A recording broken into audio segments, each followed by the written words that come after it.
I'm gonna keep the mic. I think I'm gonna have to leave the mic. Let's see, mic access. It's fun.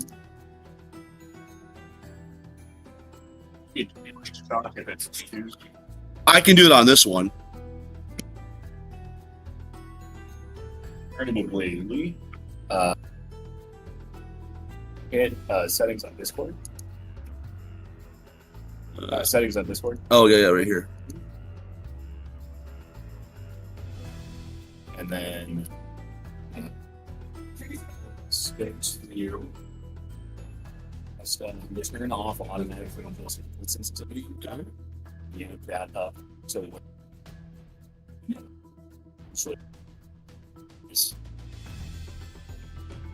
sorry. This, Minus 60. uh, Minus 40. yeah. So basically, to where the,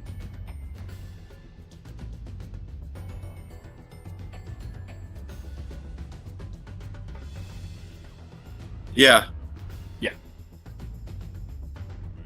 that alone cuts out. Also, just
Awesome.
Test. Test. Test.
curse loudly.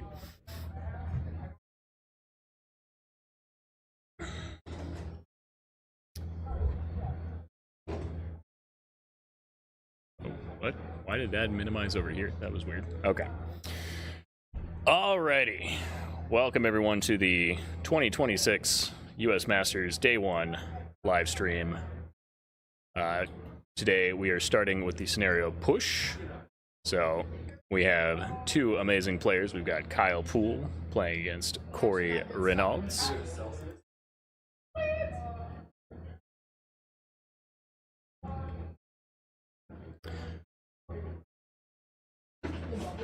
Currently, they look to be in deployment.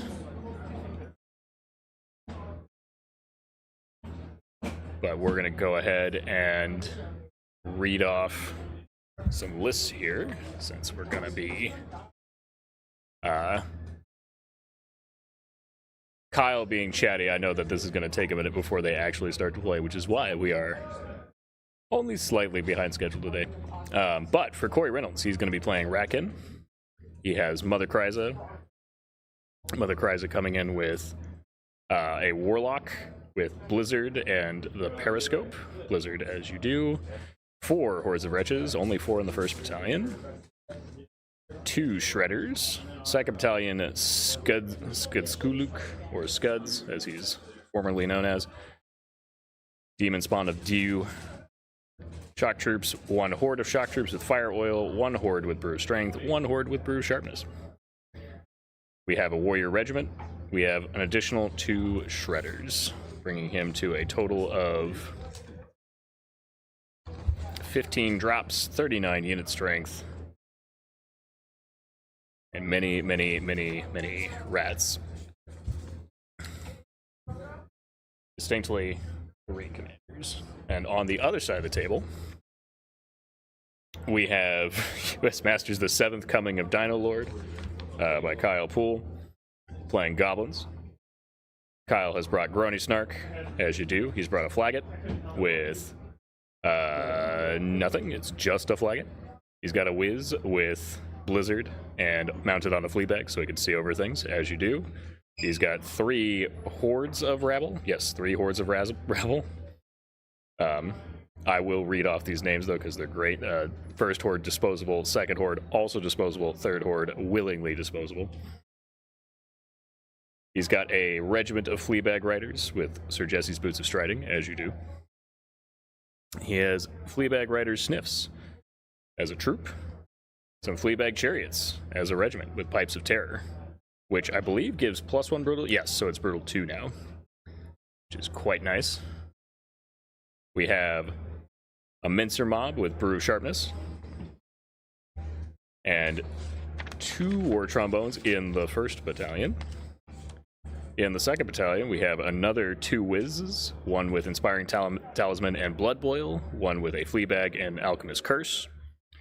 And then we have 4 more Rabble regiments, so that in total is 3 Hordes of Rabble, 4 regiments of Rabble, a Goblin Blaster, and a 3rd War Trombone. Doesn't quite make it to 4.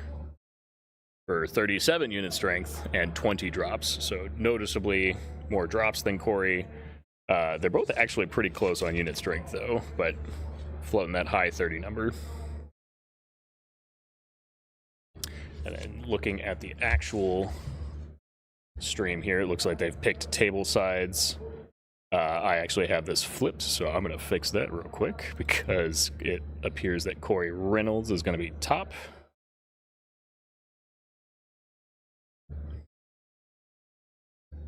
So, top.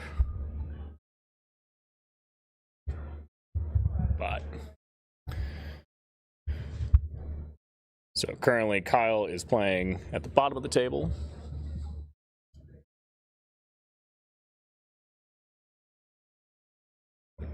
Okay. And Corey is playing from the top. Scenario is going to be push. Don't believe there are any major changes to push and fourth. I believe it is you can hold as many tokens as you wish, and then at the end of the game you can still only score 1 token per unit. You get double points for getting them at least So I'm going to triple check just because it's always good to triple check. I want to say it's majority across the center line, not fully.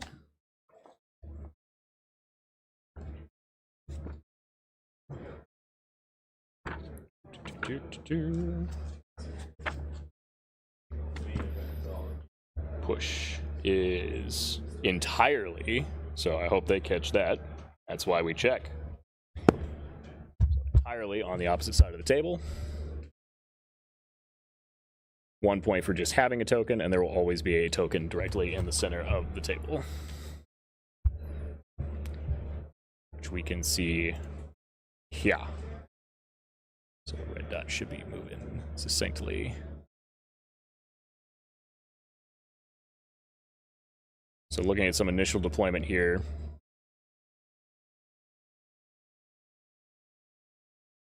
Kyle's hordes spread evenly through the front. We've got some difficult terrain here, so I imagine he's going to try to run around that. The blocking pieces of terrain are going to be here and here, respectively. I'm actually going to do a quick check on Corey's hordes to make sure I can identify them moving forward, because from the top down it's a little tricky, but so far, just having played Ratkin enough, I'm a gambling man. Wretches, and shock troops, and presumably a third shock troop horde behind, because that is how you do this.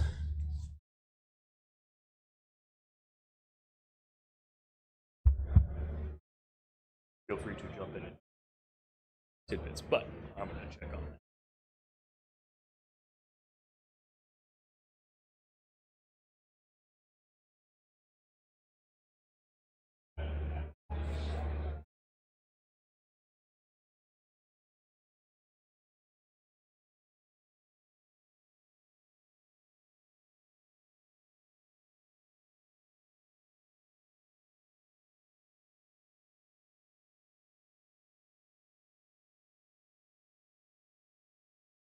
Okay.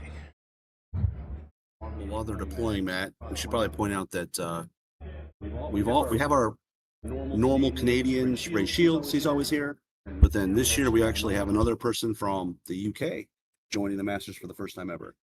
We do. I was gonna say it's gonna be Steve Hildrew came over and I believe was planning to play in Best of the Rest, and then got promoted up to play in Masters proper. So making this no longer just a chance for a Canadian to steal our trophies, but for the British to do it as well. And given we just came off of July 4th, it's good timing for him to come over. Yep. Excellent. Excellent timing.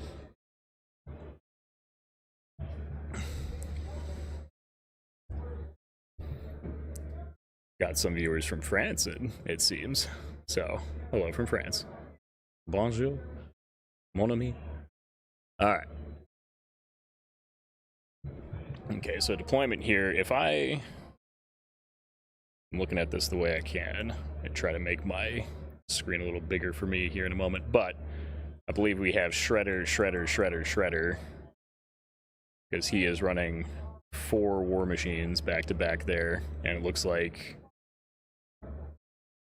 they've determined that is either a hill or a piece of difficult terrain that's just small enough that he's just going to dump them all there anyway, because the war machines can't really move all that fast, so not a huge penalty to have them there to start. We've got a forest here. I don't believe he took any J-boots, but for Ratkin, all the hordes are functionally going to be capable of popping Strider at any given moment, so starting in the forest is not a huge deal. I do think that might preemptively cause him some trouble with advancing his line, though, because the downside of starting is he'll only be able to move up 6 inches, which could cause him to have to stagger, whereas if he got first turn otherwise, he could advance all the way up to the 12-inch marker. This gap between this building, I'm actually really curious to see if that horde can slide through it perfectly for turn 1. It's all going to be interesting to see just how far Corey wants to actually push up, because Kyle is setting up his kill box. We can see War Trombone 1, 2, and 3 here, respectively. And if I had to I don't want to use the same terminology too often here, but if I were a betting man, that's definitely going to be the Blizzard Wizard right in the middle of all that. If not, it's going to be the Alchemist Curse Wizard to just complete the kill box meta. Actually, that's I think that's Grony. His Blizzard Wizard is here because it's on the 50 mil, so.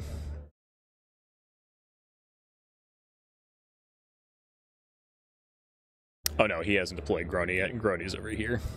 So Grony, this is Alchemist Curse Wizard, which makes sense. So kill box is set up for Kyle, and then artillery field of view is set up for Corey. Which, this forest is actually pretty nice for Kyle right now. It is blocking a lot of the field of vision of these war engines. I don't think they're going to have too much difficulty getting some good shots down, at least into this horde for the first turn.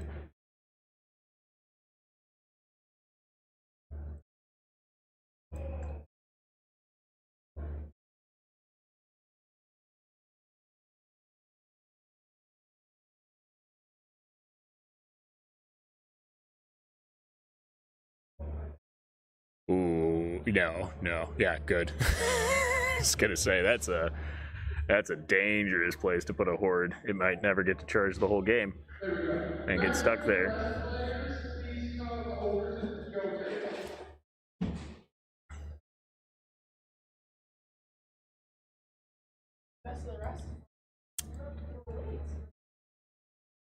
Alright, looks like he's trying to find a good spot to squeeze in the third horde where it can move at the double and clear all this stuff.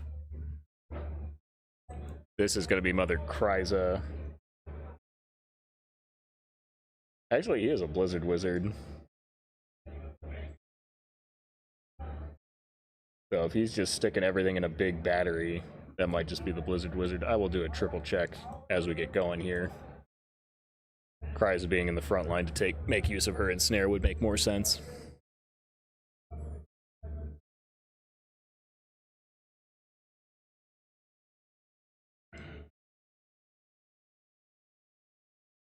Yeah, that is going to be Scuds.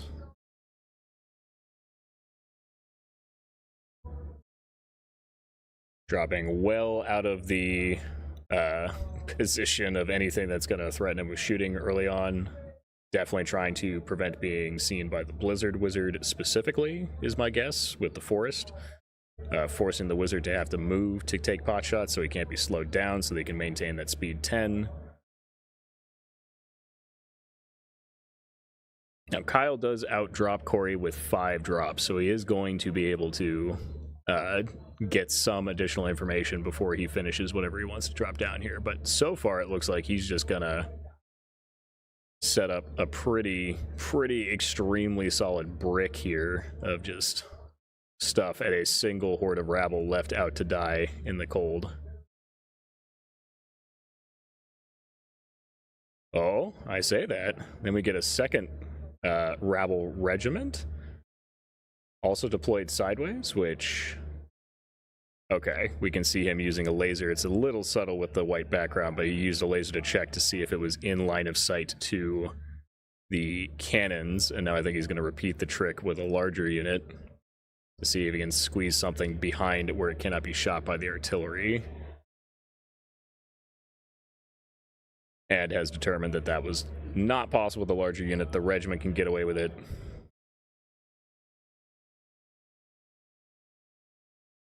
I'm guessing he's using it as a potential chump blocker for Scuds, so Scuds can't just run down the side quite as aggressively. He'll have to at least respect the regiment and fly around it.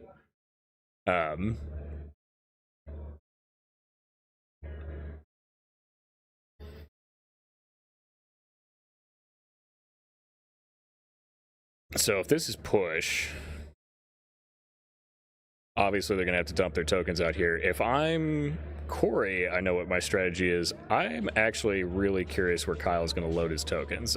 This is pretty much going to be a yin-yang scenario where Kyle is going to push up the right side of his table, and Corey's going to push down from his perspective, the right side. From our perspective, it's going to be the left side of the table. He will push down from the top. Kyle's going to push up from the right.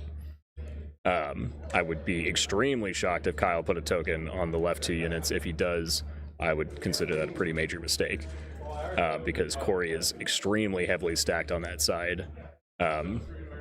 Honestly, he could probably stand to shift some units to the right side of the table for threat projection, and I actually expect that we might see that.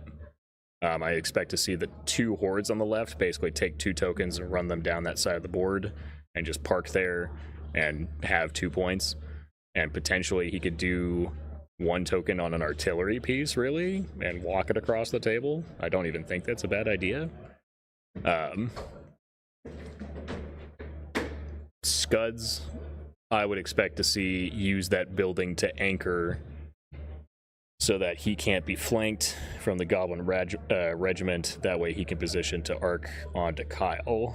It's definitely a little bit easier for me to predict Corey's game here. I'm not trying to show any sort of favoritism toward Rats, I assure you, or any antagonism toward Kyle. But if I'm Kyle, he's going to have a slower approach to this game. He's going to want to push up the kill box so he can start chewing through these hordes, because if he can't get through them in time, he might not be able to get his tokens to the other side of the table. So that is going to be, I think, the determining factor. First turn is going to be pretty big here. That looks like the first roll was the same.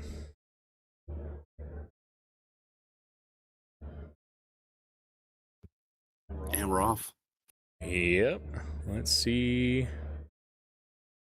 who goes first.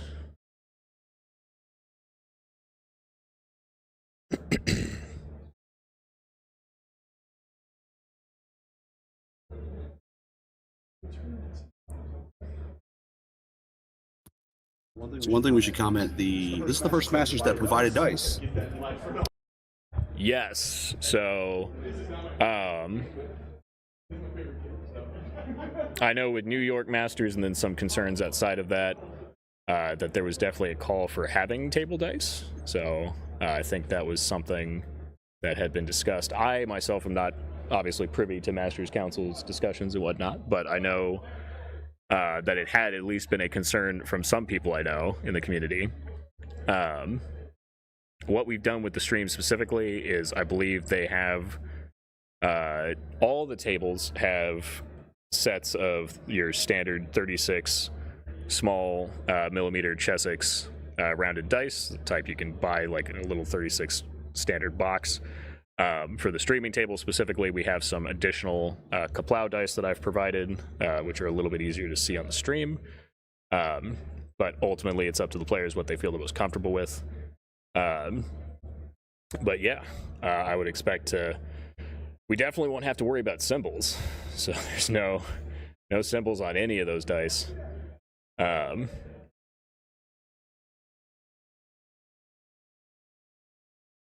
try checking one thing here. Curious. Looks like Corey's the one measuring, so if I had to guess, Corey got first turn. That would be my assumption as well. Yeah. So while he's sorting that out, I'm going to do a quick check on our camera to see if I can get a little better focus.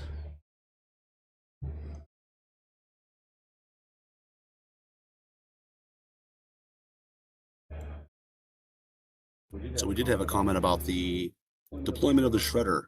You know, what are your thoughts? Is it going to have to move early to get some shooting in the game?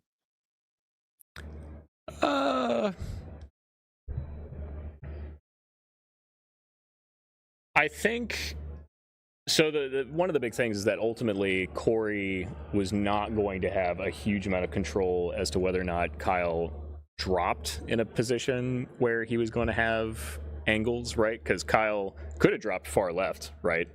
I think Kyle, it looks like, smartly deployed center first, meaning that he could flex to either side depending on how Corey wanted to play it out. And correctly, I think, started deploying further to the right as the shredders came out. Ultimately, I don't think it'll be that big of a deal. If the shredders have to move to take shots, I want to say, yeah, they do have reload, so he'll have to spend a turn repositioning, but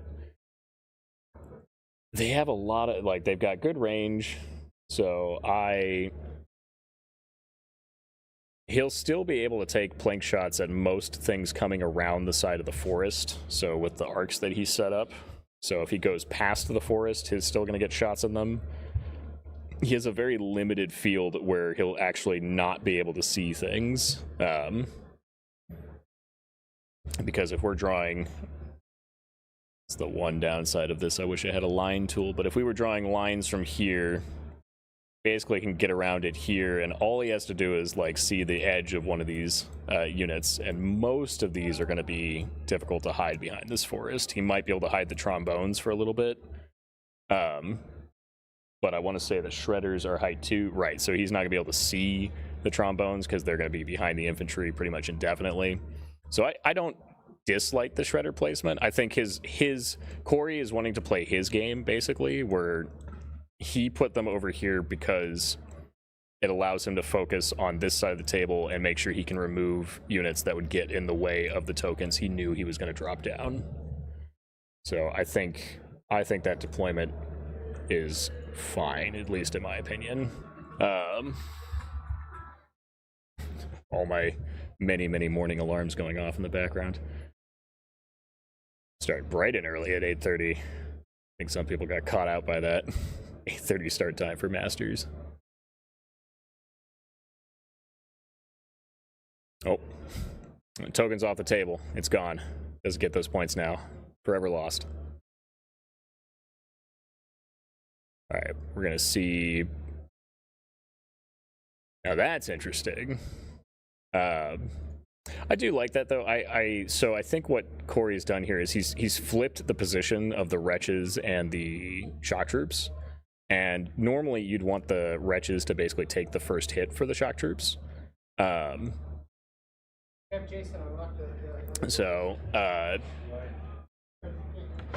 In most lists, the output of things that are going to hit is going to be so much higher that you basically just want the wretches to either take the hit and die or take the hit and withdraw to get out of the way, and then the shock troops counterpunch, picks up the unit. If you plague pot, then the shock troops can even do that fairly safely. In this case, he swapped the two because the wretches and the rabble won't kill each other, but he could potentially stall on the rabble, which would potentially cause a problem for him later if he can't actually get through. So I like this swapping the shock troops. The rabble aren't really a threat to the shock troops. And he can grind through them significantly faster, and it prevents the chance of the rabble successfully killing the slave unit, where the rabble hitting on 5s but wounding on 2s actually have a pretty good chance of chewing through a slave horde, especially one-on-one. Which Kyle can set it up to where he can only fit one horde against that rabble horde with the blocking terrain there specifically. Looks like Scuds is going to anchor to that building, which makes perfect sense to me. So just walk forward.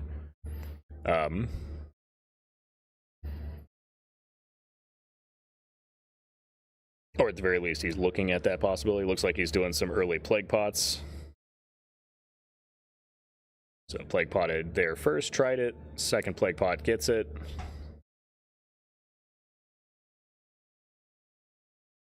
And then Scuds looks like is going to go for the other center unit, does not get it. So far, we have this horde that is towed into the forest. We've got a marker for it, beautiful. Has plague pots, nothing else this turn. Early shooting from Kyle that's going to actually reach out and touch is pretty much the blizzard more than anything else. We are going to see the blaster's too short range to realistic. There's a good start to this shouting. Don't know if that got picked up or not, but people having fun, as they should. The Playback sniffs have 18-inch bow range, so they could potentially walk forward and plank. I believe those sniffs are currently sitting here in front of the hack paws, so he'll have a little bit of shooting pressure on that side of the board, but probably not enough to really concern the wretches. He's got a lot of nerve to chew through. It's going to be once those trombones get up there that they are going to start eating the hordes for breakfast, from my experience. That is usually the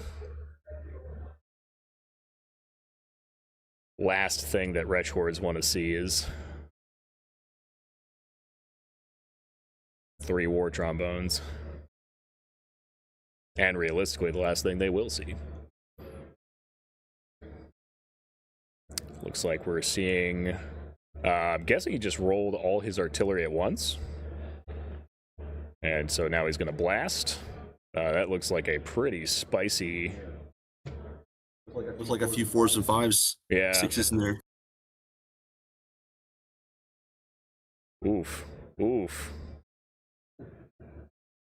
Yeah, and his shredder battery, like I said, that horde's just in the open, so I'm guessing that's where this is going. And those shredders, they're sitting on a hill, right? I don't know that that's a hill or if it's difficult Is it difficult terrain. terrain? Okay. It's pretty small to be a hill, I suppose. Yeah.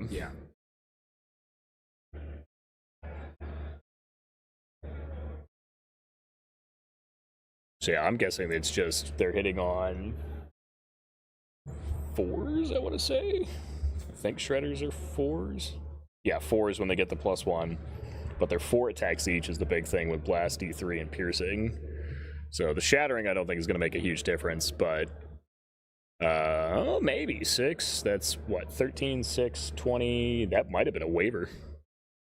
It might have just with the Shattering actually pushed it over.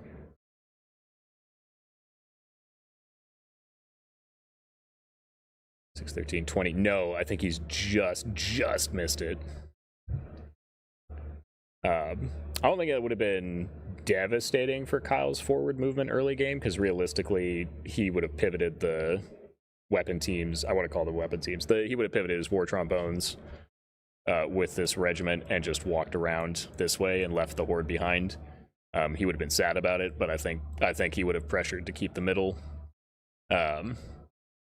I do think this is the correct play, is he should just take advantage of the fact that Corey is slowed down by this forest to take as much board control as he can. His shooting is short range. He needs to close the gap and start working on those hordes with his trombones.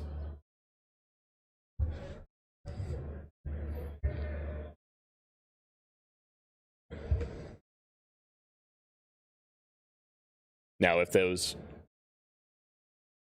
that is a hill with those shredders, then this game, I think, oh, there's our first knock of the tent for the day. Stab it.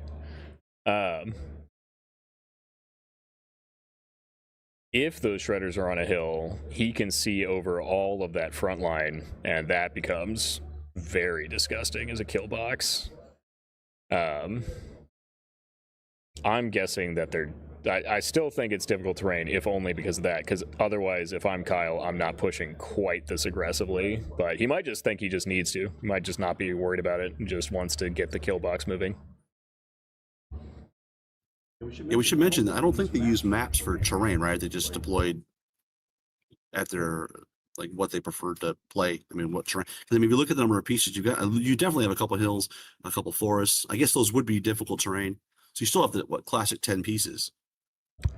Yeah, no, the terrain setup, I think, is definitely... It's pretty standard. It's the 2 forests, 2 hills, 2 difficults, 2 fences, 2 blocking, right? I don't know if these setups were straight out of like the epic dwarf map packs, or if they were just set up by the organizers. But as is, I don't think the players set it up, just to be very clear. I think it was set up by the organizers one way or another.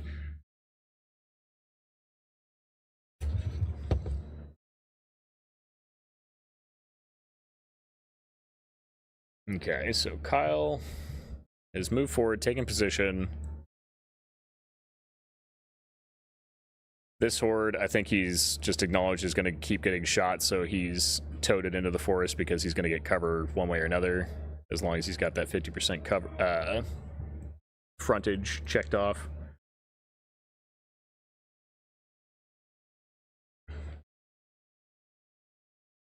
Kyle, realistically, we got one token way in the back here on the Mincer Mob.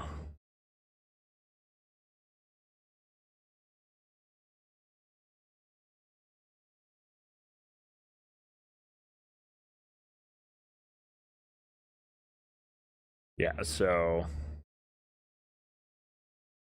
Oh, just out, just out.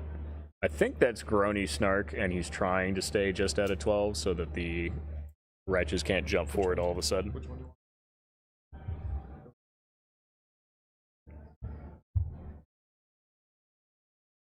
And we got our first viewer from Spain, so hello to you from Spain.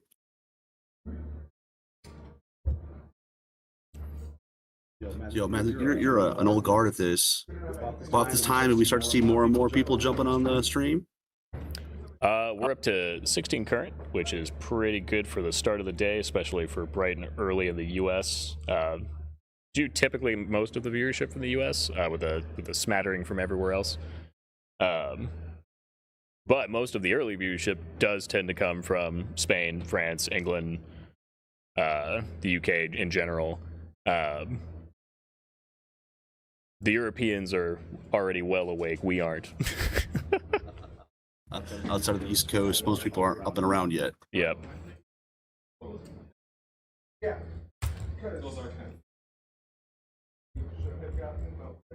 Let's see if I can do this real quick.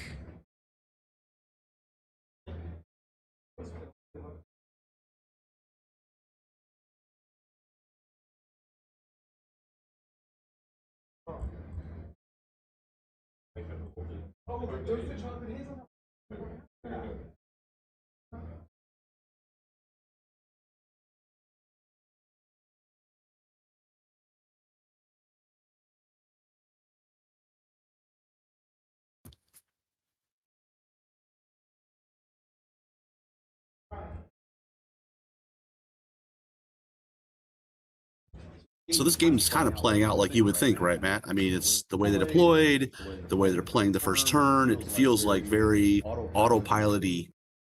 I don't know that I'd call it super autopilot, but this definitely doesn't surprise me, if that makes sense. I mean, obviously, we definitely predicted at least the opening moves here, right? It's not... Most of it is pretty well...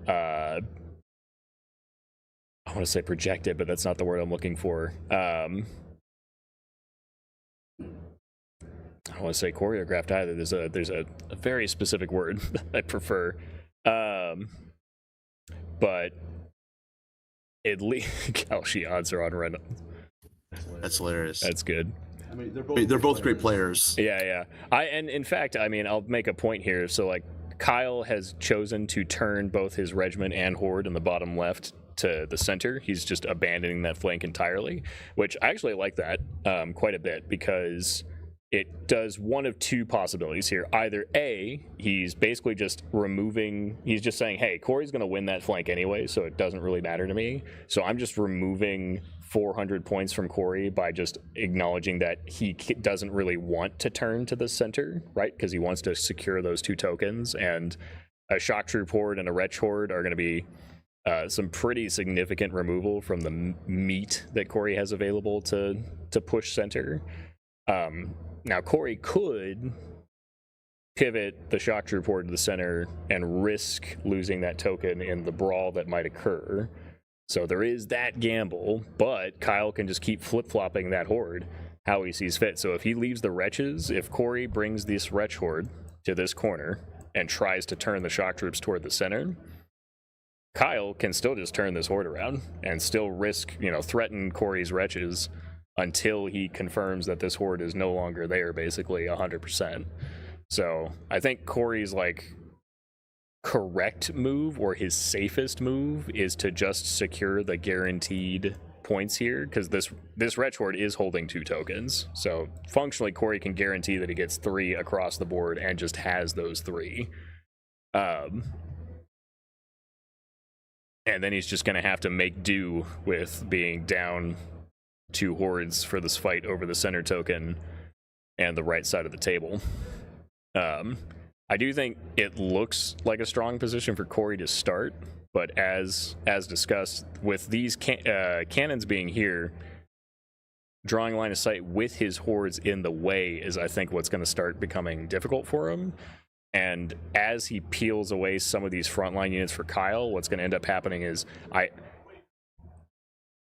the massed concentrated shooting of even just 3 trombones and Alchemist Curse and Blood Boil and Blizzard, right? Like, Wretches are defense too, they disappear. They will just be shot off in one turn, even with Plague Pots on them, frankly.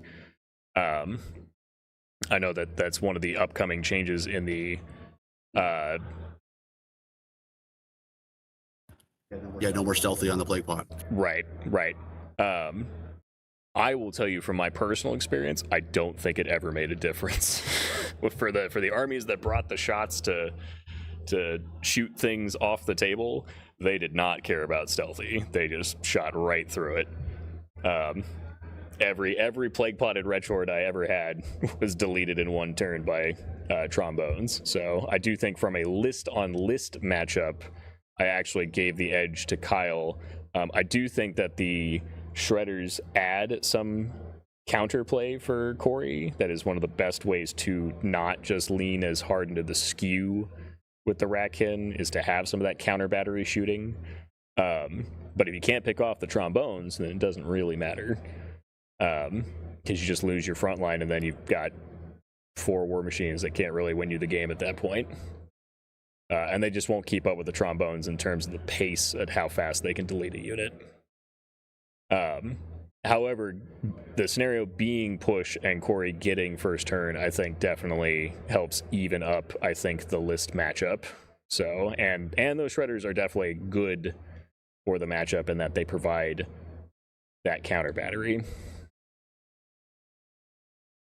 So it looks like he's going to walk into the forest pivot so he can pick up that token in the center. Now, I definitely don't think he should try standing on it. Could do some really clever things there, honestly. Could. Kyle is well versed, I think, in some of the new tactics. I've wanted to restart Ramble Blog and do at least 1 or 2 specifically on the withdraw mechanics and how they function in 4th edition, because I think there are a lot of tricks that people have not quite come to terms with just yet. It does look like Corey correctly picks up that token. I think if he didn't pick up that token, it gets really funny really fast. Namely,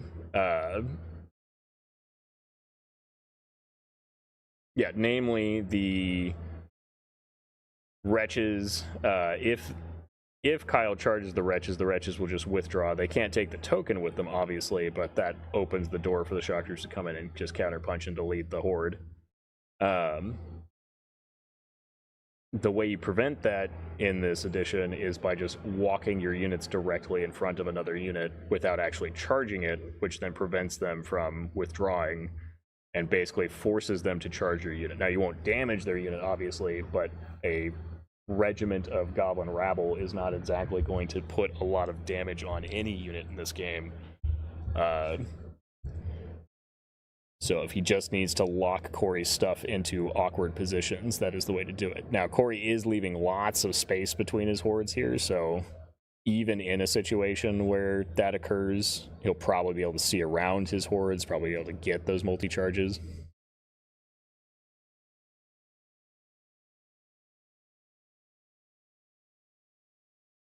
And both these players are long-term generals of these armies. I mean, Ratkin is in Corey's blood, and obviously we know Goblin King himself, Kyle, right? Yeah, no,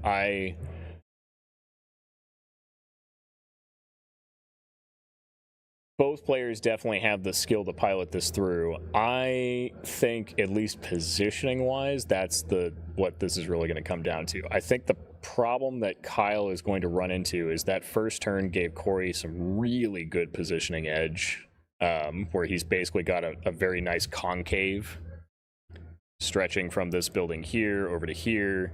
He's done it in such a way where this regiment prevents, ideally, him being able to fly through. I do think Grony eventually will start to become an annoyance, but I don't think it's going to be high priority for Corey to deal with, at least right now.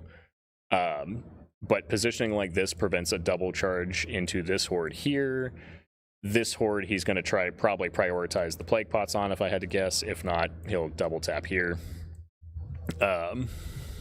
Given that the trombones are probably within spitting distance here. He does have cover, so that's going to help. And he'll have the Scuds 3 tap here because he does not need the plague pots over here at all right now, so there's no reason for that. Ooh, does he realize? That's got to be the Blizzard Wizard, though, so I don't think... Ooh. I'm assuming he's checked that, but I don't... If that's a 40mm gap, I'd be slightly concerned at Grony sneaking in there and doing something silly, like popping the Blizzard Wizard one go. I don't think that's worth it, because you definitely are sacrificing Grony for that trade.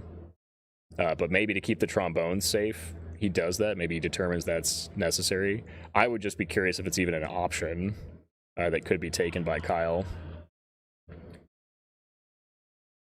Is Grony height 3? Or have Leaper? Grony... No, height 2. So yeah, that'll hold him back, because since it's a Warlock with Periscope, he won't be able to actually see him.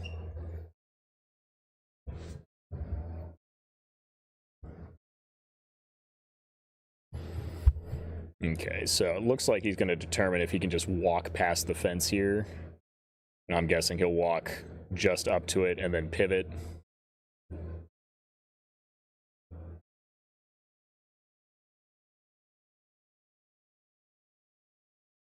Yep, 10 inches of forward movement.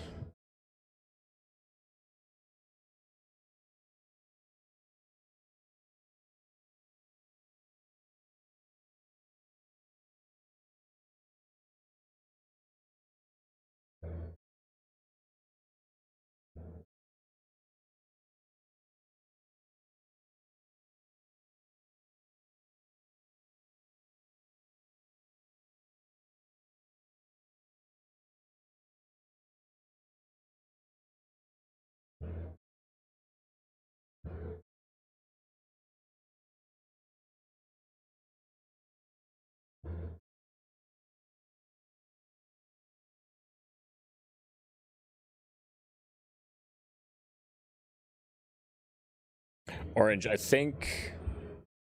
I mean, I'll go triple check on the characters to make sure I'm not getting them backwards, but for the record, I believe this is a hill. This tree is just part of Corey's basing scheme.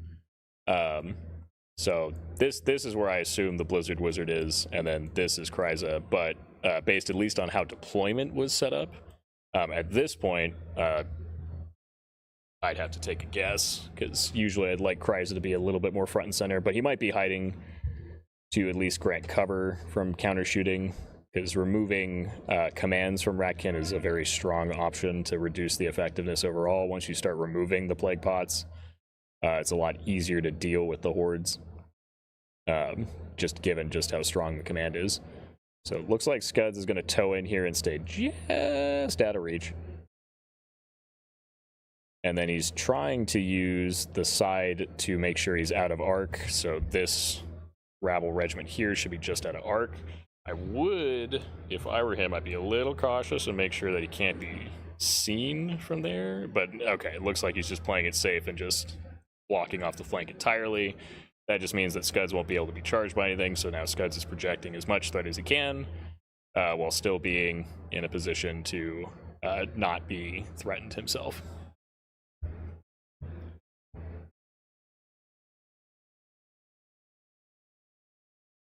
I will say this, at some point Corey is going to have to deal with the fact, and I do hope he knows this, that you cannot score 2 tokens on 1 unit. So even though both this horde in the back, I believe, has the second token, it can only score 1 of them. So he's going to need to pick it up with something. And if Scuds is not going to be the thing to run up and pick it up, which I would assume he needs it for the center of the table, because Scuds needs to be killing things. That's what he's good at. My best guess is he breaks off one of the war engines to run for it and pick it up and just walks it forward aggressively.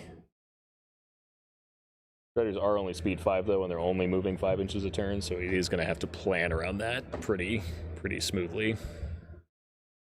And there is a risk that if he only sends one to go pick it up, then Kyle's Blizzard Wizard could potentially snipe it, waver it, and then cause some problems for Corey down the line. So it is something he is going to have to like reconcile with, but he's got time.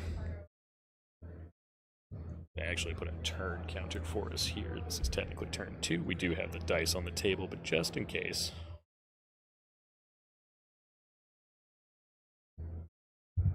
Turn 2. Top.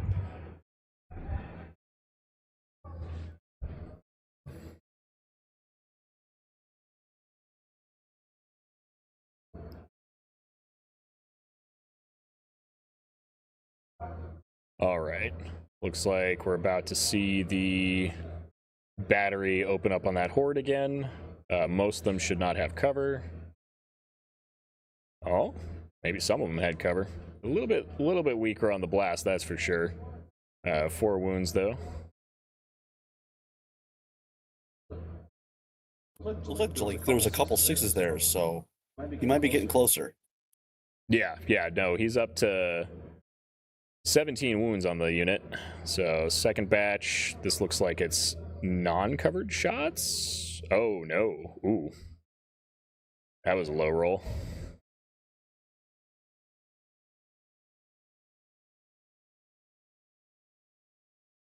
So it looks like a check here for a waiver on the Blizzard Wiz. I'm gonna have to go check characters. There's too many on them. It was inevitable it was gonna happen. It's a waiver. Yeah, that's a big waiver.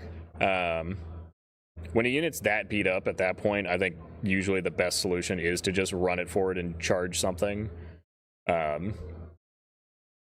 Just get some damage out of it before it goes. And the wretches can't withdraw with the token, so they would have to withdraw and let the shock troops come forward, which I actually think would be a good move for Kyle. It sounds a little weird, but like by drawing out the shock troops, he can then start opening up. Like, you need to pull stuff into the kill box. You can't just let Corey continue to use his range firepower here. But he's got plenty of time. It's still only turn 2. I will say that is, I think, one of the biggest differences from 4th that catches people out.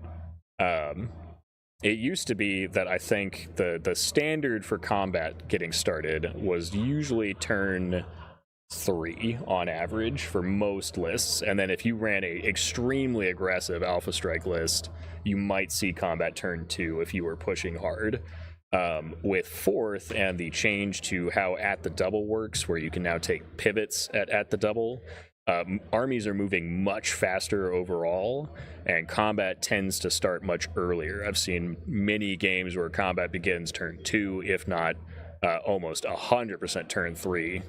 I do not see a lot of games where in 3rd we might see some delays and some late combat, like turn 4 starts. I don't think I've seen a game in 4th where combat is getting started turn 4 or later, so I expect them to be punching each other here on turn 3. So I guess by pivoting the wavered unit, he's going to open up the trombones to maybe get some shots. Yeah, I think that's a good play. He'll squeeze some laser lines through the center there and just open up. He might as well. It also lets him keep them covered from the war engine battery, because he'll be able to hide behind the forest and the horde respectively. He's effectively creating, let me use my little pointer here, he's creating a line that extends from here to here that blocks line of sight from here. So if he puts the trombones in this little gap here, he can push this regiment forward if he needs to open it up a little bit, and then he can start punching here. Now he does have to watch out. We got scuds here, so he's got to make sure that nothing's getting flanked. The easiest way to prevent scuds from being a nuisance is to just prevent them from being able to land, which is usually the challenge. Or to make sure whatever he would be able to land on is just not worth the investment.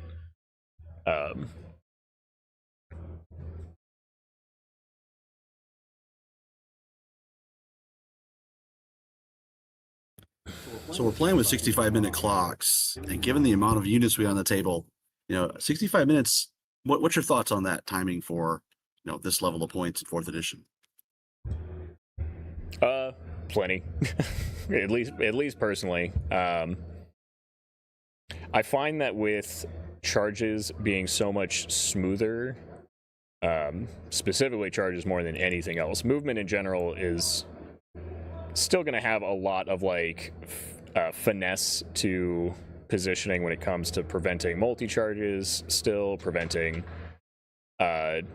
making sure your movement's lined up so you can get around terrain. There's still definitely a lot of time consumed by movement, but I think the most time that ate up clock was charging and multi-charges and being able to squeeze past units, making sure your paths were correct. And removing that, I think, has reduced a lot of clock pressure. And because of that, as well as not having to take shortest path and figure out stuff like that, just kind of however you want to get into combat, as long as you are in range and can get there with one pivot. All of that, I think, has significantly made it easier to calculate charges and therefore shaved off time. So yeah, I don't imagine either player. I think the biggest thing that is going to slow them down is having to roll dice for shooting and having a lot of shooting to have to roll dice for. But looks like Kyle's just going to jump in. So he's going to jump into this this arc that's been created. At the very least, he's going to block stuff off. I think this is the question mark for him, is whether or not he sacrifices this troop in order to block off that horde flanking the rabble here. Looks like he will do that. Now, it's important to note that Pathfinder is not allowed at the double pass the fence. That did have to be a charge specifically.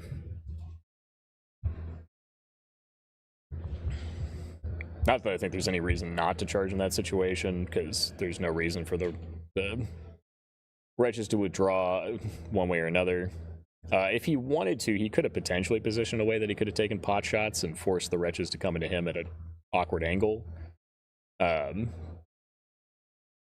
But it looks like he just wants to get stuff in a position so he can open up the kill box. So he's taking charges so he can lock down wretch hordes. The wretch hordes will inevitably withdraw at places. The center one does have plague pots on it, so it looks like the rabble are going to be hitting on at least sixes, if not half dice sixes. I don't think he was hindered. But we're going to find out. So the one downside here with having to approach it in this way is it does mean that I don't think he's going to get any shots with the trombones, which feels a little rough. I don't think he has any openings. It doesn't look like it. Yeah. Which I feel like if you're not getting value out of those, that's the biggest threat to the Rakan. The Rakan in fourth right now, the entire style of the list is they just want to fight you in a head-up fight. There's not a lot of like flanking or like positioning outside of scuds or hack paws, and since Corey doesn't have the hack paws, it's really just scuds for threatening the flank and forcing this positioning, which is why I do think scuds is a much stronger tool in Rakan than some other lists. But they just want to fight you to the front. They just want to use the fact that they have wide footprints that they can stretch out across the board with big hordes, and that their hordes will have ensnare in the fights that they want to pick. And it turns out that negates the slightly weaker combat output of their units. So, and especially at a fight like this, where the goblins do not have combat output here. The Mincer Mob does. The Mincer Mob is definitely pretty scary, but even that is going to struggle into Plague Pots. It's going to hit on, with +1 to hit, it's going to go back down to hitting on 4s. So you just don't hit enough is what it comes down to. You'll hit on average with half of your dice. That's 12 hits into a horde that has 25 nerve. You just don't kill it. And then you're going to lose your Thunderous, which is going to make it even more difficult.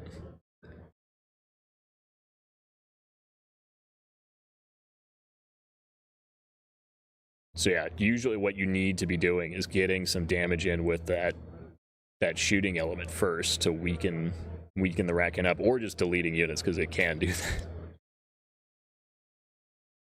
Okay, I like this. He's basically positioning in such a way that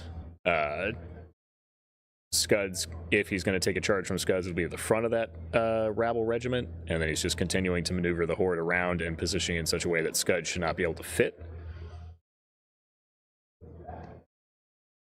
And with that wall right there, that kind of blocks up Corey to do really anything with those troops on the left. I think so. He might have given a rear to Corey, but I think the reality is that I think he might be just out of 10 inches, which means Corey would have to drop the token. It's just so early in the game. I think that's part of the problem here, is that the tokens are already on Kyle's side of the table. So I'm guessing he's hoping he's just out because it's early enough in the game that if that is a rear charge, I think as Corey, I drop the token and take it and just try to delete the horde. And then you just turn around, right? There's not really a threat to the horde of shock troops if he deletes the rabble. And he turns around, just goes and picks up the tokens later. He can even have the wretches who are right behind that horde pick them up to just keep pushing them forward and make it easier to spread them out for the late game. In any case here, we are going to see some shooting. So it looks like, or commands more specifically, this is going to be mop-ups going out on all the regiments to make up for the hinder. He's going to use mop-ups to effectively give the combat units a little bit of a boost. Looks like Groany did end up flying over the back line and possibly damaged himself. I don't know that I saw Corey take pot shots at him specifically, but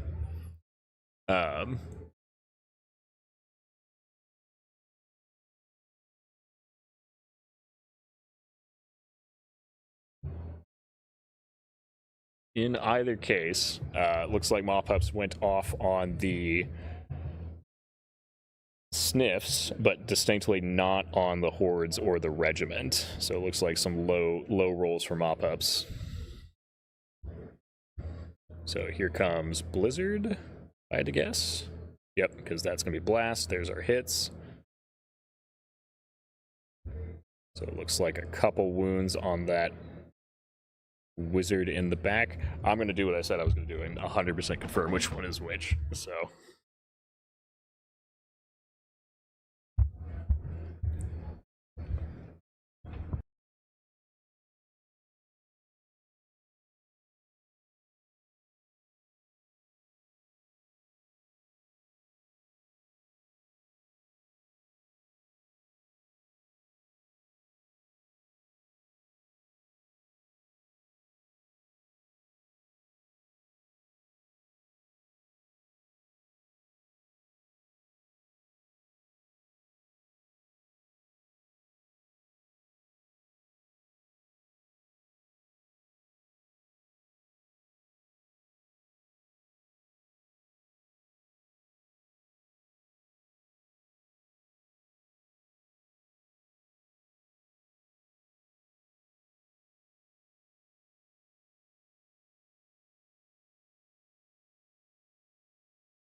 okay,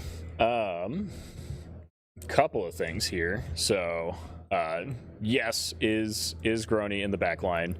Kyle's Blizzard Wizard way in the back. I forgot about this character, who is, that's the Alchemist Cursed Wizard. Okay, that makes sense. So the Alchemist Cursed Wizard is riding hard on the flank. And then the Blood Boil Wizard, I believe, is chilling here in the center. Because this is his flag. And then this is 100% Kryza. This is 100% Blizzard Wizard. So he's taking some pot shots at the Blizzard Wizard and is now dumping shots into it to try to see if he can at least waver, if not kill, that would be a pretty big deal. There's not a whole lot to freeze on Kyle's side of the board that's going to slow him down at this point. They're in combat, so as predicted, we're in combat turn 2. I do like that they didn't flip their turn dice, which is a reminder for me to flip mine. So this is turn 2 bot now.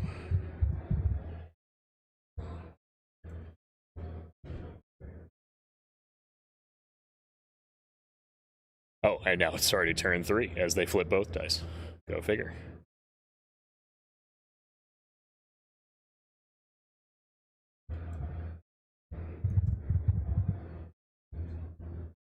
Okay. So it doesn't look like anything popped, which I'm not entirely surprised by. I don't believe he wavered the Blizzard Wizard. I don't see any marker for it, at least. Definitely put some damage on it, though. Definitely put some damage on the wretches in the front, but definitely nothing major. Looks like this one, in fact, didn't even take any wounds at all, which is not entirely surprising. Hindered rabble to the front would have been 6s to hit, so it is very, very plausible they just missed entirely. Now, the regiment of warriors that is over here did take some damage, and they are pretty fragile. He's also not going to have rallying over there, so that regiment, I want to say it's a 14 at the top. I don't have to say at the top anymore. That's not a thing, but I still will.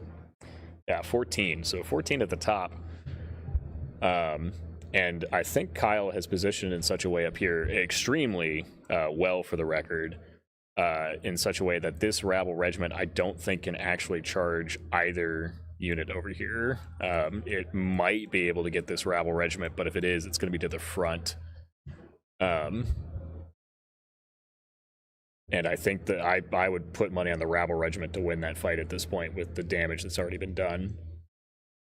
I don't think that does a whole lot unless the tokens are spread out over there, but again, one of them is 100% on the mincer mob.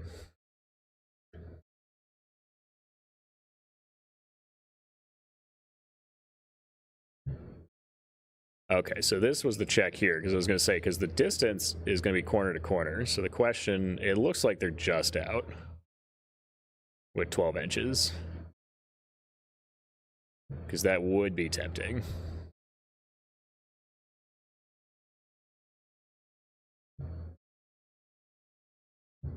Now again, if he... Oh. Is that the second 10th bump of the day? Yeah, second major bump. I even heard them call it out. Now, I will say, if he could still drop the tokens and run over the fence and try to give a speed boost, use the wretches to push up the tokens on the left side.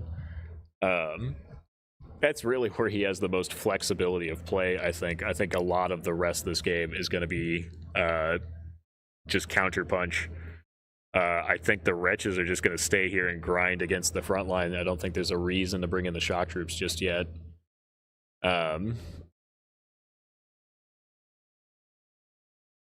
Especially with Kryza to potentially Bane Chant if necessary. Cloak of Death could be dropped on half the stuff in the center.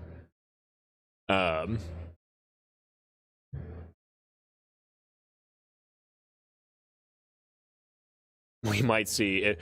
Actually, there are some risks here, which this is kind of the interesting dichotomy with goblins specifically, is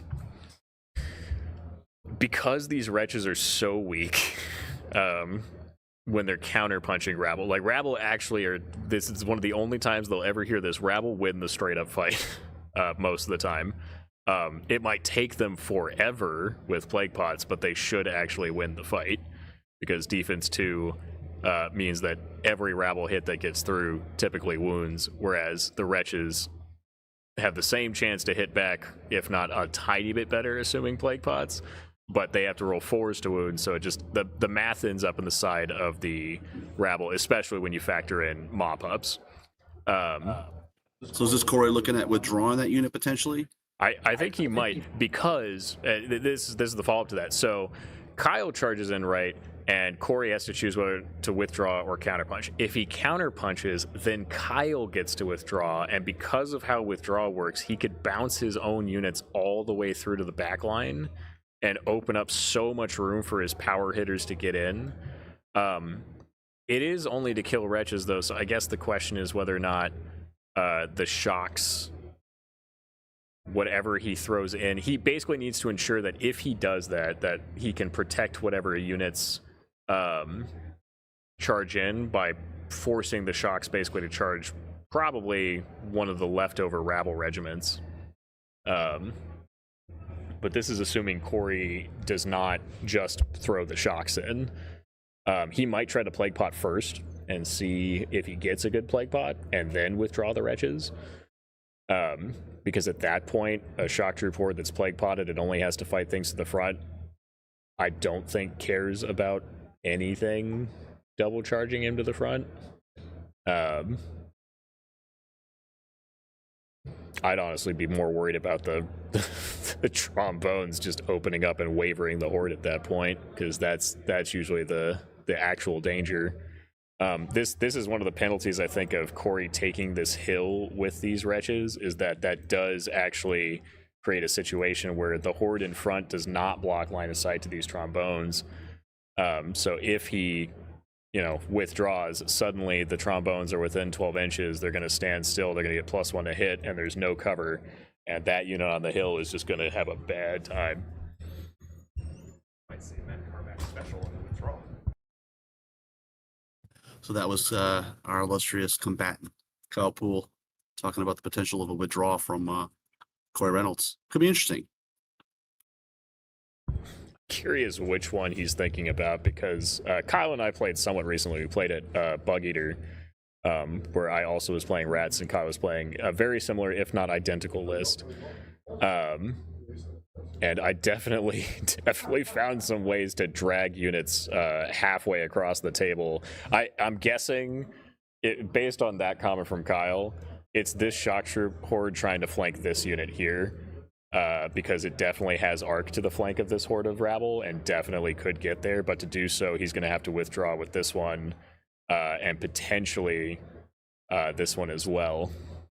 Yeah, because there's not a lot of room there between the Goblin Regiment and the other horde off to the wretched horde off to the left. Yep, I think he would multi-charge at that point. He would front and flank. That would be my guess. That would make sense. Yeah. It's going to be interesting. Corey has some options. They are both going to have options. These next couple turns, this is where I actually do like the way that withdraw has changed to a degree.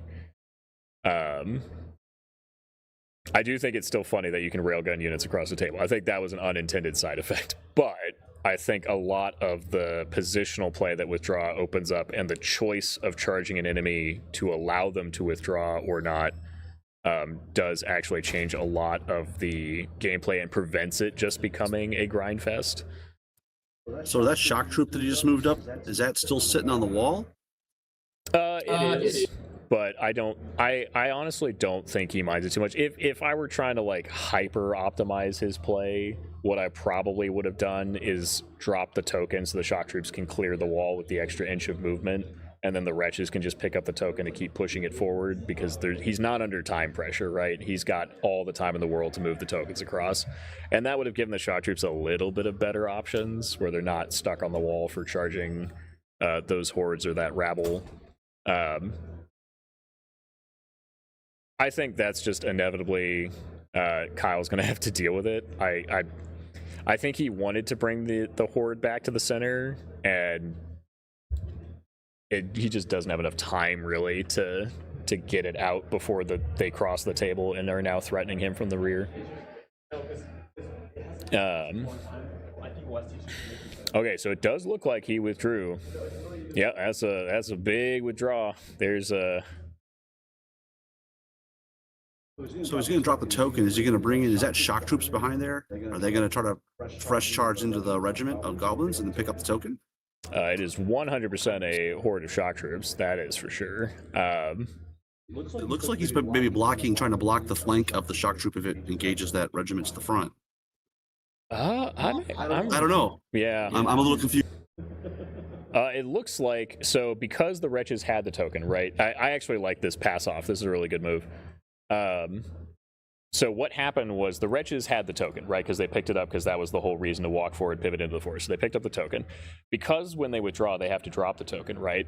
So he dropped the token at the back right corner, which allowed Kryza, because she's not an individual, walked up and picked up that token and has now been able to kind of finagle it out of the way behind the forest, which definitely makes it very difficult, I think, for Kyle to be able to snack it back at this point. I don't know that Kyle will ever be able to get this token at this point. He's going to have to either get some really good trombone rolls to like damage Kryza to waver her and keep her locked into a spot where he can actually catch her. Because if he charges with this Horde of Rabble into her, she's going to have ensnared at the front. That's going to put these Rabble at half dice on 6s through the forest. Like, they're never killing Kryza, so it has to be the range that's going to do it, and I don't know that he can. I think if I think Corey actually smartly did not charge this Rabble. He's just like, if you just want to try to attack Kryza, I'm guessing both of these units are to the front, and again, she'll tank Rabble units, so if both Rabble units charge her to the front, I don't think that does anything to her, and then she just withdraws. Then she just steals the token and runs away. And we assume that damaged up horde of Rabble is going to pop, right? I mean, it's close to death anyways. Oh yeah. I mean, between the 4 shredders, I mean, some of them will be covered shots, some of them won't, but I 100% think he has a chance to just pop that Rabble horde at this point, and then who cares? I do think he's positioned himself. It looks like they put out a measuring stick just to check, but this Rabble regiment is just out of the 10 for Kryza there. So that way he didn't make a mistake and allow her to get pinned down. Obviously, he wouldn't be able to withdraw with the token if he double charges Kryza, but I think at that point he's pulling the regiment to a place where the shock troops can charge it safely, basically, and just continue to secure the token one way or another. I think it'll be challenging for him to get it across the board, but he still has 3 whole turns to play after this. There's so much time left in this game in terms of like turn count specifically. Maybe not clock count, but turn count at least. But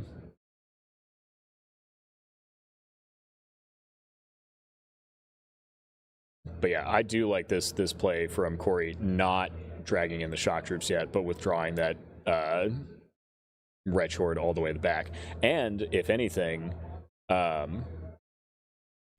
I don't think he planned it this way, but if I were, this Wretch Horde is now in a prime position where, with I think a single pivot, unfortunately Corey's head has decided this is the perfect moment to be exactly over the 1 unit I want to look at.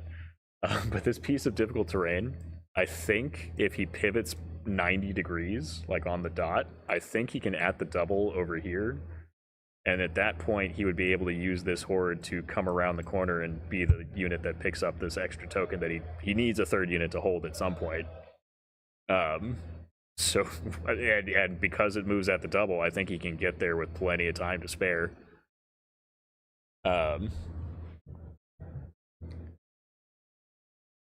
Honestly, in terms of the fighting, I just don't think there's a lot of fighting that's going to matter here, because Corey's just going to look to take that token and win, I think, by the 2 points and not really worry about the other ones. Looks like he is going to take this charge on the right, which makes sense. Might as well. Doesn't have anything better to do.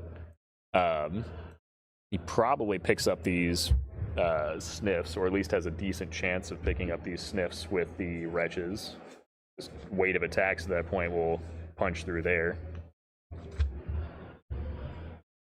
Sniffs are 11 nerve and defense 3. Oh yeah, the wretches have a fairly solid chance of one-shotting that.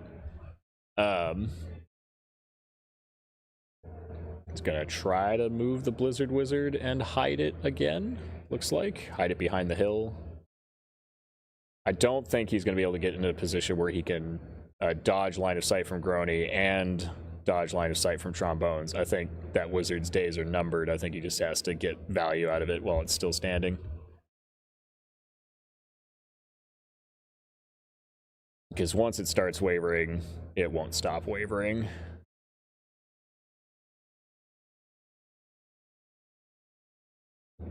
Okay, so we've got the...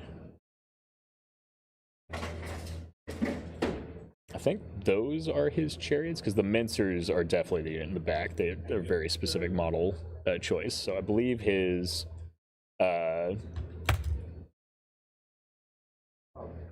Oh, I believe his yeah, the slaughter sofa is the Mincer Mob, so the thing is a moving sofa. These are just chariots, which he has correctly chose not to buy the shooting for because that's what you do with chariots. Brutal 2, Thunder 2, only 12 attacks though, so it's mostly about bringing the Brutal into a combat. They're a lot scarier than they are on paper with the model choice that Kyle has done. Some psychological warfare there, obviously. All right, looks like we're seeing the final days of this unit. Ooh, a lot of ones, but I mean, hey. Looks, oh, that was a bad shot. 2 hits there, though, some blasts. It's like 4 hits. 3 more wounds, up to 6. That's lethal. He's got over 21 wounds there, so he can now break that goblin unit. Which looks like he's doing it once, and then... Oh no, that was wavering on the character in the back. Sorry, my apologies. So Waver the trombone does pick up the horde.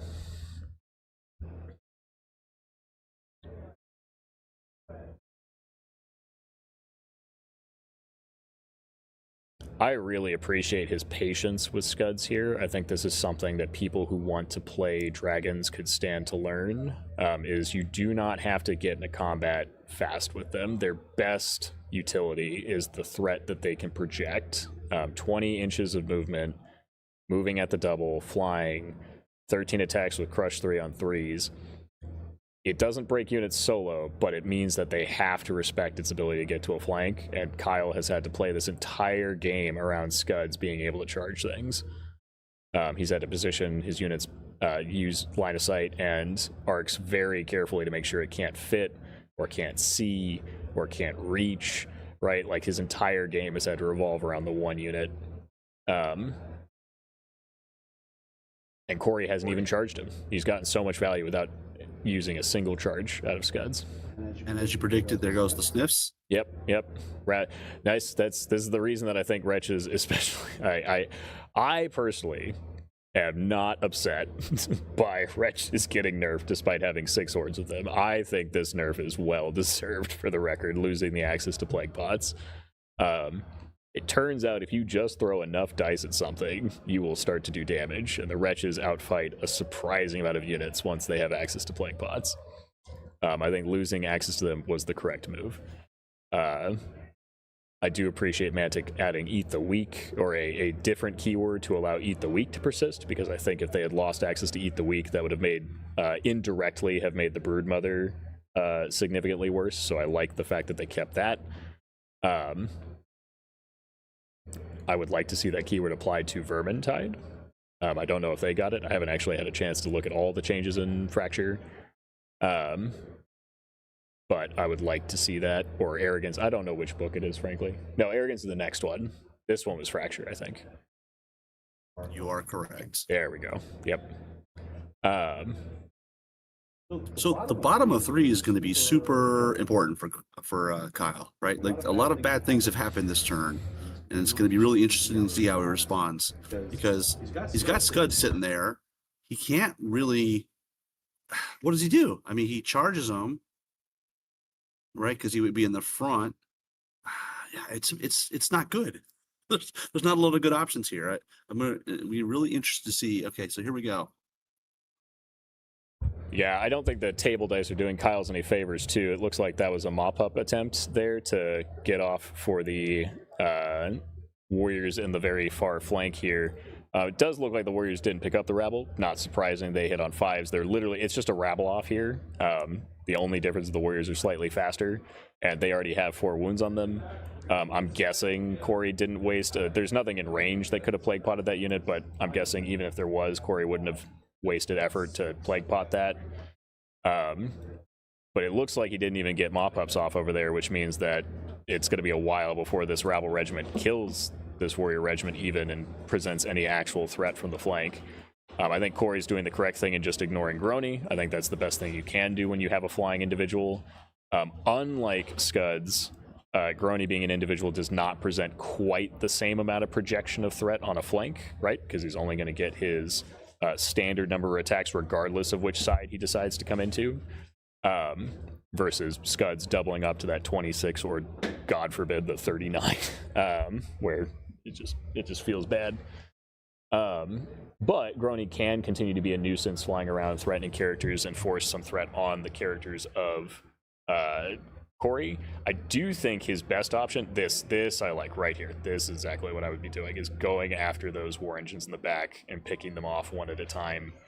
He does it to be careful about the Wretch Horde, but honestly, I think that Wretch Horde is better served being a token caddy, one way or another. It's got time, it's got space, it should be able to finagle its way to pick up some tokens on the left.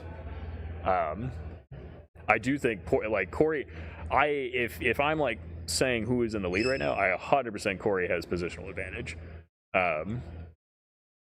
He just needs to, like, and it's very easy to predict what he does from this point on because he has such commanding positional advantage. I think Kyle is definitely under pressure to make something happen here. And it's going to be really difficult because it looks like Corey did Plague Pot both Wretch Hordes here. So coming into the front there, he just doesn't really have good options to break through in melee combat.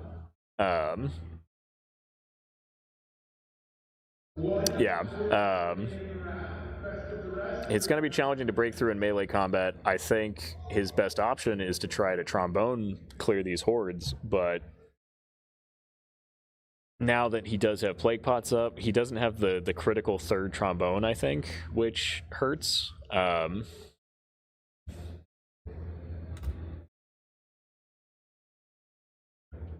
So it does look like he's going to take that charge there. It's going to be hindered, but he did have mob pups, so that's good.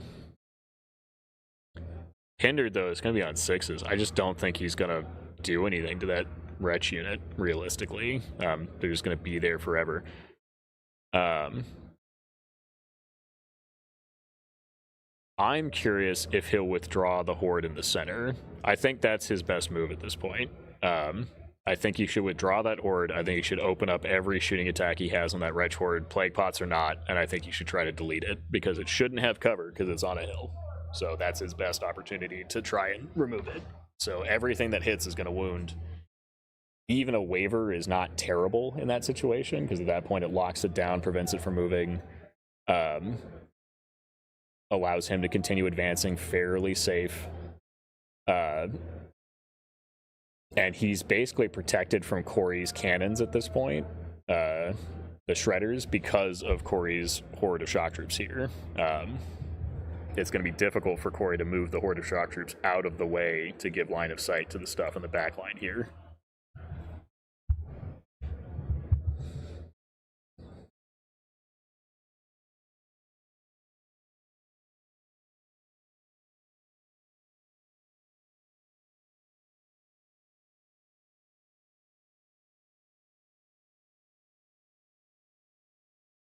Okay. So is he moving that up so if he chooses to withdraw, I can just like bounce back? Well,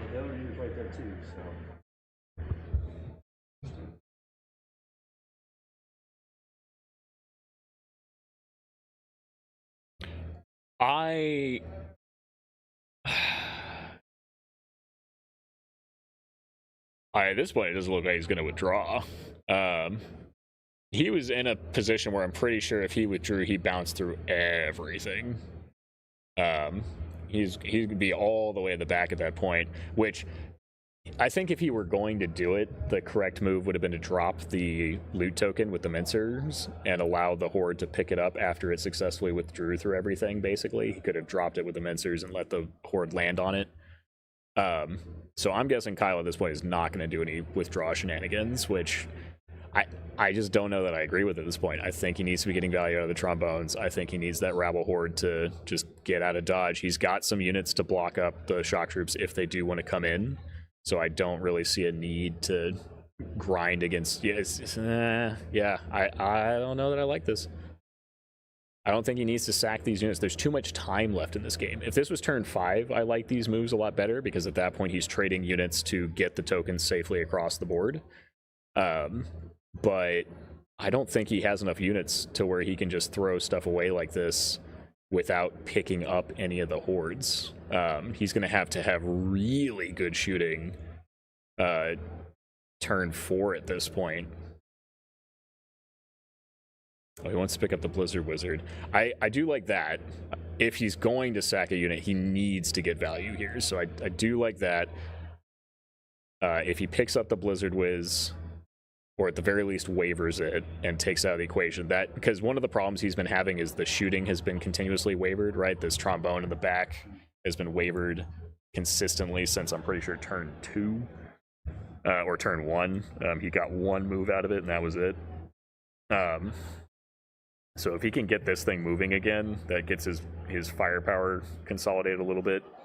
I do like this. This allows him to, because these trombones are yielding, he can just ignore them and charge through them, and because his character's yielding, so these might as well not be here for blocking his own stuff up. His Blizzard Wiz did not get wavered, so at that point they're just going to stand still and shoot back at the other Blizzard Wizard. I'm pretty sure they've just been trading shots.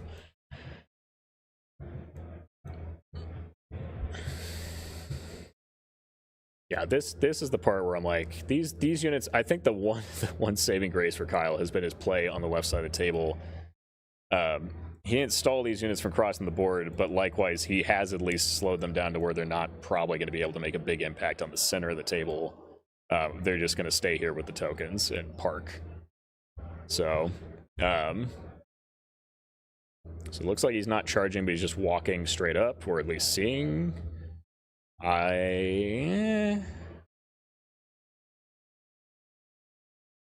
Sure. Just thinking about what value he gets out of this. Oh, I see. Okay, so it's not so much about trying to block scuds or anything. It's about trying to preserve this horde by locking the flank out to the shock troops on the left. I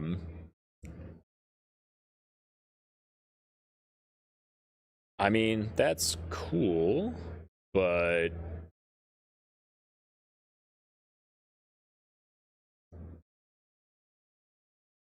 that horde does have the opportunity to lock Scuds down if Scuds doesn't just move at this point, which, I mean,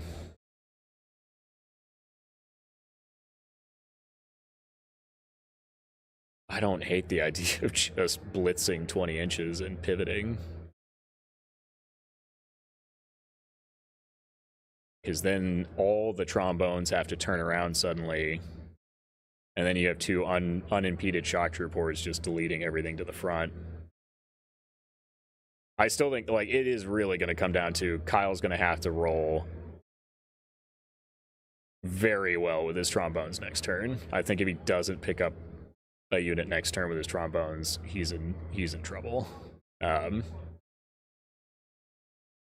even if he does, I think he's still in trouble, because I think the reality is that all this does is get him into a smaller loss because he just doesn't have the third token. He needs a way to wrestle the center token that Kryza has stolen, and I just don't see a path for him to do that realistically.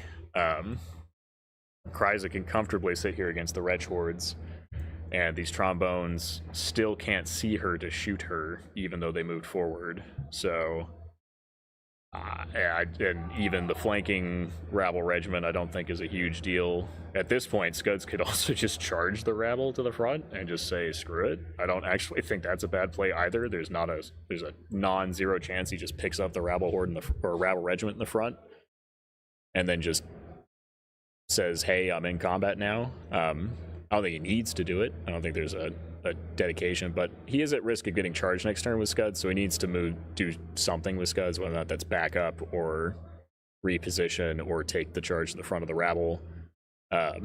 He should do one of those things. I think his worst move, actually, and I will at least call that out, is if he double charges this rabble regiment. I think that's actually a huge mistake, because it will push Kryza out of the way. He could just normal charge it.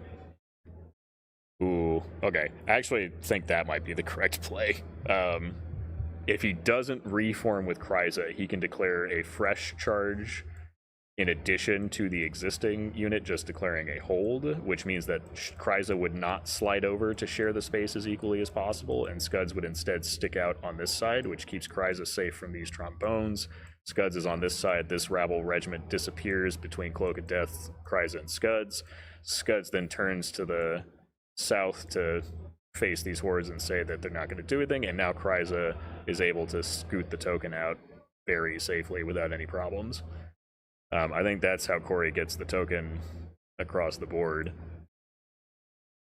at least in my mind.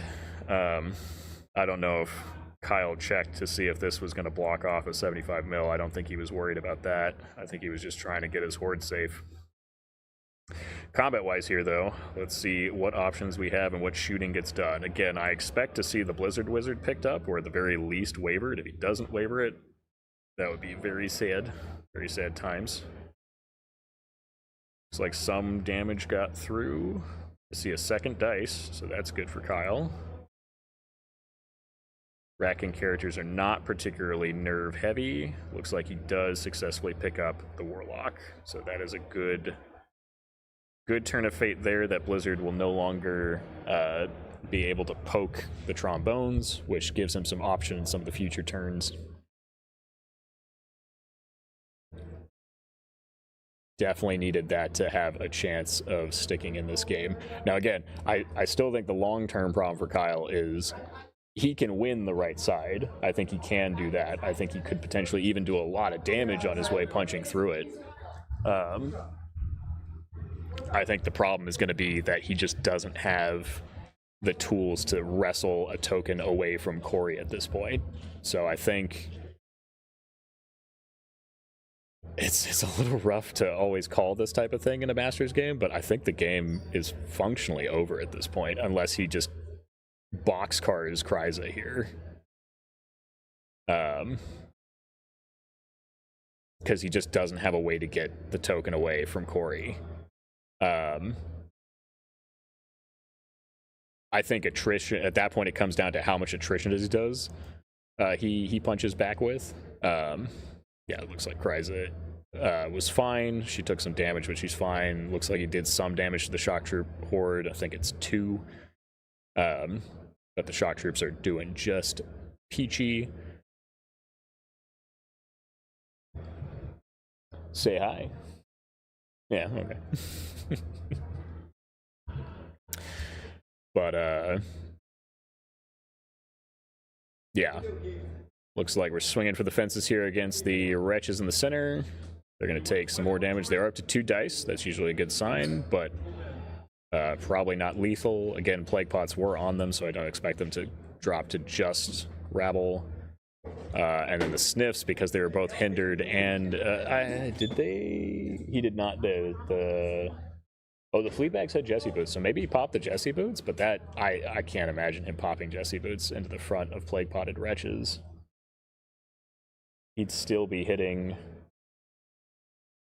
on 5s with 16 attacks. He's just not going to do enough damage.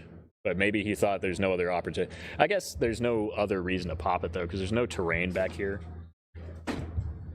So popping it to get across this fence at that point guarantees that he's not going to be hindered for the rest of the game. So I actually think that's not a bad opportunity to pop it, at least. I just don't think he's going to do enough damage to kill the Wretch Horde. Oh, looks like he did do the rare double 6. I think he double 6'd the Wretches, so he didn't kill it, but he did get some free bonus damage.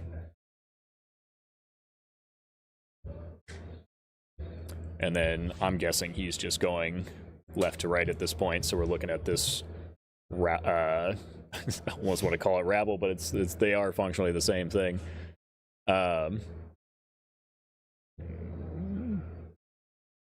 3 hits, and looks like 1 more wound, so 8 wounds on that regiment. 10 should pop it. That was a good nerve roll. It was pretty close to dead. It should have been a 6 to kill, which is like a 60-something% chance. So good pickup for Kyle there. Slides, that's a good move, because otherwise he was pinned against the side of the board. So now he can pivot through the side of the board and walk past, and that allows him to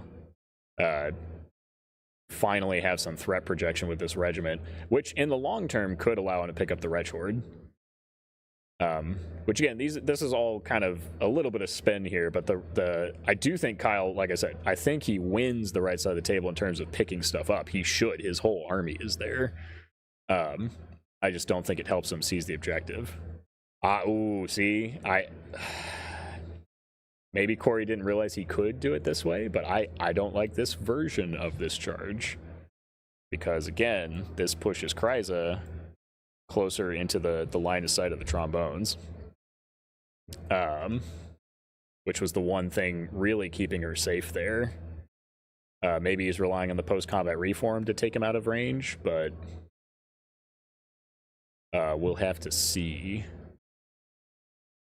Because yeah, I think he should have just taken the charge without the reform there. But there's the benefit of backseat gaming, is you get to see the full picture. Looks like he's going to do the multi-charge into the flank of the rabble.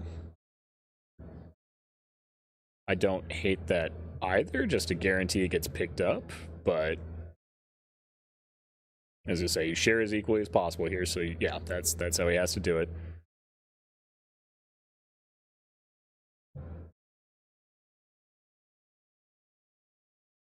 Technically, I believe he can still choose to do whichever way he wants, which one is centered up and which one is offset.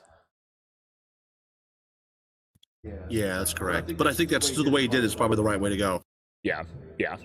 And this allows, so if barring a snakes, which would actually be pretty rough, which would actually be one of the reasons not to do this, would actually be to the risk of a snakes causing a catastrophic loss of this unit in retaliation. But hitting it this way allows him to pick up and just do a perfect 90-degree pivot to face back toward the center of the table. He can even back this one up if he wants a little bit more leeway on that pivot or sidestep it. He has some flexibility there. We do see he did do this. I don't know if he was able to do the full double move with it, but he was able to at least move through. So he took his pivot, walked through, and he'll end up walking it this way to do a pickup on the token over here. So yeah, so far, like I said, I think Corey's game plan is pretty set. It's just he's going to try to fight on the right side while getting it here. It does look like he's chosen to open up on the only unit with no cover and nothing there with the battery, so it's about to be a lot of shredder hits here. Looks like another wound there, then another shredder shot. Pretty low rolls on these shredders, so that's kind of the saving grace. Oh, I spoke too soon. That looks like 11. Yeah, so here's a waiver. But I mean, a waiver is honestly pretty good too, because that horde now is really stuck and just doesn't know what to do with its life.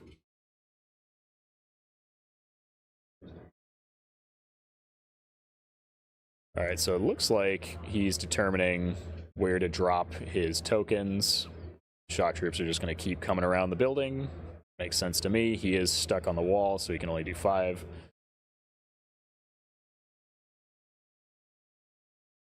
Feel like that was a slightly generous pivot there, but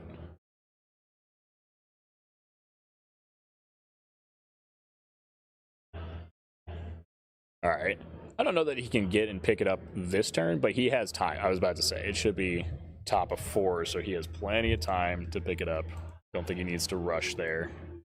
Though, in fairness, clockwise, we were supposed to start at 8:30. They had 105 total.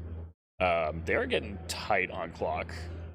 We don't have a perfect pickup on that, but if they started, round time says that they should be about 15 minutes away, maybe 25 with a little bit of generous rounding.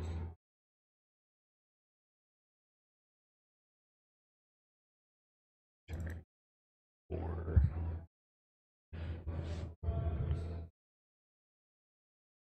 We brought the tray out because The hardwood on that table makes those dice sometimes not roll as well as I would like when there are that many of them. Does pick up the Rabble Regiment. Surprising no one. There's pretty much a snakes or bust there. If you got a snakes, that could have been really bad, but I mean, it's 90 shock troop attacks on 4s, and two. I know at least 2 of his hordes have magic items that are significant improvements.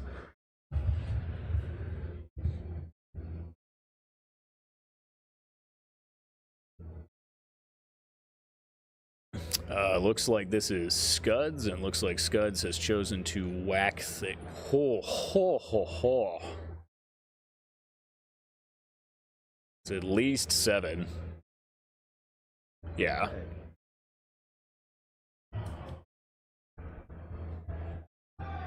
So picks up the regiment. Now it's kind of a what does he want to do? Again, my assumption is he does. I don't even know that he turns. I don't know that he even turns to face the horde because they can't get through the regiment that got wavered now. So now he can just kind of face wherever he wants. Oh, did they hand off? Interesting. Okay. I feel like Kryza is still the correct thing to hold the token there, because now Scuds is flying with 5 inch.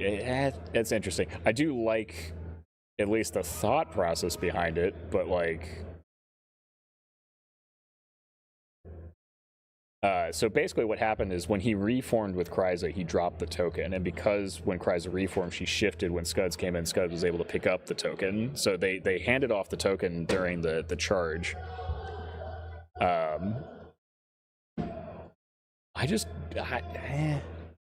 don't think that Kryza was in such a risk to do it, but it does at least put it on a more durable unit at this point, because Scuds is pretty much fresh and has more nerve overall, and is still safe behind the forest. I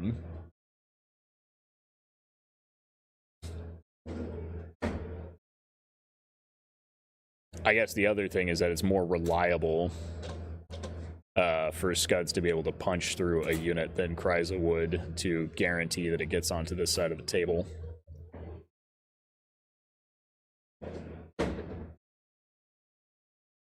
Alright, we do see that regiment coming around the corner.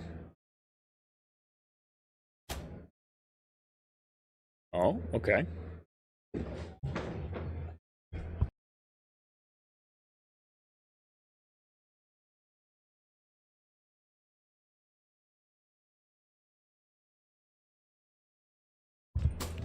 So many people have taken the key fob. 2 players in the gym didn't know where it was. All right, so we have the regiment has taken the flank of the wretches. So, and then slid down at that point to the final position. At that point, we have the wretches. Given how beat up they are, I suspect that we might see that horde pop, which is good. It does look like that Rabble Horde had one of the tokens this whole time, so that is actually really important that it managed to get around the side. The Rabble Horde in the center has chosen not to withdraw, so at this point, I'm guessing Kyle's just hoping to outfight the wretches head-to-head, and I still think the risk of that at this point is that the shock troops can come in and start picking stuff up. Notably, the shock troops that are exposed and in the open here do not have flake pots, it appears, and do have some damage already put out on them. Which, at this point, okay, so because he lost this rate, which again, this is why I was like, I don't know that he needed to throw that regiment out there if he could have drawn the shock troops in, but at this point, I think he's going to try to unload on this horde and just at least waver, if not delete it. He certainly he'll have the +1 to hit from standing still, have the +1 to hit for Alchemist Curse for standing still. He'll have the +1 to hit for the Blizzard Wizard for standing still. I think his trombone back here, which let's see if he remembers that it's not wavered for once. Should at this point walk forward. I don't think it can quite get to a position where it can shoot the forest.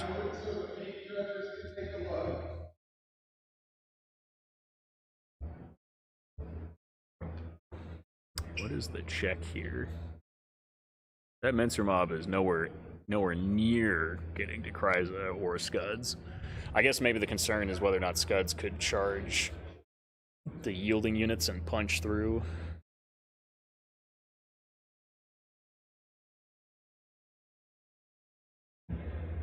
This would be one of the rare times where I would like to hear Kyle's thought process on where this is going.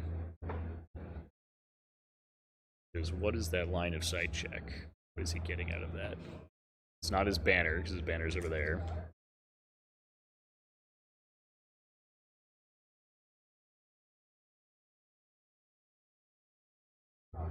Ooh, that's funny. I actually like that. Kyle did take an opportunity to pin this rabble horde, or not that I want to call them rabble, this wretch horde on the far left. I did mention that I thought that this would be a cute play if Corey just kept pushing forward too aggressively here and didn't more calmly secure it. I thought it was going to end up being a war machine that wouldn't take it, but then after this withdraw, it clearly became this unit. If he withdraws, he's going to be facing the wrong direction, and with the amount of turns left in the game, Grony might be able to park on the token and make it difficult for Corey to be able to actually snag it. Even if he can't pick it up with Grony, he can still stand and completely cover it with the 40mm base. I don't know that saves him that token, though. But it does at least open up a possibility of a draw in a super rare situation where Corey does not course correct here, I think.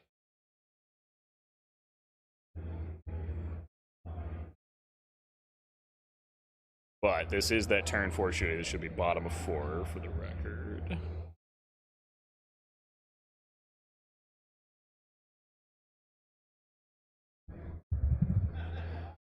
So bottom of 4, if I'm Kyle, he's got to waiver this horde. He's got to waiver this horde with his shooting. So this is where his shooting's going. I don't think he can see Kryza or Scuds, so realistically he's not doing anything there.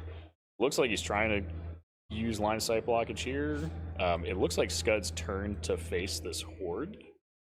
I'm assuming that's what this arrow is trying to indicate. So at that point he doesn't have to worry about Scuds' line of sight. He only has to worry about Kryza's. But I don't think she's in the forest, so I don't think it matters anyway. The projection of her line of sight is going to be pretty limited. Ooh,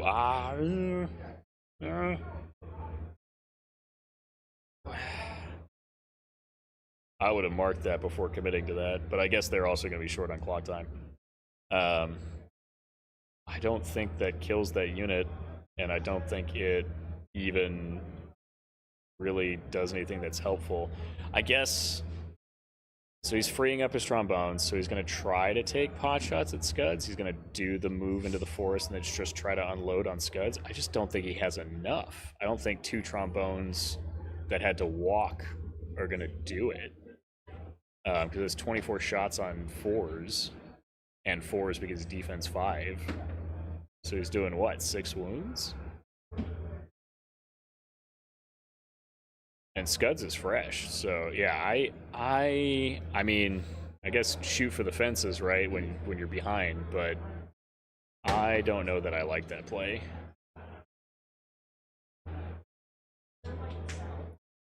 At this point, I mean, admittedly, I think Kyle is behind enough that I would be looking at kill points and just trying to squeeze as much attrition out of Corey as possible, and I think the best way he could have done that was popping that horde. That's a lot of points. Shock troop hordes with items are expansive. Okay, so he's moving the Blizzard Wizard, so we're adding Blizzard to the mix. That does help a little bit.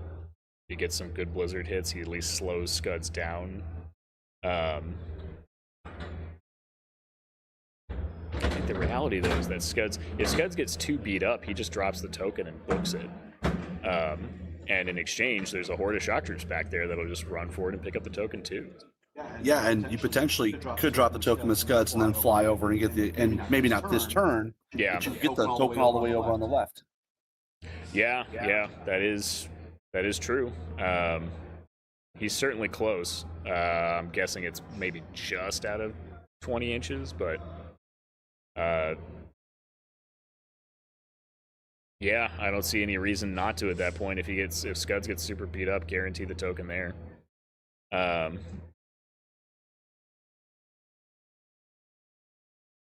I do appreciate Kyle swinging for any chance to actually win the scenario, though. So, like, the Grony play into the back of the Wretches. I do see the comment about going after the Shredders, which I agree. Going if you're accepting that you've lost the scenario, Grony should have gone for the Shredders. Just pick them up, all of them, you know, one at a time. He'll blend them consistently.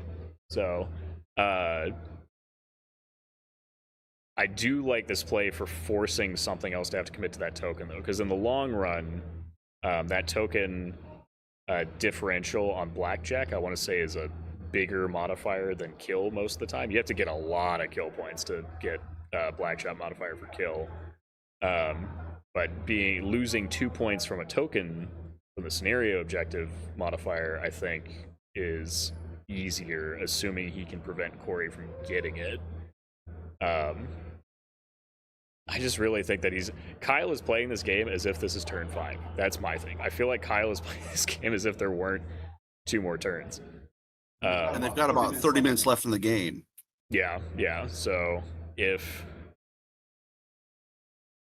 with not a whole lot of complicated moves, I think, left to play past this. So, could be wrong, but... Alright, so here comes the shooting. This is really going to be it. It looks like there is going to be some damage done to Scuds. A shot for the fences. Looks like he got some decent hits. Possibly some decent wounds based on that roll. See at least 1 dice going out. He puts out 2 dice here. That's impressive. Wow. Okay, so big. The blasters definitely came through for Kyle and did some big hits there. And then Blizzard. Oh, Blood Boil on top of that. I didn't see that coming through. Because Alchemist Curse is too far away. But Blood Boil could actually tip the scale. I still don't think he kills Scuds here, but that does dent him pretty substantially.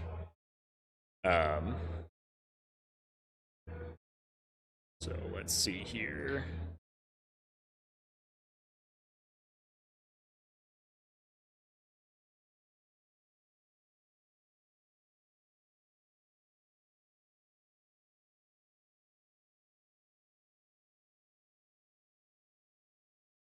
They checking to see if it's lethal? No, they've got time. Okay. So here's some additional damage. I'm assuming this is the Blood Boil, since it's based on how many wounds are already dealt. Looks like 10 on Scuds all totaled. It's not shabby. It's more than I expected. But admittedly, that was after shifting the Blizzard and the Blood Boil. That's actually probably about right. So it should be a 9 twice here. Might even be a 20, because I think Scuds is just a flat 19 now. Yeah, he's a flat 19, so it's a 20. It's a 20 nerve check. So yeah, looks like Scuds lives to fight another day, and more importantly, is not wavered.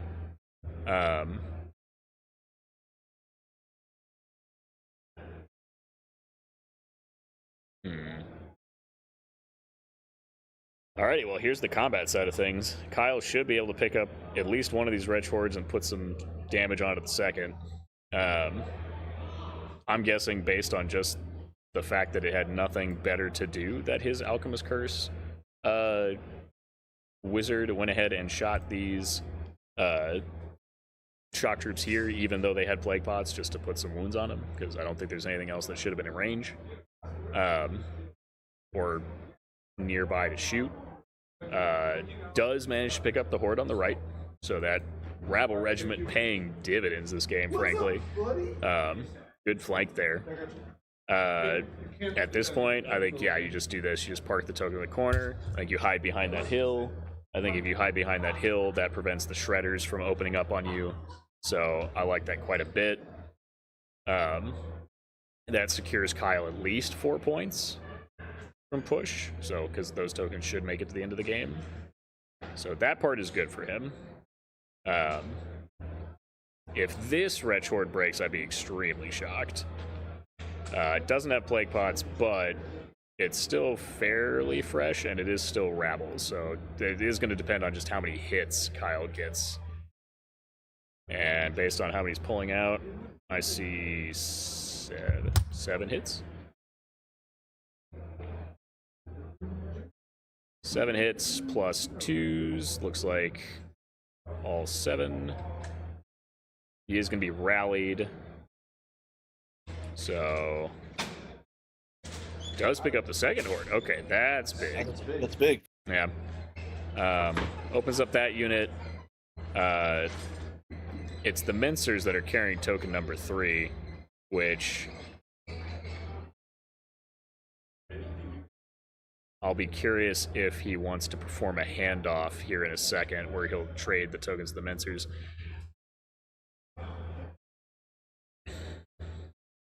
Or drop the mincer token and give it to the horde, since the horde's now still shticking. This is the Goblin Chariots into the shock troops in the center. Again, these shock troops are pretty much fresh, so it looks like they just kind of bounced. And then this is Groany into the rear of the wretches over there. That's funny, but what does that get you? Okay, so he does, looks like a decent amount of damage to wretches, doesn't get a double 6. Alright. So I'm curious to see if Corey just withdraws that wretch horde and backs it all the way up. Taking a potty break here. So this is top of 5. So now we got to see some big moves. Mm-hmm. 0 for 8. We're all sad together. How many think? I saw double trombone, blizzard wizard, and blood boil on Scuds for 10 wounds. 9. Or I got him up to 10 with blood boil. Yeah, 10, that sounds about right though, because 2 trombones, 24 attacks, 6 wounds. Because it's average. Yeah. I had 8 wounds on blizzard, Matt. I didn't even slow him down. Oh, well, that I mean. I wanted to speed forward. I don't. And I can chase. I have thoughts after the game. I'm curious as to why he token transferred there. I would have kept it on Kryza and just stayed out of line of sight. But I think the actual reality is I could probably have shot Kryza off, but I couldn't shoot Scud off. We'll see. Yeah, we'll see. Neither of us have any time left. We suck at this game. Oh, We are terrible. I'm wondering if you guys are gonna finish. Probably not likely. If it goes to 7, probably not. well. Oh, not turn, just turn.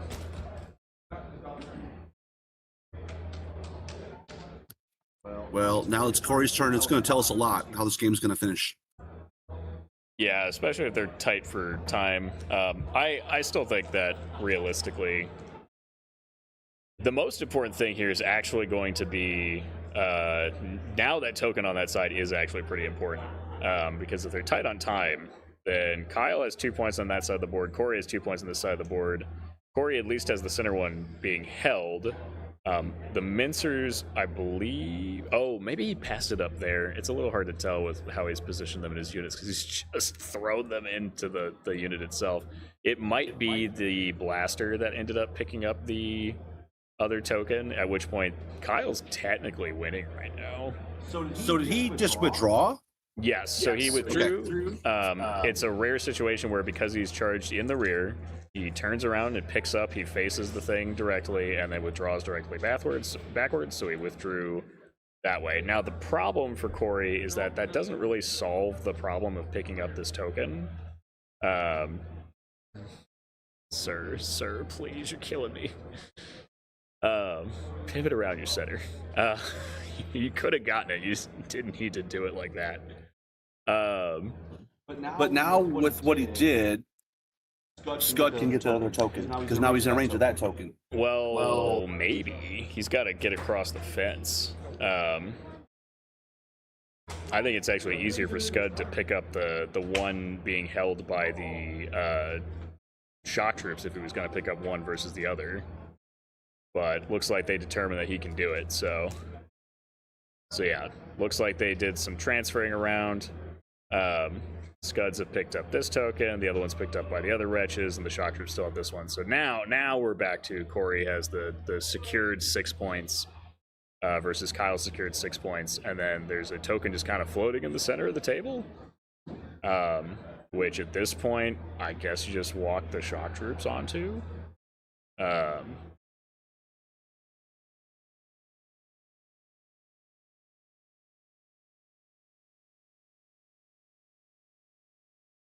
Yeah, he's got to pick it up with the shock troops. There's no other option. So I guess Kryza goes and dies in a brave last stand, killing some of the war trombones or something to try to make sure the shock troops survive. Yeah, there we go. That makes sense to me because that also blocks up the Mincer mob. Because even if they kill Kryza, which they do have a good chance of doing, if they charge, they're not getting to the shock troops in time. So yeah, we're gonna see a walkthrough here, pick it up, and then I would assume a pivot, but I guess not. I guess he's playing it safe. But I got the plague plot unit. The plague plot on that. Does get plague pods. That's big. If he didn't get that, I'd actually be in trouble here. He's gonna shredder and blow up the regiment, I assume. I guess he could have actually, if he could have pivoted in such a way that he could have gotten his second shredder to shoot out the trombones. Because at that point, I think you do take those shots.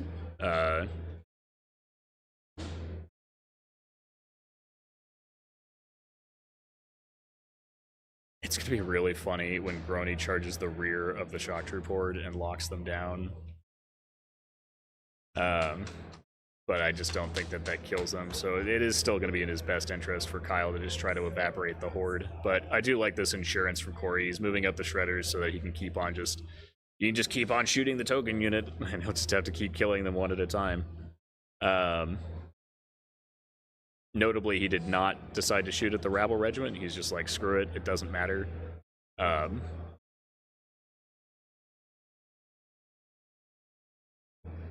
Ooh, I wonder. Grony might be in range of Scuds. If Grony's in range of Scuds, then it would be really funny. Scuds is a little beat up, right? So Grony charges Scuds, gets a good blast, and deletes the token carrier at that point, and a huge chunk of points for attrition. For being a game that looked like it was decided turn 3, Kyle still has some opportunities here to potentially walk it back. Good pickup on the trombone there. He's trying to overrun into the Mincers. Looks like he's going to instead just give the Mincers a flank, but I mean, again, Kryza did her job, which is to get in the way. And picking up a trombone is just a nice bonus. Cloak of Death hitting things. Shock troops here realistically pick up this chariot unit. The goblin chariots are not exactly that durable. Defense 4, nerf 14. Ooh, but the Curse of 4s though. Oh my god, that roll. Atrocious roll. But should wound on 2. Oh my god, how many? That did what? 5 wounds? 5 wounds. 4 wounds. One of those is Cloak of Death. He did 4 wounds with the shock troop horde with crushing strength. Oh my god. This is why. This stream is brought to you by Twitch Insurance. Be smart. Buy Twitch Banechan Insurance now. Never roll bad rolls of 4s again. If you're a Racken player, you need Twitch Insurance.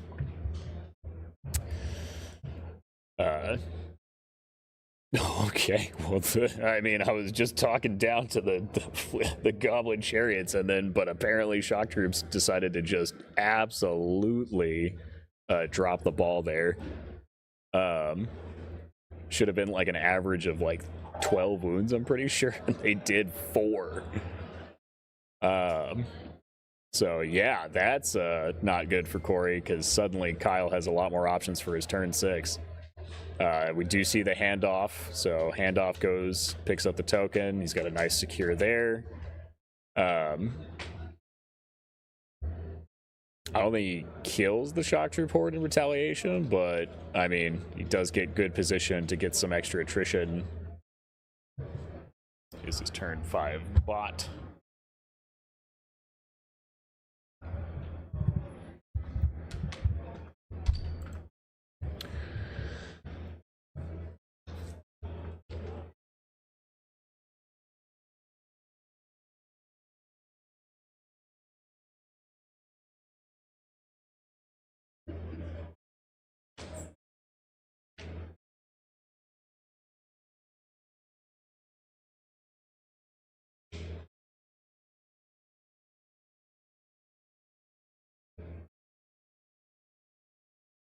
Okay. Sorry, didn't mean to get quiet there. Contemplating post-matchup interviews that aren't even happening yet because we're not there. So it does take the flank on Kryza. I like that just for the attrition points. Kryza's a hefty chunk of points as a warlord, so and a flank of a Mincer mob should delete her. Especially since he's already taken some damage prior to this. It does look like he is going to move all of his shooting into a position to try and see if he can get... Ooh, I like that. Good adjustment there, so he can try to not take cover. I think he actually... Well, okay, he was preventing himself from taking cover, and now he's just getting a laser line, so... But we're going to see Plague Pots. This is the last hurrah of the actual time stealthy might matter for a Plague Pot cast, for the record. So this horde decides to Hail Mary charges some shock troops, see if they get super lucky. And in the meantime, we're going to see Blizzard Wizard, 2 trombones, Blood Boil, and I'm pretty sure the Alchemist Curse Wizard at this point has rounded the back. They're all going to dump everything into that horde in the center. Notably, it'll have Inspiring for the shooting, which is funny because Kryza, I think, is the only thing left Inspiring on that side of the table, and she's going to die. She's just going to die one phase behind where it would have been nice. We see Grony take a jump here. Maybe he checked to see if he was in range of Scuds. I actually missed it if he did, but it was good. I mean, it gives him position for turn 6 to try to chase Scuds down, or potentially the Horde if the Rabble just roll out the wazoo here.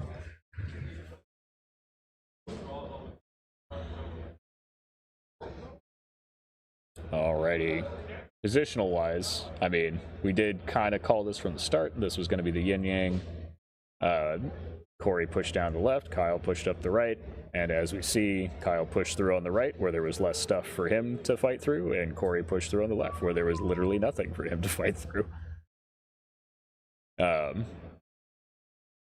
think despite Corey having a pretty distinct turn 1 advantage from positioning, I think Kyle has done an excellent job at fighting through it and taking advantage of things as the turns have gone. So I'm a little surprised that Token has not been able to make it across the table, but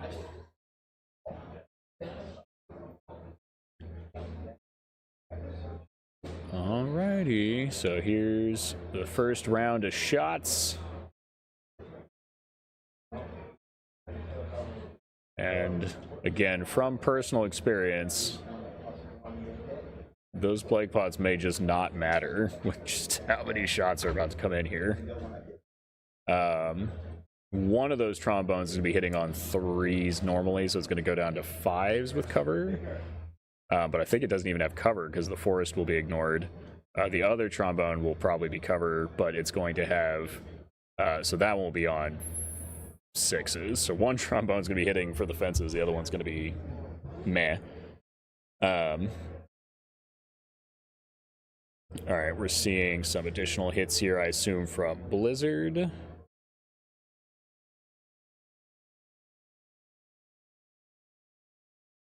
And then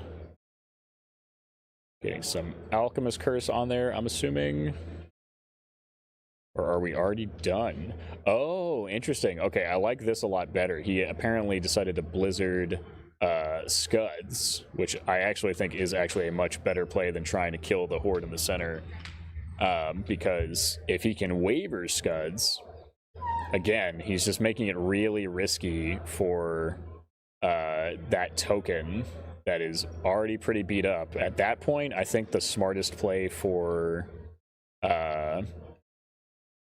Corey is going to be to pivot his wretches so that he can hide Scuds behind the wretch horde, so that Grony can't come in and snipe Scuds.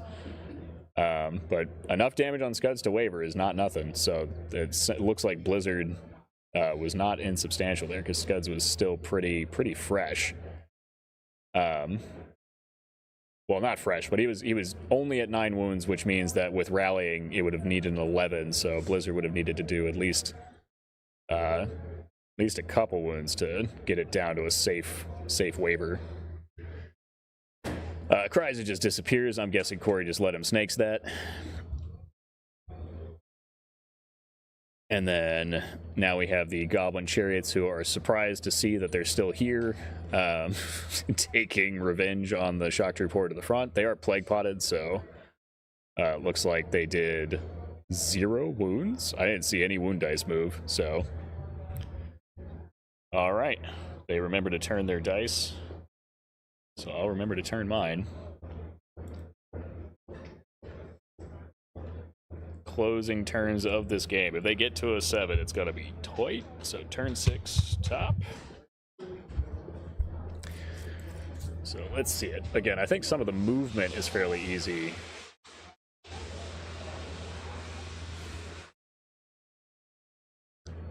Oh, interesting. Oh, I think they flipped back. I think they forgot to do something somewhere. Yeah, he forgot to fight the shock troops. So they doubled back, fought the shock troops, did some damage. It looks like he did maybe one damage to the shock troops. I don't know about this.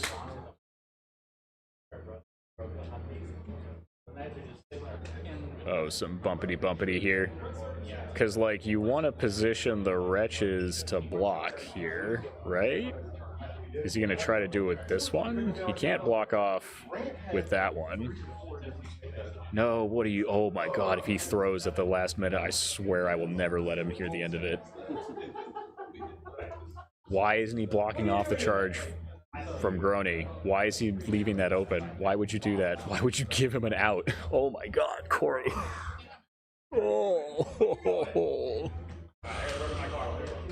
So he's going to drop the token? Yeah, he's gonna swap it on. Pick it up with one of the shredders. Yeah, that's out of line of sight, which is good. So he's gonna secure that one victory point for sure. Even then, it's actually not secure though. Because the problem is the Alchemist Curse Wizard is in the back, and I'm pretty sure shredders are defense 5 for some reason. They are. So suddenly Alchemist Curse is getting +5 dice to, I think it's Alchemist Curse 4 base. Yes, so Alchemist 4 base, suddenly they're going to be 9 dice on 4s hitting them. There's a chance that he at least wavers. I don't think he can kill, though. I think that's what Corey's counting on, because at that point, he just can't see around the horde of shock troops, which is why I think he's not taking that charge. I think if the shredders were close enough, he could have positioned one shredder here, taken the charge of this regiment, killed it, and then just been standing there to block line of sight regardless. But at this point, I think they're both just pressed for clock time, so they're just playing it out as they can. It's good. Yeah, they're down to like 8 minutes.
All right.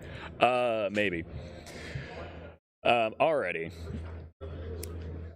So, critically here, it's going to be interesting. We do see that Shocked Report apparently got the memo and deleted a Rabble Horde in one go. That's how you do it. But again, I think my concern here, it's really going to come down to if Scuds one-shots. If Scuds gets picked up by Grony, I swear to God, I will lose my mind. The Shocked Report is fine. He's going to try to pit shots at the artillery in the back. He's going to collapse on this horde and pick it up, which that's good. He'll get some attrition points from that.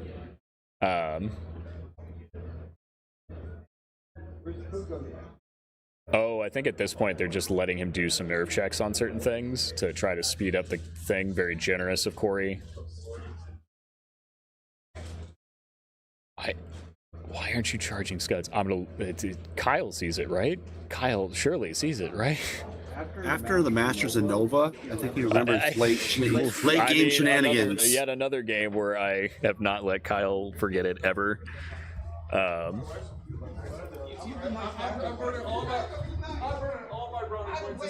Man, this post-game interview is going to be very interesting for me, wanting to break down what's happened on this left side at this point. He gets free reform too. There's no reason he can't see it. Has Kyle just missed his opportunity to like win the game? And oh, there we go. There we go. There it is. Finally. There we go. I promised I would try to reserve my sailor's mouth for as much as I could, but I was like, if you miss this, I swear to God. All right. So looks like the hits were not fantastic though, but he did damage. Oh my God. Oh my God, he threw. Now he needs a turn 7 to even draw. Corey had this. He had it. Oh. All right, well, I mean, we were talking about how this was theoretically it was looking very strong for Corey, but yeah, I think that mistake cost him the game, because now he's going to have, Kyle has 6 points from tokens on that side of the table. Attrition wise, I would not be surprised. I think Corey will even it up on attrition, so it's going to be almost a statistical draw at that point.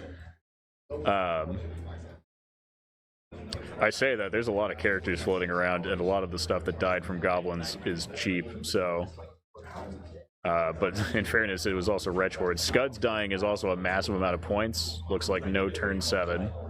There's the handshake. Yeah. I mean, I think Kyle just pulled it out at the end there because Grony. I don't know why he didn't move that Wretch Horde up. It was so easy for him to just block off that charge. I think he was just paranoid of Blizzard. Yeah. I don't know that he made many mistakes elsewhere on the table. I think he played it very smart in other places. I think it was just the one critical, like he was doing great, and then the one critical mistake there cost him it. So yeah. That was a fun game. That was. It definitely got exciting at the end there. I think the prediction was pretty straight. I mean, they did yin-yang it. I think Kyle did push through. I think he got some good attrition points with the trombones. He did end up picking up some hordes there toward the end. And we did see the power of the just nuking stuff.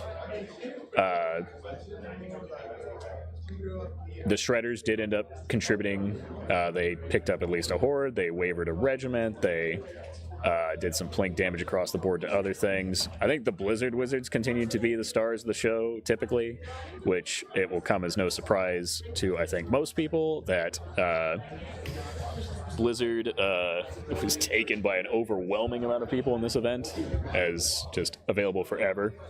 So it sounds like Rob might be going to ask some questions, but believe me, I'll be asking if he spotted that he could have done that. Unless that unit is wavered for some reason, I'm I'm pretty sure he could have blocked it.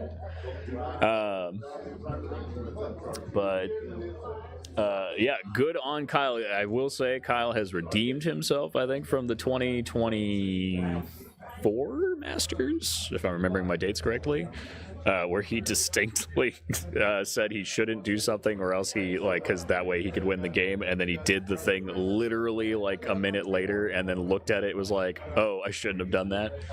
And gave the game to Ed. I believe it was Ed.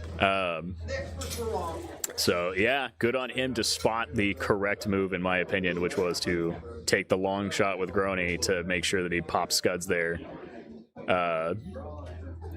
I think it's also funny because I'm pretty sure Kyle was suggesting that the Blizzard Wizard had failed him, and he must have done enough damage to put the fear of God into Corey about Scuds. So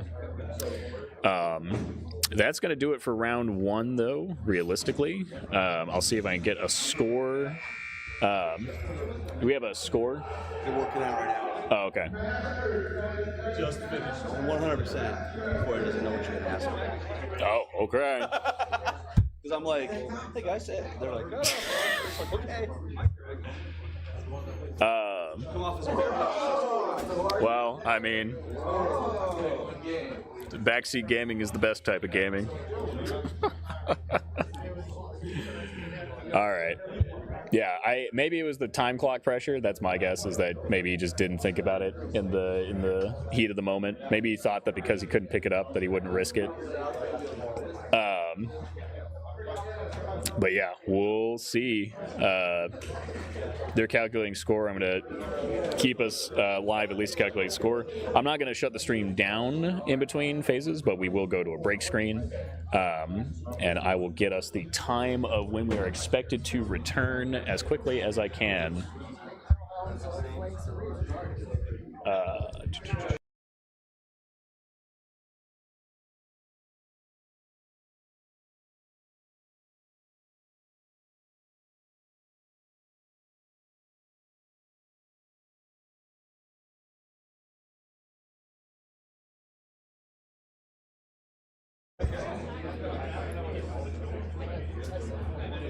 Getting lots of people piling out of the main gaming hall. Basically behind us we have the main Masters event, the gaming hall, and then in front of us we have the separate isolated gym for the streaming table. So it seems like the overwhelming majority of people have finished their games. I bet they can.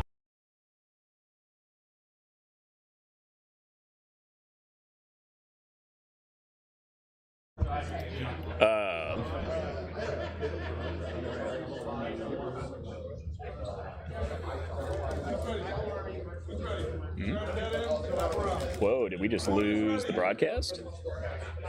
We got till noon Uh-oh. for lunch.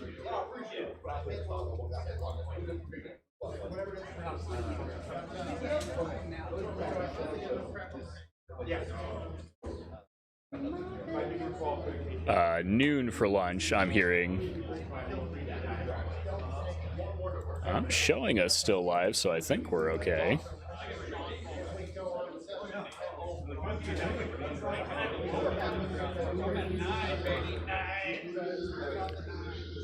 Okay, yeah, we're still fine. Never mind. Ooh, what's the quality looking like on the live stream proper on YouTube? Do a quick check here. Good, 1080. Okay, yeah, no, we look great. We look amazing. I'm not biased. Okay. Still waiting for them to get that score in, and then we will break for lunch. Lunch is going to be noon Central, so about an hour. I'm guessing they're going to have a shorter lunch due to the fact that we have lunch served here. It's going to be great. Yeah, people are already getting lunch, so now these guys need to hurry up and count so I can get some food. But that means for anyone who's following that does not know the conversion in their local time zone, that means we will be having about an hour break from where we are now, and then we will be back with round 2, and I will get those players and lists as soon as I can. So, but expect an hour break.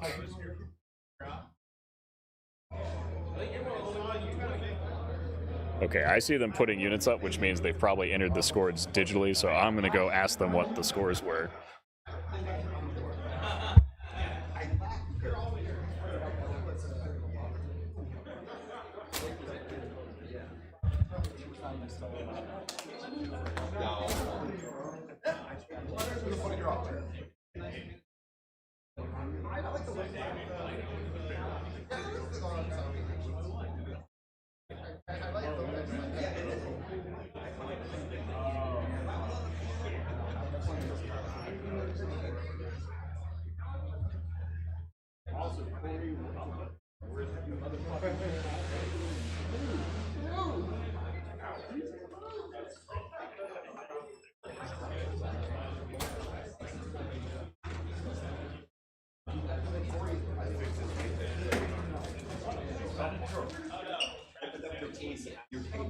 No, you're also happy to get up for it.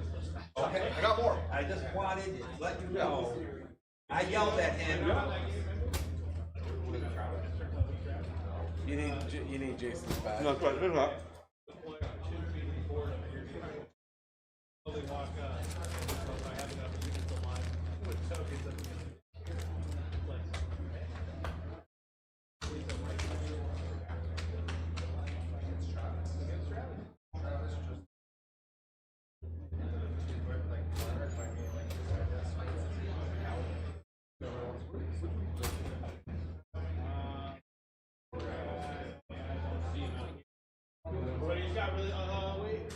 Right there. No sleeves. Oh, okay. Facing you.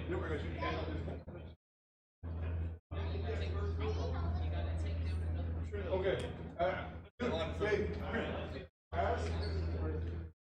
Hey. Yeah.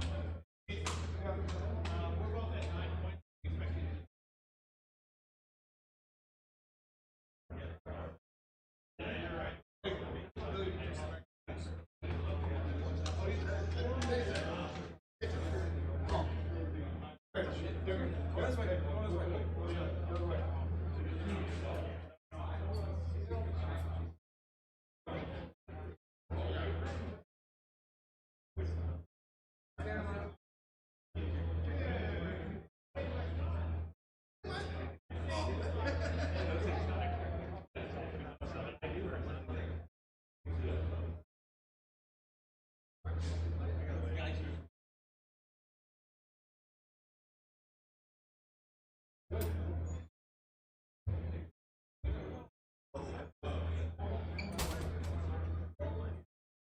Hey man, how's the trip been? Why? I'm in the process of moving back to Seattle. Yeah. Long ways. We actually made this drive once. More of us have driven to Chicago GT. Long ways. Like the drive. But you can go 120 the whole time because it's Montana, fucking South Dakota. What are you playing for? I'm playing the. Probably too well. Mike's a little rusty crop too. I was surprised to see you here. Oh. He didn't. Yeah. I caught him out.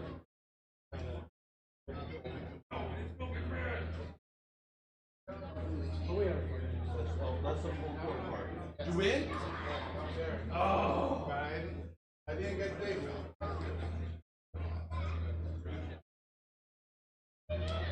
So how well did you win? well, I don't know what happened. How'd that 18 or 19. Kyle won. He missed the move that saves clean. He's gonna block the last move and you'll see him. We're all like, you gotta do this. Like, he doesn't do it. I'm like, oh, it's a problem. I already got one in hand. Because the whole game.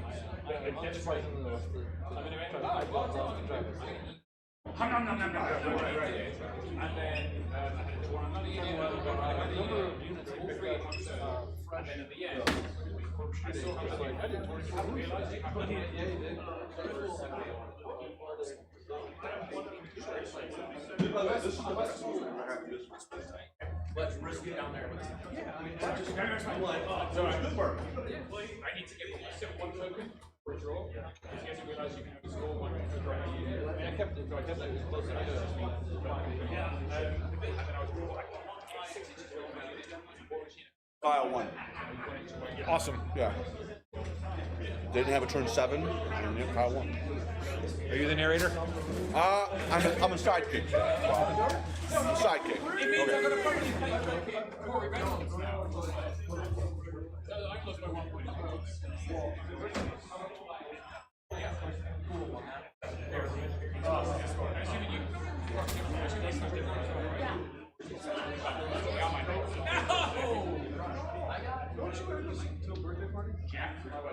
By the time I got to my car,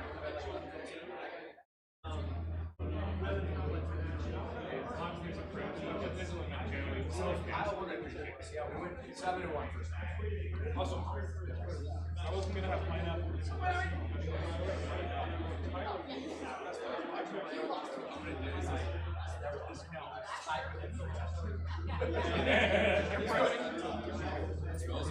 Thank you.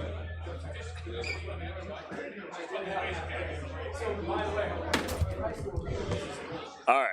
Got a couple answers right at the end there, so wanted to confirm that before I go to my lunch break. But Corey did not spot, in fact, the Horde ability to cover Grony. I think at that point he was under clock pressure and wanted to basically just was more concerned about dodging the Blizzard and just didn't think about the charge at all.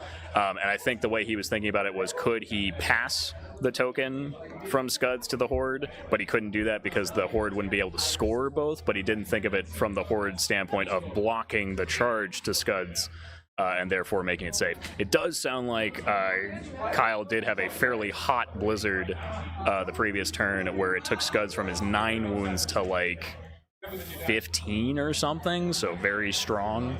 Or it was 17, he said. It was enough to where it was a 3 to kill with shooting, which that was definitely a pretty spicy one.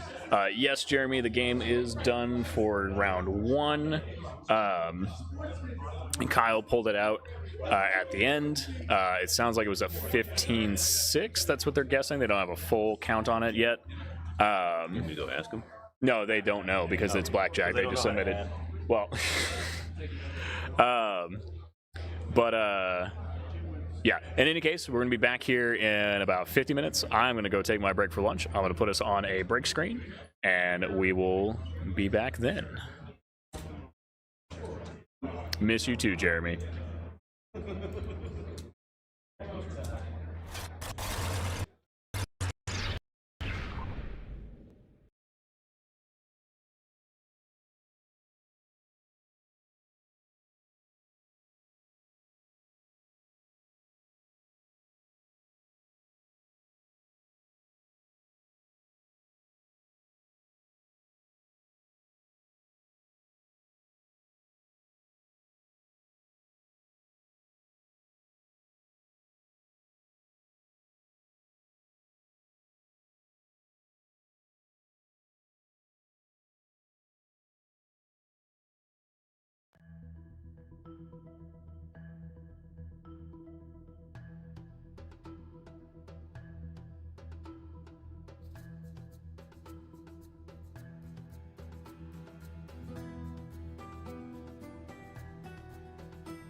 All right, let me get my break music off there. Okay, welcome back everyone to US Masters 2026 coverage. We are covering game 2 now with Eric Trowbridge versus Tyler Schultz. Eric is deployed at the top of the table with his orcs, Tyler at the bottom of the table with his dwarves. We're going to go through their lists here in just a minute as I find a drink to make sure I cover myself after this. Starting at the top, we're going to go with Trowbridge's list. Specifically, it's called Thonar I Hardly Know Her, or Know R, appropriate. So starting on the far left, we're going to have a regiment of, we have 3 regiments of legionnaires.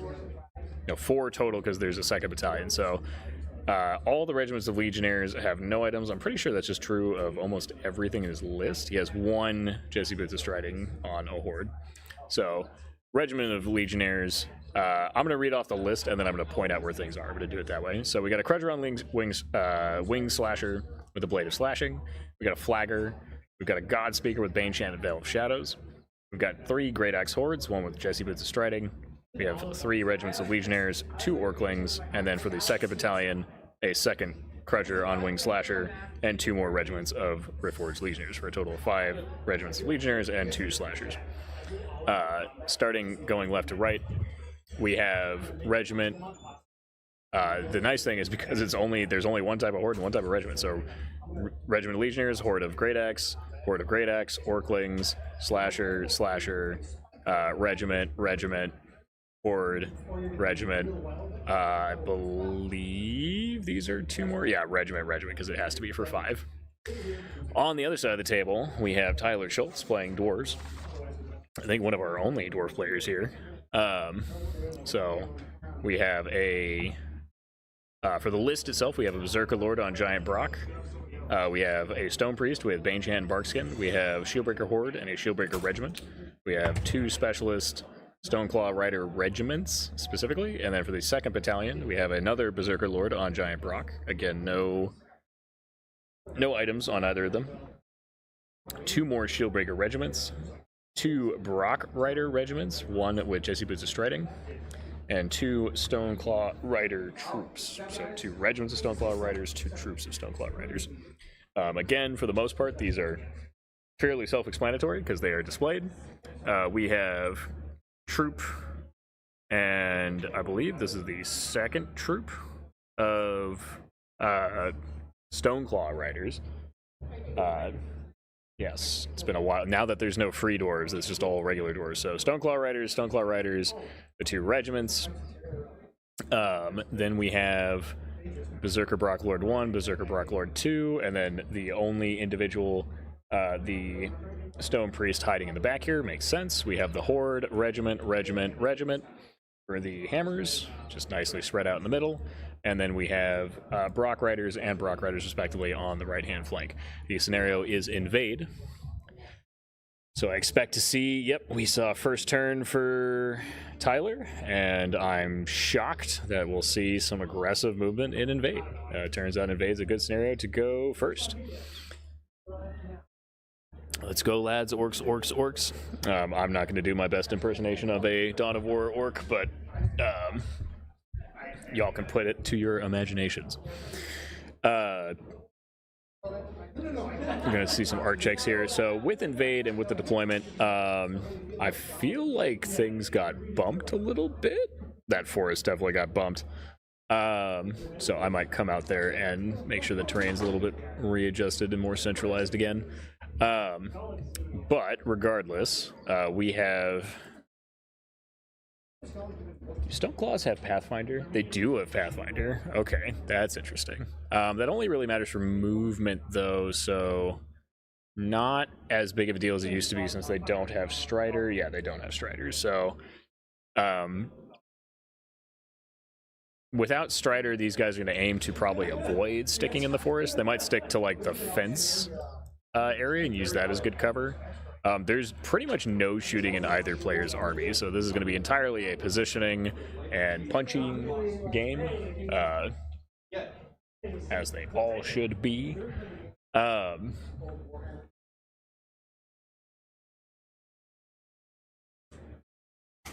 Tyler is going to take advantage of his dwarves going 8 in as many places as possible.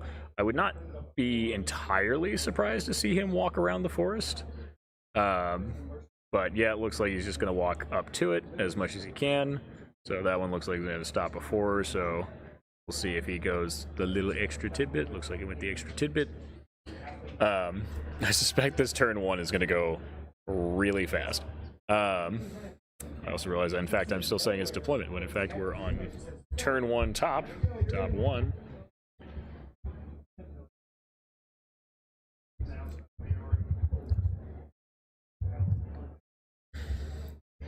However, I'm pretty sure by the time I almost finished typing that out, they're already at the bottom of 1 because without shooting, it's mostly just going to be the positioning game. So we do have the slashers here. Now, 2 slashers on Trowbridge's side. There's just not a lot of like terrain that I think is going to make a massive impact outside of that forest, really. There is a fence on the right-hand side, which I do think helps Tyler more, if only because I suspect those Brock Riders that are closer are the ones with J-Boots. He did have J-Boots on? He did. So Brock's J-Boots, that side. Far Brock's probably looking for just a forward push. I don't have it. I don't even Oh. Why did I do this? Yeah. I have a 9-month-old. To say they don't have wild charge, right? No, they don't. So can't wild charge or anything silly here. The slashers do have 12 attacks, which does make them one of the better dragon options in the game, especially for their cost, because they have a little bit less nerve at 18, but 2 extra attacks at 12, and a 290 point cost means that they have really high output, but then just only a little bit of nerve given off in the trade, and I'm pretty sure they're a little cheaper at the end of that. So, and they're still Crush 3, they're still inspiring, they still have all the other goodies. So it looks like Tyler's going to try to take some board control while also positioning around the possibility of the slashers coming in. The slashers I don't think realistically we're looking at one-shot kills on anything to the front other than maybe the troops of Stoneclaw. What do the troops look like? They have 13 nerve, evens 4, so they would be at risk if the for a strider, or sorry, a slasher, for a slasher single tapping them, that could potentially be a danger. Realistically, I don't know that Trowbridge will do that just because it's a safety thing. But, you know, sometimes you gamble. Because if he doesn't pop it, it could end up losing him a slasher between 2 of the regiments, because the regiments are sitting at Thunderous Charge 2 with 16 attacks. There's a feint, which is interesting, so you could do some funny things with the troops to pin stuff down and then run away. They do have to survive getting punched back, which I think most of the things in Trowbridge's list have some pretty disgusting output, especially even, it won't be Thonar Green Rage, but even without Thonar Green Rage, I'm pretty sure the base orc regiments are going to be pretty spicy.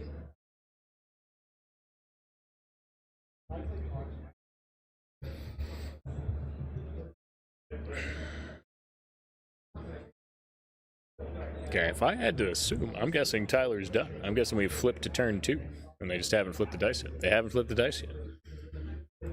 I gave him 1 job. So, bottom of 1.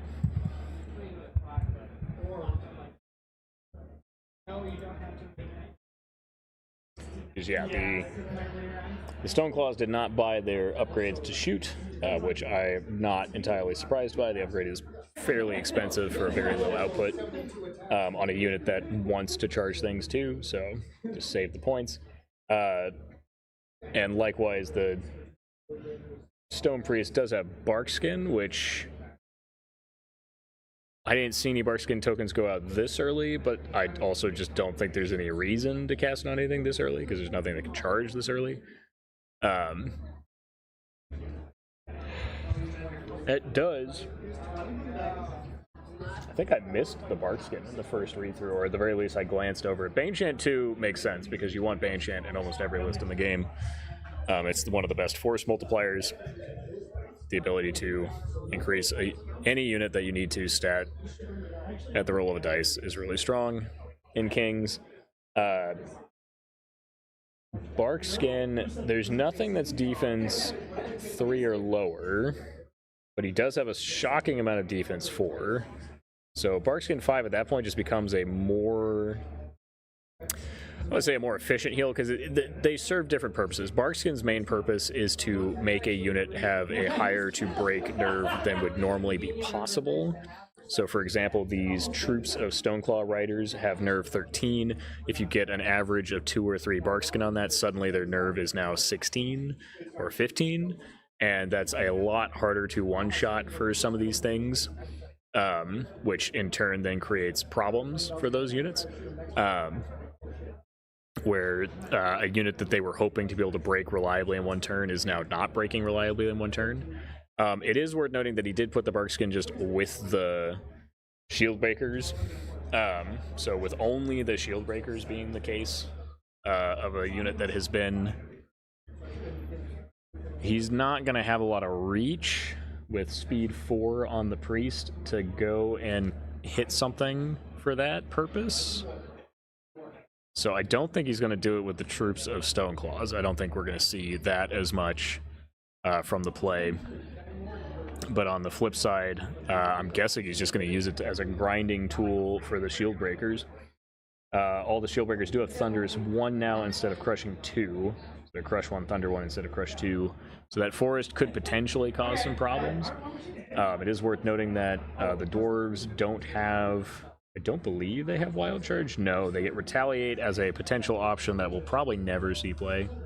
And they get... I believe that's been fixed in the most recent book to where it's significantly better.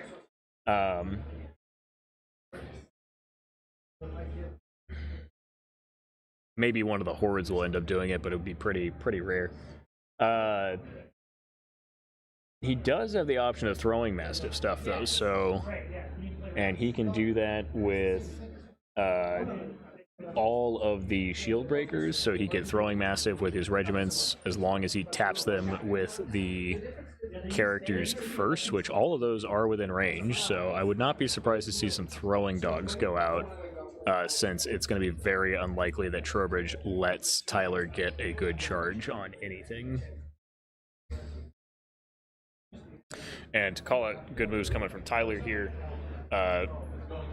he did move this Orkling up and pivot, and the reason he pivoted like this is twofold. One, I'm pretty sure it prevents any sort of double charge on the front of these orcs. It'd be very difficult to fit 2 units of birds. By extension, it puts stuff far enough out that they want to charge the orcs. It's going to be difficult for them to get out of the orc charge range, but not cram up the orcs in the process. So he's giving himself a lot of flexibility. It's actually a really clever move of this troop. So because normally a lot of people run chaff flat, so they would run it flat lengthwise to the front of this horde. And the downside of that is if it's too close to the horde basically gets one option, which is to either have the troop die or withdraw to get out of the way.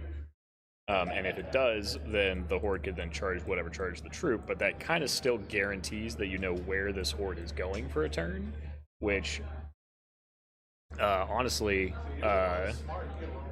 is good for what you're trying to do with chaff, which is pin a unit in place, know that it cannot get out, and that it's limited in that fashion. So what I think the goal here is, by having the chaff be positioned like this, it still effectively blocks off the frontage and prevents a multi-charge. But by extension, it allows this horde to, if he doesn't charge it, might even be threefold if it's really well positioned, but it allows this horde to pivot and walk through this unit because there's still plenty of space in between them.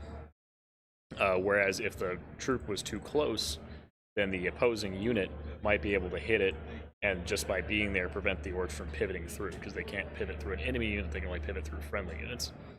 or sorry, they can only pivot if they can't end a pivot on top of an enemy unit, which means they couldn't do a 90-degree turn and like walk off this way or something along those lines. Instead, they would have to just charge the thing in front of them realistically. But by doing this, even if he kills this Orkling, he'd have to do a fairly decent overrun to prevent the orcs from being able to pivot and just walk past, assuming he wants to do that, which he might. Oh god, excuse me. If nothing else, it's good bait because, again, take this charge here. These just get the flank, even if you overrun to try to prevent this horde moving out of the way. If you fail, then you're just feeding a unit there. So I think that's good position from Trowbridge. I think he's moving his dragon up centrally to take position there. He has the speed advantage in the center, which I do think is actually really good for him in that he can take positions to where he's just not threatened. Now, he will have to be careful about the birds diving over things. They are speed 10, distinctly, not speed 9. So there's a lot of flyers in the edition swap were reduced to speed 9. Some of them did escape this purge, this great Jedi purge. So the slashers are still speed. Most dragons are still speed 10, though not all of them. And the flyboys specifically are speed 10 still. So from a flying perspective, they both have the speed tie when it comes to who can get the charge there.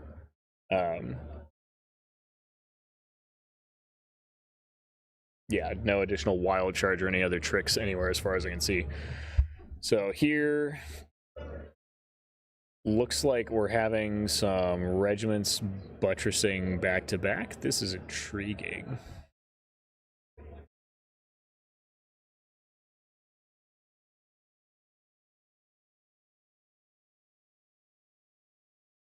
I am curious what the goal is here. Maybe just to double threaten if the Brocks try to come around the corner. I don't dislike that.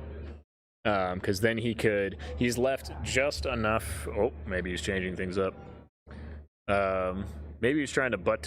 Maybe he's trying to see if he pivoted and walk 10 and then pivot and walk 10 here to get through and face the other directions. I was thinking that maybe he was setting up, assuming these were both in the same spot, that he would double pivot to the right and then he could double charge the Brocks as they come running through, assuming that they do that. I just don't think Tyler would give him that charge.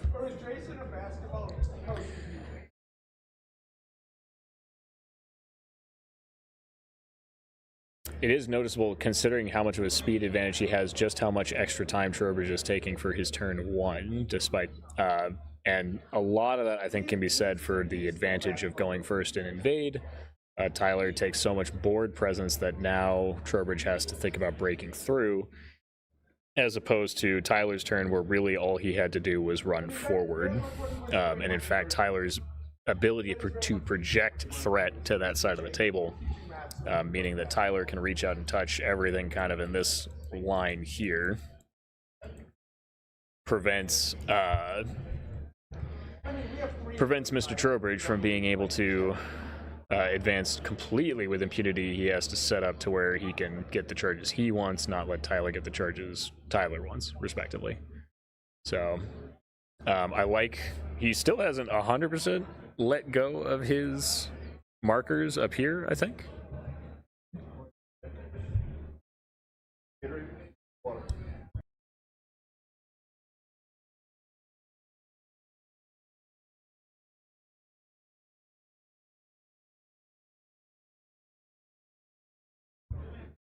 Go back in the room so one of us is in the room. Okay. Yeah, he's not 100% committed to the upper right corner.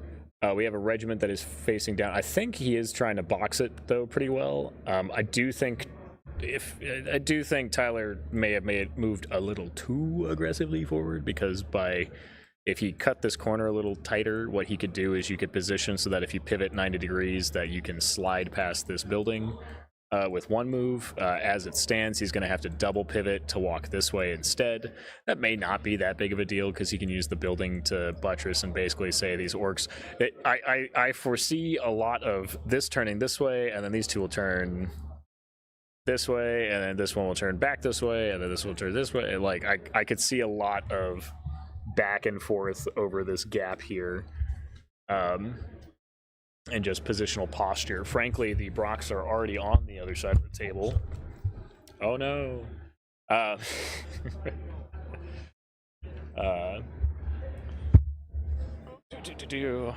the Brocks are already on this side of the table. I do want to check very briefly here. I don't think Invade has been changed, but I'm always cautious when it comes to scenarios. It's probably my weakest aspect with just remembering the rules off top of the head. So with Invade, which should also be one of the shortest ones because it's very simple, it is majority footprint. So as opposed to Push, where it is the entire unit has to be on the other side of the table, Invade is majority. So the Brocks are functionally already scoring just by being where they are. So he doesn't technically have to come forward and push. He doesn't really have to maneuver in that position. So if Tyler's out of 10-inch charge range, I'd probably just chill there.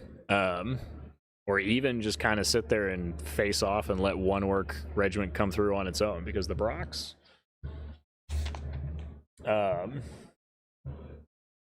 18 nerve, so defense 4... can probably realistically safely, admittedly there's no characters over there, that helps a lot, but if they had green rage, I think it would be a little bit more risky, but with 12 attacks, hitting on 3s, you're going to realistically get, 8 hits? Yeah, 8 hits, and then 6 wounds, so doesn't kill the Brocks. That's assuming they could get to a charge. And the Brocks can also just play keep away.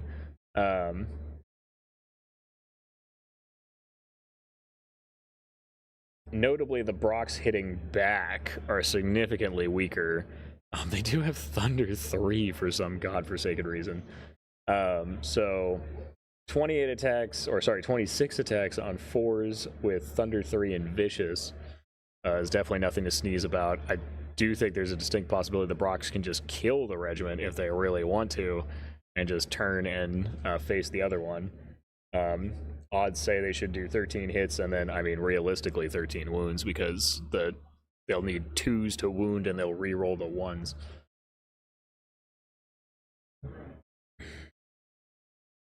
And I'm pretty sure that 13 would put that into lethal for the Riftforged Legionnaires. Yes, 16. So yeah, it'd be functional snakes at that point. It'd be a 3, which, yeah, functional snakes. Oh, okay, he's checking a bird. Checking a bird to see if he can fly past. Did we flip turns? That's the question. Are we now on to turn 2? We are on to turn 2. Good job, guys.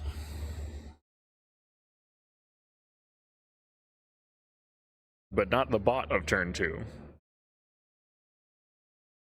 Oh, okay, I like this move.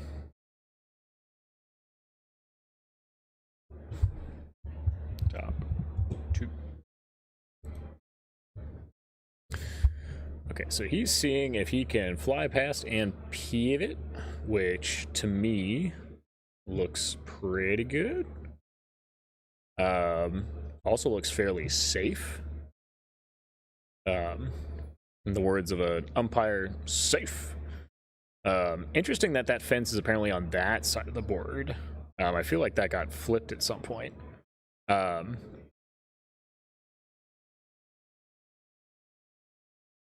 But yeah, with the fence being there, now the Brock unit needs to very specifically be the one that has J-boots as opposed to the one that does not. If it's the one with J-boots, oh, okay. Well, yeah, so I'm not crazy. I was like, the fence, I could have sworn the fence was on that side of the table. Or did they just pick it up to put it there? Oh my god. I'm going to lose my mind. Which side of this building is this fence on?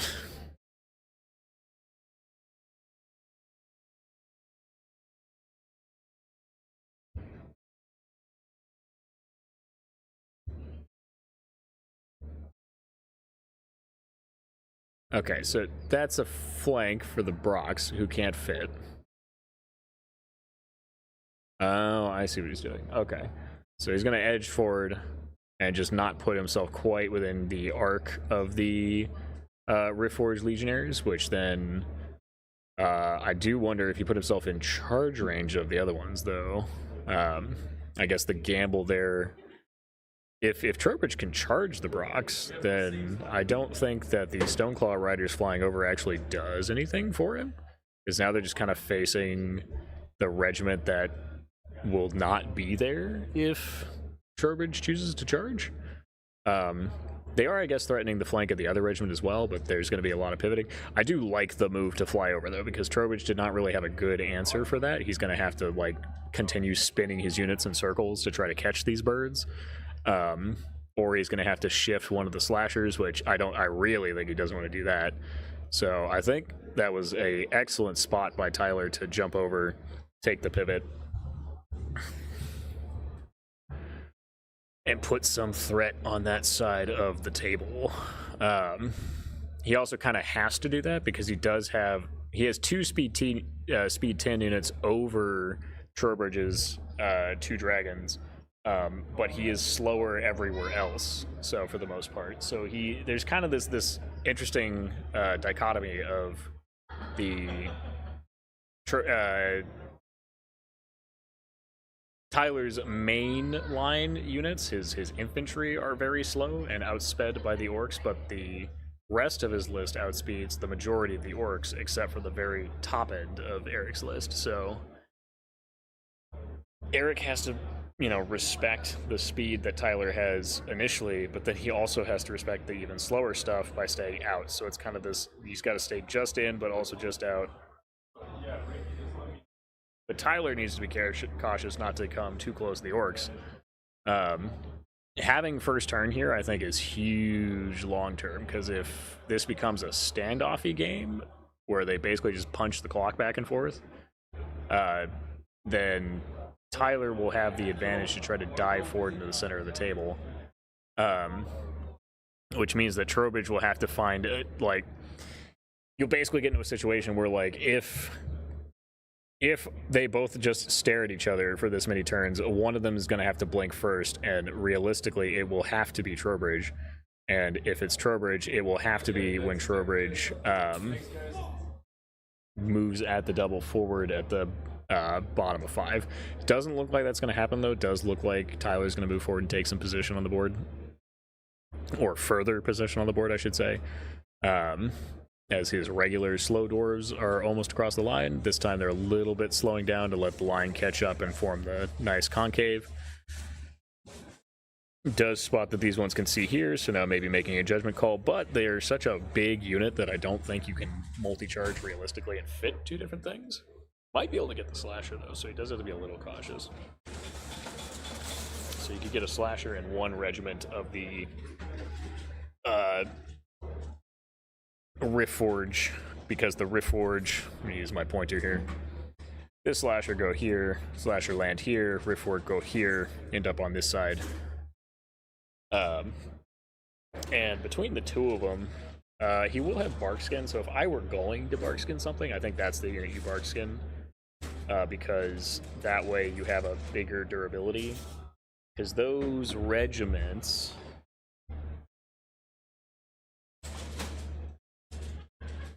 They're only 16 nerve, so not 100% sure how I feel about this play, but I appreciate the aggressiveness, right? They're going to get in there, they're going to start brawling.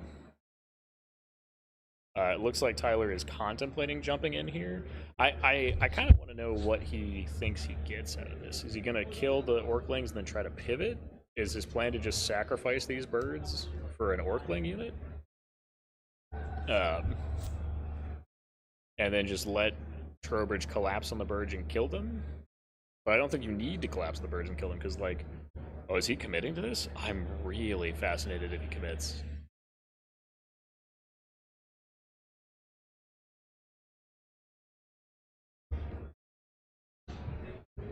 I mean, it does start pinning Trowbridge to his side of the board, but it is still only turn 2. There is time, right?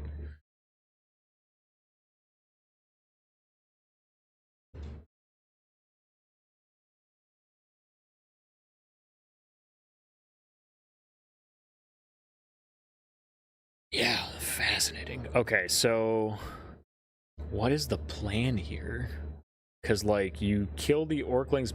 Maybe he's just flying. Maybe he's not charging. Maybe he's just flying in front of. But he didn't have an angle to do that, I'm pretty sure. Based on, like, he couldn't move at the double and land where he did. So I don't think it's a non-charge situation, which doesn't benefit him in this case. Like, there's no benefit to not charging. Getting stuck in this position is just as bad. I'm assuming. Okay, I'm gonna talk about this because time to talk about stuff. All we got is positioning for the beginning. So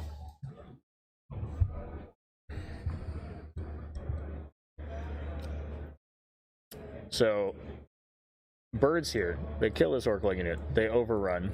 They end up here. So what happens when they end up here? This isn't yielding, so they're not overrunning into a fresh charge. This dragon here, I am 90% sure. Admittedly, this is an eyeball check, and it is from a top-down eyeball check. Maybe if he gets a full overrun, he is just out of arc of this slasher, right? So if he removes the slasher from the equation, the problem is he still has a horde of Riftforge right here. And maybe it's just from how they're playing right now. Maybe it's just the hill angle throwing him off, because I think... No, but that's not a hill, that's a forest. So does he think that these... Did they agree that these are out of arc? Is he accidentally... Oh, maybe that's what happened. Maybe he measured distance and thinks, like, forgot that this isn't an arc checker or something, and he thinks that these birds are actually out of arc? Because if that's the case, then suddenly this makes a lot more sense, at least from why he would do it, because he thinks that he can get out of arc of both of these units, and then it's only these Riftforged that are fighting him back. But I don't think that arc is correct. I think this arc is much closer to this, and has a way cleaner, like, way of coming in. He could kill this and try to back up, but then he's definitely getting flanked by the slasher. I keep just wanting to call it a dragon, and I might just break and do it. But he wants to be here. He wants to be safe here from the slasher, but I just don't see a way. He still hasn't 100%. Oh, wait, we're moving. He might be committing.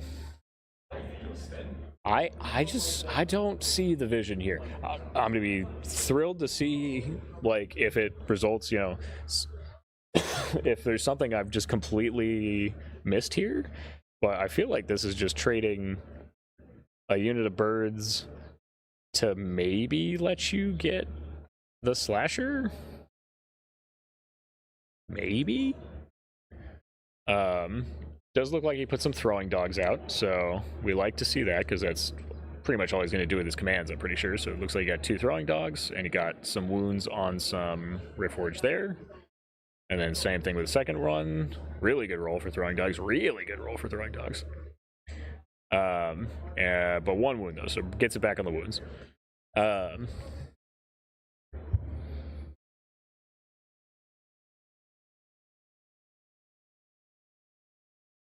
Okay, so it looks like Barkskin is going on the birds. So at least 2. Which, you know, that's average. It's 2 or 3. So he gets 2 Barkskin tokens. Unless that was Bane Chant, but I think those, yeah, those are Orklings, so he shouldn't need a Bane Chant. So it has to be Barkskin. He rolled 5. He also rolled 5 dice. I don't know why I'm double guessing myself. So Barkskin there in the birds. But don't they just die to the slasher? Is the plan here to try that he thinks he's gonna catch the slasher? Because, like, I think he just double charged the slasher into the regiment in front of him if he were gonna do something bold and brave. Does he think he can kill... Oh, those are Great Axe, so they're actually fairly soft. Okay, maybe this is a bait. Maybe this is he's going to sack the birds, and the consequence of sacking the birds is going to be the Great Axe Horde gets pulled out of position, and then everything's suddenly in range of the Speed 8 dwarves, and then the dwarves can collapse and kill. Yeah, suddenly he's checking. I'm like,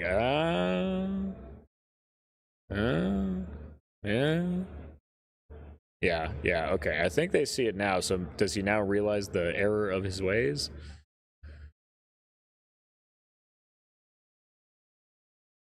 So is the thought to try to run forward? I'm just... Did he oopsie there? Did he do a little oopsie whoopsie? I mean, they have bark skin. Okay, so you're gonna check in their front. I do like that. So he's gonna check at their front. If they're front, then he can only put 2 units. He can probably try, yeah, okay. I like this. So you're gonna try to pivot and keep that horde to the front. He's gotta pivot back a little bit, I think. Yep. He does not have a lot of wiggle room here. So I think the thought is, can he put the slasher, because he had to have known about the slasher, to the other side, and like there's no way he doesn't get out of both. So I think Trowbridge sacrifices fairly happily, and it's not even a guaranteed sacrifice. If anything, he might pull the birds close, because the only thing keeping Trowbridge in check on the left flank are a bunch of birds.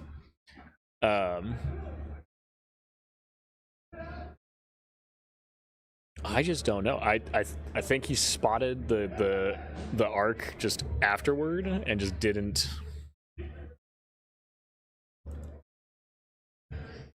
really like contemplate the consequences of it. These are some good rolls on these cooked dice.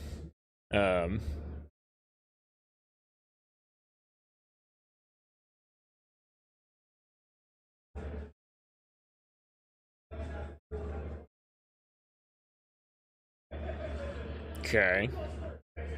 Oh, I missed that. I thought that was a double up on the other characters. So it looks like he picked up... It's not a flag, so that had to have been the God Speaker. So picking up Banechant, actually a pretty big deal. Do the Brock Lords have? What? They do have Wild Charge. Oh, okay. So you know what probably happened there is that the giant Brock Berserker Lord saw the opportunity, took the Wild Charge chance against it, because the worst case scenario is he's just not going to charge anything this turn anyway. Spiked it and got the 3, and because he got the 3, suddenly he's in range. He takes the charge. So Trowbridge, being a little too gung-ho with his character there, loses the God Speaker. And that's actually a pretty big deal, because that's his only source of Banechant.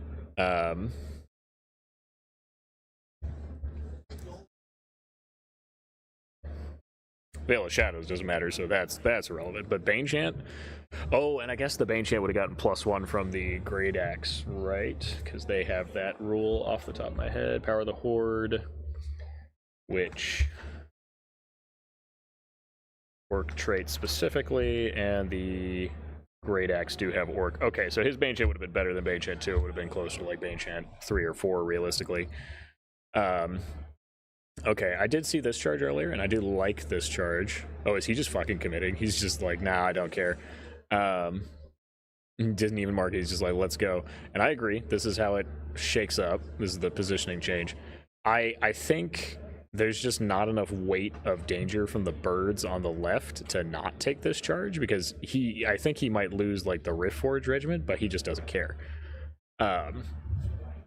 He can trade the Rift Forge regiment out for, you know, the horde of birds, and be feeling pretty comfortable with his hordes of Great Axe that are uncontested. And baits out the speed 10 stuff.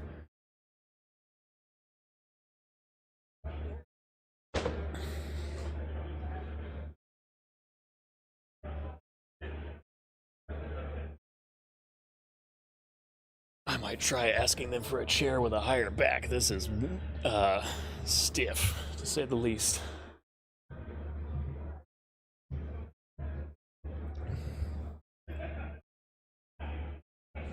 Alright, so Orcs pile through the gap, but looks like he was just out of charge range, so he just says screw it and runs forward.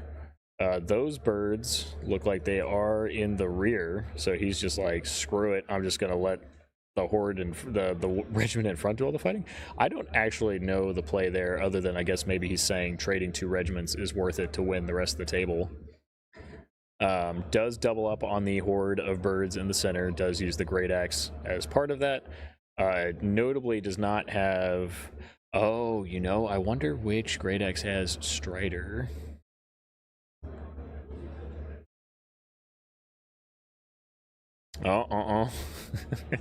He should have marked it. That's fine. I think they agree. They knew roughly where it was. Because he was thinking about, oh, wait a minute, maybe I need to do a pivot and play safe. So, it looks okay to me. I am actually really curious what the Strider boots are. So if he doesn't have Strider on the Great Axe that came out of the forest, hitting on 4s, 25 attacks, cuts that down to 12.5, and then 10, because they'll wound on 2s. So 10 wounds. He could still Green Rage, and he should Green Rage the Horde, because there's no reason not to. So Green Rage effectively creates +1s, becomes 3s again, so 25, yada yada, to carry the 1s, so it's like 17 hits and like 15-ish wounds, give or take. Which on its own would kill the birds without Barkskin, and then he has a whole second regiment on top of that. So if he gets Green Rage off, I'm pretty sure the birds die. If he doesn't get Green Rage off,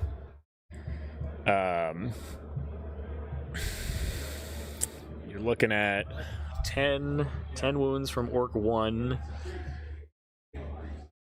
2 of that goes to the Barkskin, so 8 wounds make it through, and then the birds have... There's 16 for the regiment, so 10 is... 8 wounds is already like an 8 twice, assuming he's in range of Inspiring. Which he probably is with the Berserker Brocklord in the back line. Yeah, he might be. And then the follow-up question is...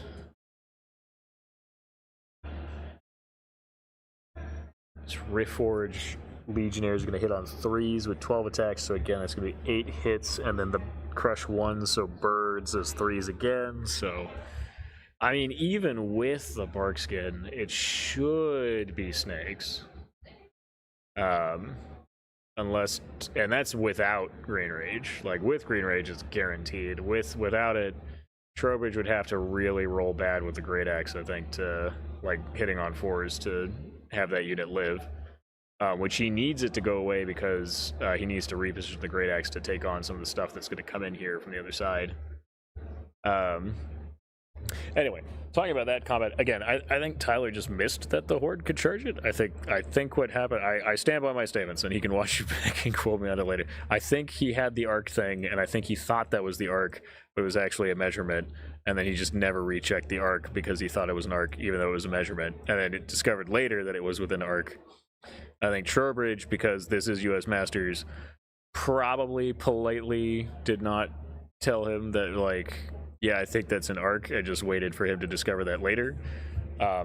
Because if Tyler was just like, I'm measuring from here to here to know that I'm out of charge range, then... I mean, Trowbridge could have even be completely ignorant of the fact that Tyler didn't check for arc, because he could be like, yeah, he's just checking range. So he might even intentionally be not helping his opponent, which he doesn't have to. I should just be clear. I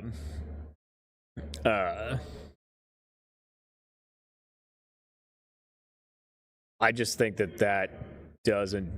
I don't think Tyler wins this trade-off from the sacrifice of these birds, but I could be wrong. We'll see. Certainly, I think the punch fest is going to start here. So Trowbridge on the left-hand side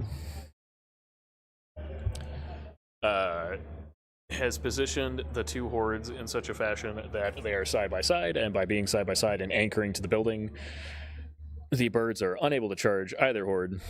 And instead we'll have to do other options. Both birds do have other charge targets potentially, so this is not total charge blocking or anything along those lines.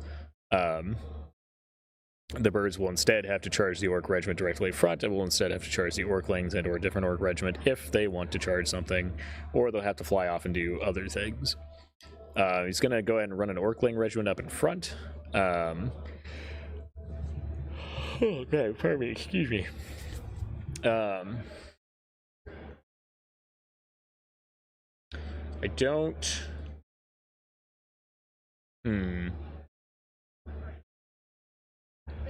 I wonder if he's going to try to slide this Orc regiment to see if he can stop the birds just flying past aggressively. I do think he has to respect the birds, because if they do get behind or get a good flank, then they can definitely rip up the hordes. The one glaring downside of Great Axe Hordes is the difference between defense 4 and 5 is very substantial, or certainly feels substantial, because most units that have heavy hitting capacity in Kings have 2 points of modifiers. So like between Thunderous or Crushing, they reduce defense by 2 effectively. So defense 4 goes to defense 2. And then light hammers will do like defense 4 to defense 3, and then non-hammers are just flat defense. So in this situation, these are 2 what I would call standard hammers. They got Thunder 2, right? So they're hitting it. They're going to modify by 2. Great Axe only being defense 4 is a noticeable difference from defense 5, where they would still be wounding on 3s, which cuts off 16% of the hits, or 18% of the hits, whatever.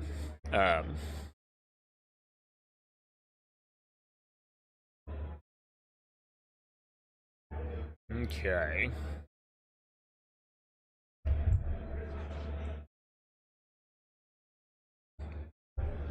I think Trowbridge's biggest sacrifice is he's just gonna just straight up just let Tyler have the 2 regiments on the right hand side and just say, screw it, you're just gonna kill these 2 things, but like it'll take you the turn to do it. So sure. I'm guessing he just thinks he can win the rest of the board quickly enough to like make up for it. He certainly has. I mean, again, this horde's gonna. This regiment in the center should die. It's the horde on the right side that I think then has to survive against the counterpunch, which it depends on which end of Brox it is, depends on which horde that is. Interestingly enough, as long as the Lord on Large Beast, which is not a Lord on Large Beast, is a Berserker Brock Lord, gets out of the way, even if those Brocks don't have Strider, they might be able to make it to the Horde and charge it unhindered. Which they definitely want to, because with Thunder 3 and 26 attacks on 4s, going down to 5s and losing all the Thunder is absolutely crippling.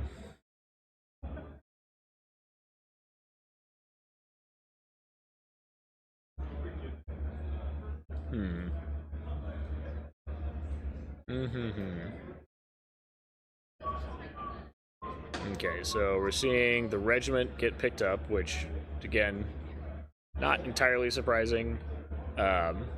Riftforge hindered and Dragon hindered is still very beefy fighting force. Oh, is he just gonna, like... Ooh. Ooh. Okay, so is the thought that he can't see him?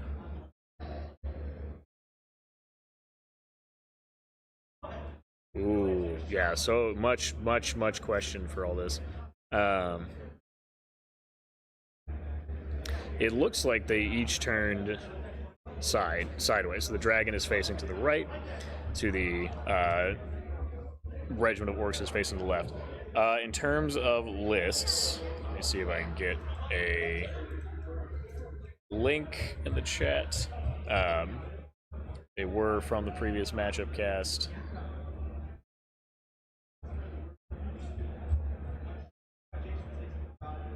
Let me take a look here real quick.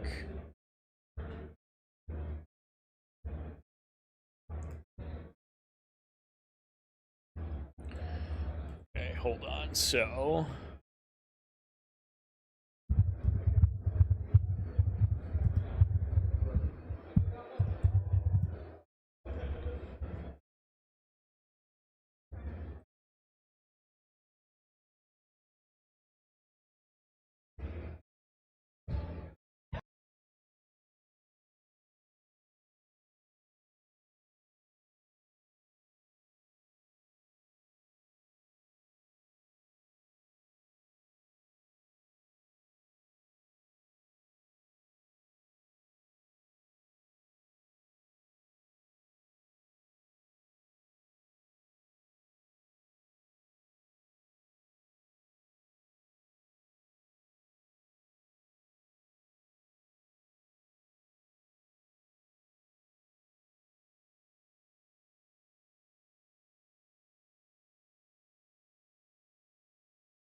Okay, we're working on trying to get a link to those lists here. Some features of certain websites are struggling, which means communication is hampered. So, but I'll see if I can get a link to the lists. Specifically, it's Dwarves versus Orcs. Again, it's a bunch of Great Axe and Riftforged Legionnaires and some Slashers. Pretty much, Trowbridge's list is fairly short on unit types. I think there's only like 7 total unit types for Trowbridge overall. And then on the flip side of that, Tyler is playing Dwarves and likewise is also only running a small amount of unit types between Brocks, Birds, Hammers, and Dwarf Lords. I'm pretty sure that's it. No, and a Priest. So yeah, he's only technically got 5 units, or five different actual unit types in the list. It's just the sizes that are slightly different in some places. So they're both fairly simple. That's kind of the nice thing going for him. All right, so he does pick up the Bird Regiment, which doesn't surprise me too much. It looks like he's trying to stay out of 8 inches of the Dwarf Horde. It looks like, I'm curious to see if he's done any of these actions so far. It looks like he's sidestepped 2, and now he's trying to deal with the consequences of this sidestep.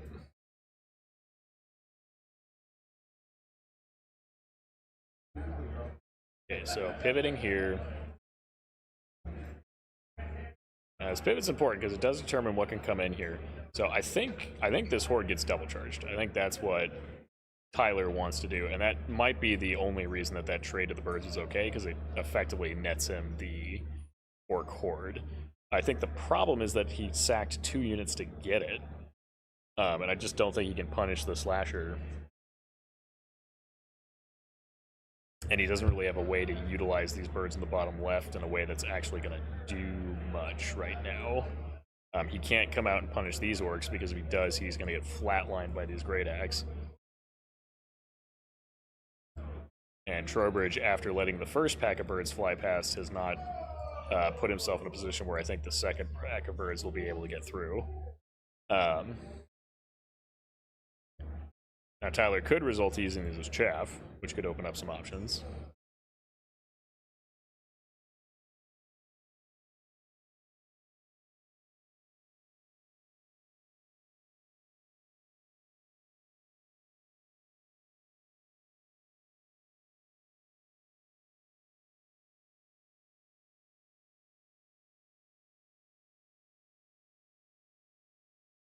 As we're noting that this is top of 3.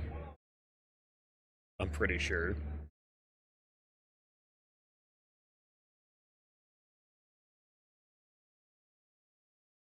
Okay, interestingly enough, does not take the birds into the rear of the orcs, and instead flies around to the left and takes a position.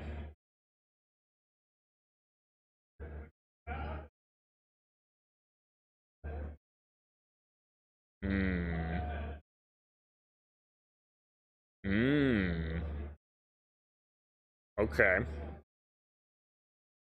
This is interesting. I don't know if he wants to see if he can double tap the Lord there.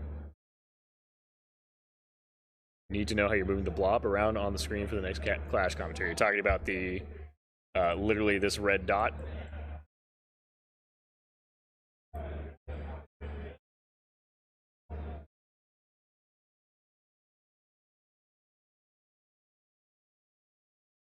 I will tell you that it requires you being on site, so there is that distinct advantage that I have right now.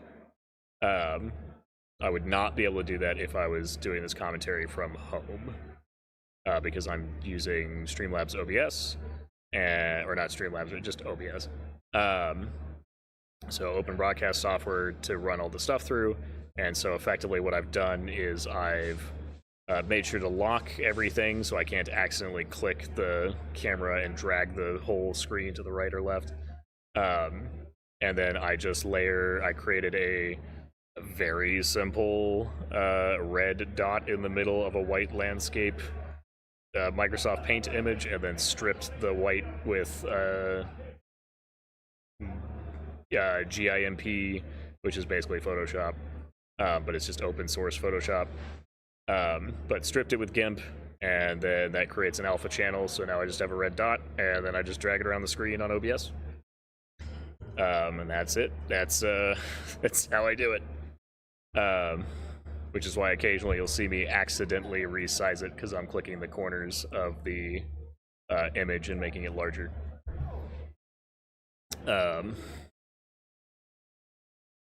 But in any case, so it looks like Tyler is going to dive on this Orc Horde in the center, the Great Axe Horde in the center.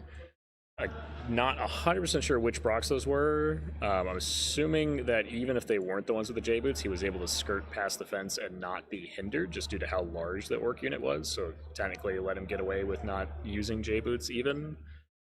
Maybe he popped them out of habit, but I did see that as a possible opportunity. I will do my best to showcase it to Steve Hildrew so that you can see. The biggest thing is, do you use a stream or OBS to do the live stream for Clash? And if you do, then I think I can make it work. If you're using a different software, then it gets trickier because I don't know that DuckDuck. It's not DuckDuckGo. I just want to call it that, but that's not what it is. I know the software that Countercharge uses and that Mike Atkins uses, which is a lot easier and more user-friendly. I don't know that it has the capability to do this. I'd have to check.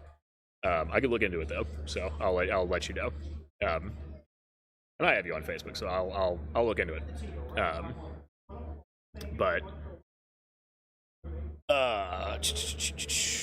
And I'll ask him. I'll bug him and see if he knows, because I'm sure he knows what the software is that he's using. Okay, so this double charge in the center here, he charges the regiment into the dragon, which makes sense. This is really where the decision making is going to come in. So he charges the back of the Orc regiment with his Berserker Brock Lord. The second Lord isn't in range, so he just kind of moves it around. The second bird unit comes up here. I'm curious to see what he does with these Brocks, whether or not he just takes the offered regiment in front and sees if he can just plow over it in one go. He has a very high chance of surviving getting counterpunched. The problem is I don't think he can retreat out of the way fast enough. Part of me almost wishes he had this Berserker Brock Lord like here, because then he could run it back here and force a withdraw where these Brocks bounce past, and that prevents the Orcs from chasing them. So let's assume he kills this Orc regiment is going to charge these Brocks. If he had the Berserker Brock Lord here, he could use it to push the Brocks through the Brock Lord when they withdraw, which would then force this Orc regiment here to charge this Brock Lord and allow these Brocks to regain their Thunderous to then successfully kill both of these regiments without losing anything. At least in theory. But I am... It looks like he does take the fresh charge, though, which I do think you take no matter what. Looks like he gets at least some bark skin on this unit. Or, oh, no, that's got to be Bane Chant, because he only rolled 2 dice. So looks like he's Bane Chanting to see if he can get a big hit on the dragon.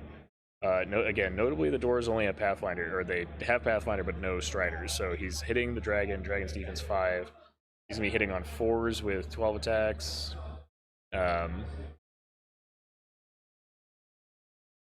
4s, 12 attacks. Interesting that the Hammerers did not get 15 attacks like other Knight hordes did, or Knight regiments and hordes. There's a lot of inconsistencies there. But in any case, yeah, pick up here, grab that. So yeah, so these acts, I don't think they're going to do a whole lot to it. Is he going to try to back up here? Back up 3 inches? Oh, no, he's going to run forward. Okay, cool. I guess that's fine. I guess at this point he's just saying, can I win the grind? I just don't think he wins the grind against the 2nd Regiment. I think the 2nd Regiment pops him in the mouth, he loses Thunderous, and then he loses the fight. But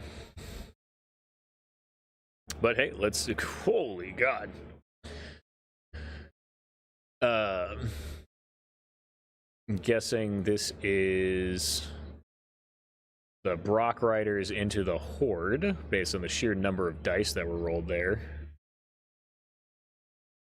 And then he's picking up these to do, looks like the Horde, so this should be 3s, which, solid roll. Looks like 10 misses, so little under, but not badly under. So many 6s. If he was playing for Yahtzee, he'd be doing great. Ooh, not snakes. Not snakes. It was a 2 and a 1, I believe, there on that roll, so spicy. I don't think a snakes would have been super devastating, but it definitely would have been annoying. I think he would have a flank of the regiment into the Horde, though, would be so painful. I think, yeah, I mean, it would have been devastating. It just would have been a slow result of that pain because he would have been,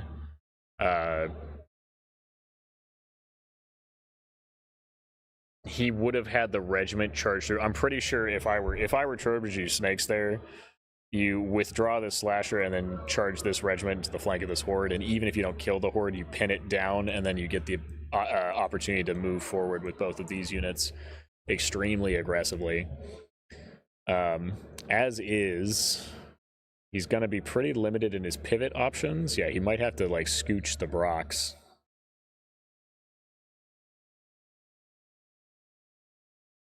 Yeah, because they're fat.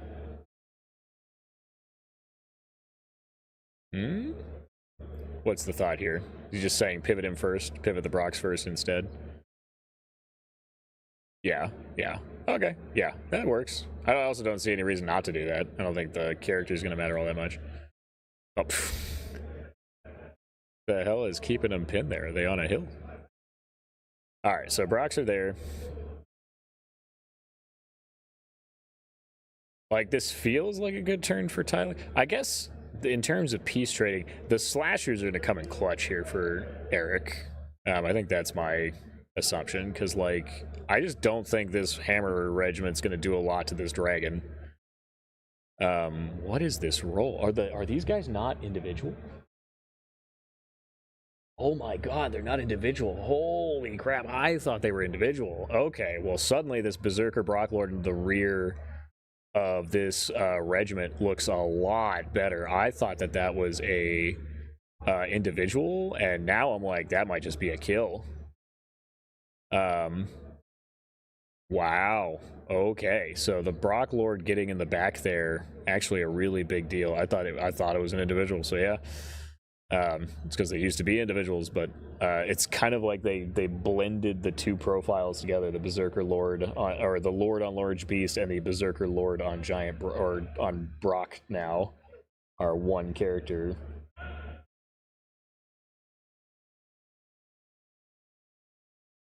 Yeah, 9 attacks on 3s with Crush 2 and Thunder 1 and Vicious, and like, oh my god. Oh, what a profile. Like, defense 4 is holding it back, but I mean, dang. So yeah, now, I mean, I'm pretty sure that this is actually kind of tricky for Trowbridge. I thought that this was going to be a little bit more toward the Trowbridge, but it looks like Tyler's been practicing hard with this list. Or maybe just Trowbridge made a couple mistakes. But, like, I think that Orc Horde, if it goes into the Berserker Brocklord, I don't think it comes out of that situation. I think that's the problem. I think the problem is there's two regiments. There's Horde of Birds and Troop of Birds, or Regiment of Birds and Troop of Birds, I should say now. I'll use my pointer, this whole pointer that we just talked about.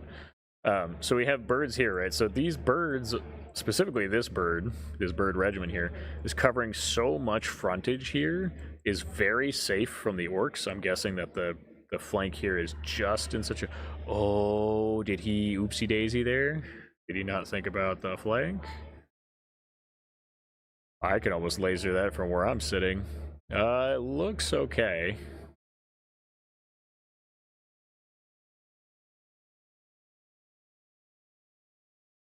That's funny, I can actually create a pseudo laser here. It's not great, but So yeah, so the dragon's not quite in a position to punish the birds. That would have been really good for Trowbridge to solve the problem that I was just pointing out, which is that this bird regiment just has so much threat projection right now where these two hordes, if they come out, I mean, he can hit this, but then if he either doesn't kill it, God forbid, or even does kill it, like that's kind of the problem, is he can kill it. But Tyler has just set up the retribution punishment where it's like, you want to turn to face the birds, you're going to get flanked by the horde. You want to face the horde, you're going to get flanked by the birds. And then you got Brocks, and then you got you even got birds up here. So like, you just really can't hit this Brock Lord other than maybe the Orklings. That would be the one thing. I would use the Orklings here to try to block that up, I guess. But you have to do it. And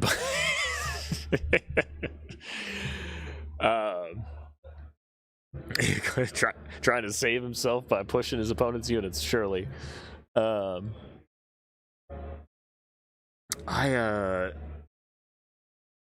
don't know what you do here as Eric, because you can't withdraw the slashers, so your slashers just kind of pin there fighting a regiment of dwarves. It will get flanked next turn if you don't kill the regiment of dwarves here, and even if you do, I think you're still in a really bad spot because you can get double charged by a horde and a regiment to the front minimum, if not still a flank.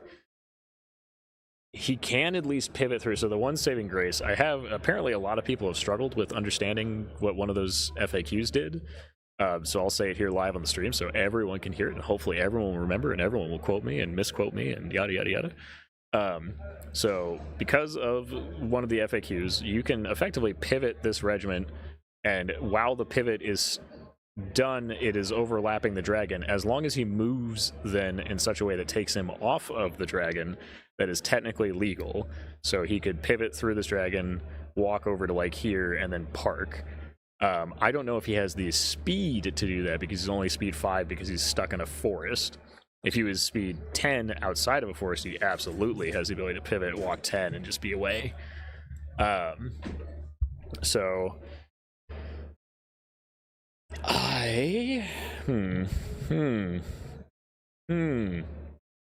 is my thought. This is also only bottom of 3. It's been a fast and bloody game.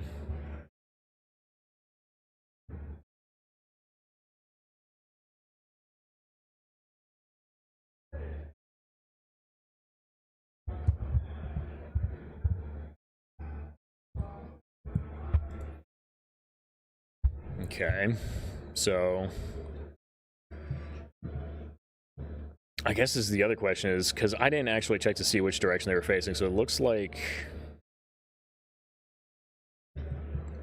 he did butt to butt the unit, so it actually was facing toward the left side of the table, which is a bit of a Hail Mary. It does help a little bit.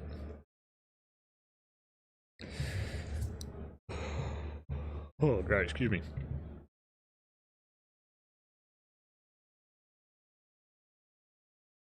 I just don't think it solves the problem. Okay, so you see if you can get that horde, but like, what does that get you? Again, the problem is that you're not getting.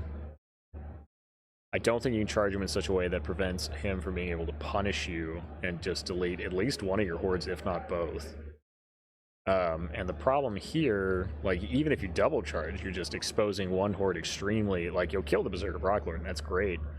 But, like, then you've got one horde that's kind of stranded off on its own, and then another horde that's kind of in the right spot. And then to kind of tie all this together is that the scenario is invade, and, I mean, the dwarves are on the other side of the table. And it's turn 3. And the only ones he doesn't have on the other side of the table are the birds that can just kind of fly off whenever they want.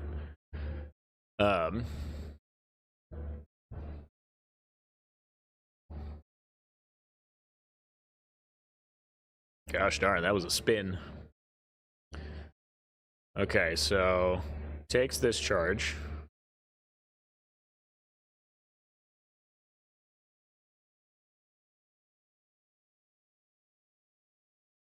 Orklings are just outside of that. What are we trying to do here? Orklings are not that fast, right? I'm not crazy? if they're that fast, then dang. No, speed 5. So yeah, he can walk forward. He can use it to block. Okay, I like this. He's planning a turn ahead. So yeah, when he's thinking if he kills that, he pivots, he blocks off. But oh, womp womp. It's Marcelo in the background saying something about goblins. That's all I heard. Something about Kyle Poole's goblins. What did Marcelo have to say about Kyle Poole's goblins? Just bullshit goblins. Oh, okay. That's what I was saying. Oh, yeah. Well, that I agree with, but he can play Corey. Okay, so takes the charge on the Brox as expected. Charge on the Brock Lord is set up so that he can cover for the birds, which that's the only way I think he takes that. But I think the punishment's just so heavy. You're gonna get the Horde. I mean, maybe if he pivots, he's just out of the Hammer Horde range. But he's gonna have to fight there. He's gonna have to deal with the Brock Rider. He's gonna have to deal with the birds. Like, there's just so many pieces here that can come in and punish.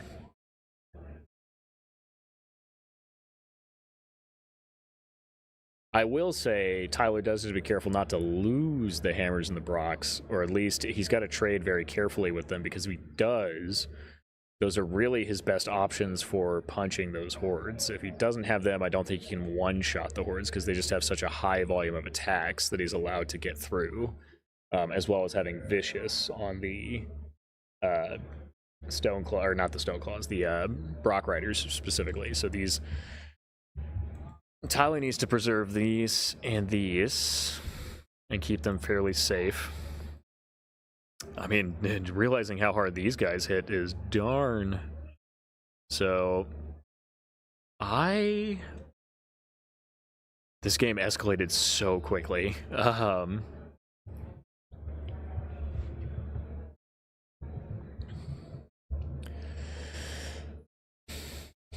Take a second to breathe, catch my breath, and probably take a drink of water here before I plow on with more mindless babbling. Okay, so Trowbridge is taking in some Uno reversos here. He did mark all his stuff. You can see the orange tabs scattered across the board. So looks like he's now thinking, well, maybe instead of that, I just walk forward, and he's going to try to do a big pivot. Oh, okay. This is actually really clever. So I think what he's trying to do is he has this Orkling unit. Now the problem is he already moved the Orkling unit. So I think his goal is to see if he can position it in such a way that, one, they're still covering the rear of the dragon. Two, they're covering, I guess, the front of the Orklings. I don't know that that is, I mean, I guess he really likes those Orklings. But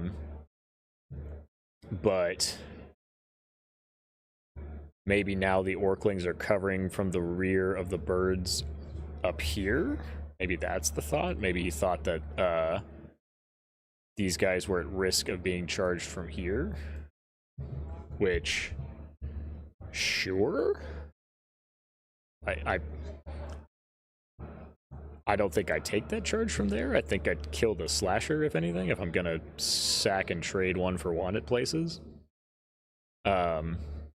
I would have assumed that he was doing it so that he could keep this orc chaff alive, and when killing this, pivot and use this as his buttress instead, so that these birds can't fit in the gap.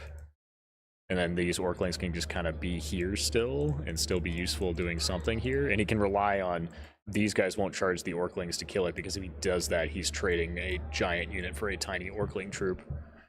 But in fairness, that's kind of how this game started, and it's gone really well for Tyler in terms of capitalizing on just removing pieces quickly and just being extremely aggressive.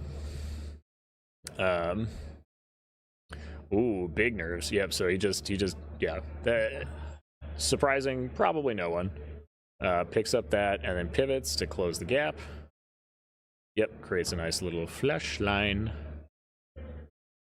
And then he's going to try to be outside of 8, which looks like he is.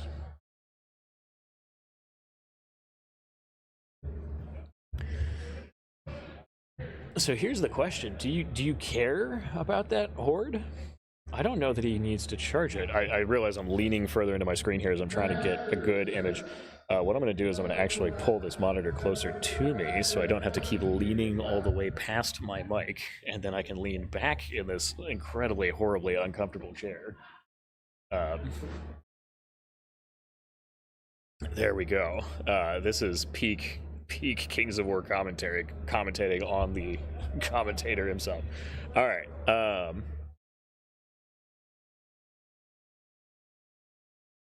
So the slasher is not able to pick up the regiment. Not entirely surprising. 12 attacks into a fresh regiment.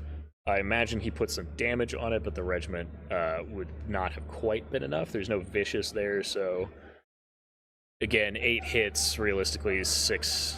I'm gonna say it. Everyone under the age of 30 in the chat start cringing.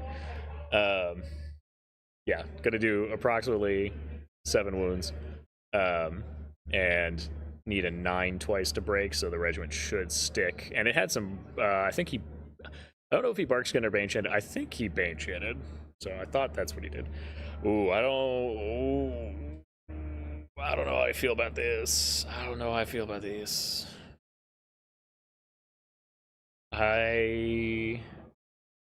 I liked just using the troop of birds, but maybe he wants them for continual threat purposes. Because the problem is you really can't afford to lose this horde. It's his biggest source of unit strength.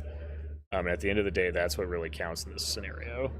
And trading 4 unit strength for 2 here, I don't like.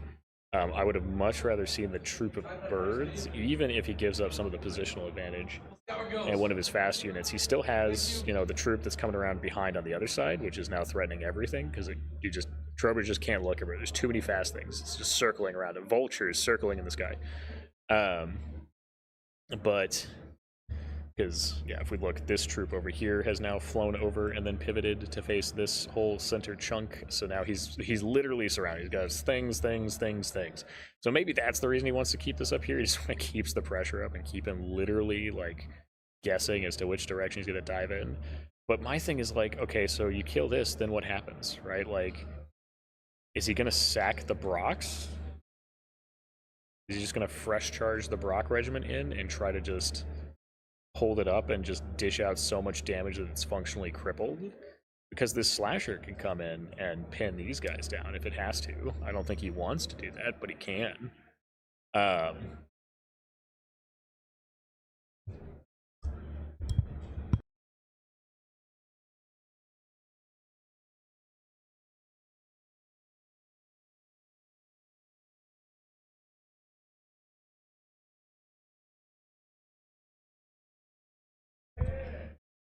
Okay. Begging for a better chair. This was not made for a tall person. This was made for a small child. All right. Yeah. If obviously I could be wrong on this, but I feel like this may cost Tyler. I feel like this horde may be too important to sack in this fashion. And yes, he can hide it from one horde, but then you're just giving an opportunity for the other. And it's important to know that Trowbridge does still have the ability to use Wild Charge instead of Green Rage on these big hordes. So he could potentially get a Wild Charge that bumps him up to a 13-inch charge. I'm not saying he needs it, but he has that option. And if he has Wild Charge 3, then suddenly he can just pounce all the way through he could clear the space and suddenly get that horde all the way through to the flank of the hammers here. Shield breakers more appropriately. It's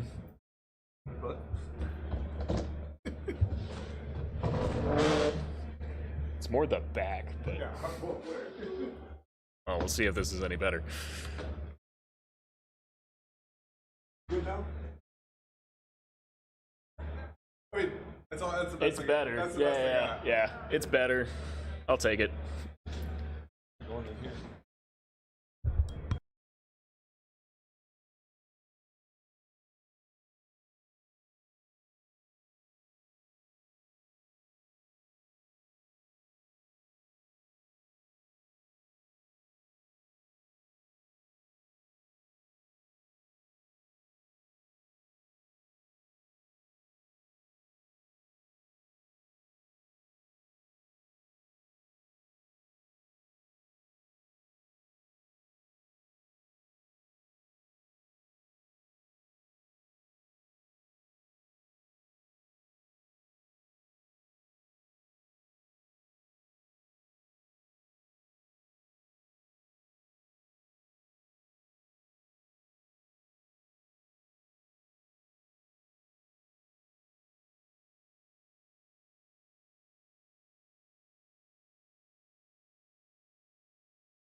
All right.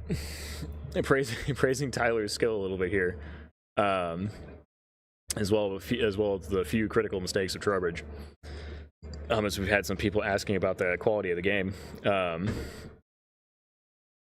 So looks like on the right-hand flank, I'm guessing this is the right-hand flank. That's pretty good. 8 wounds, despite not having any thunder. Oh my god. Okay, well, I mean, if it's gonna go downhill for Trowbridge, he might as well go downhill. Because yeah, that was a spike of a nerve roll. Even with 8 damage, the regiment is still at least a 16 at the top. Should have been an 8. It's like odds were in Trowbridge's favor that doesn't break in one turn. Yeah, that's pretty. It just keeps getting worse. So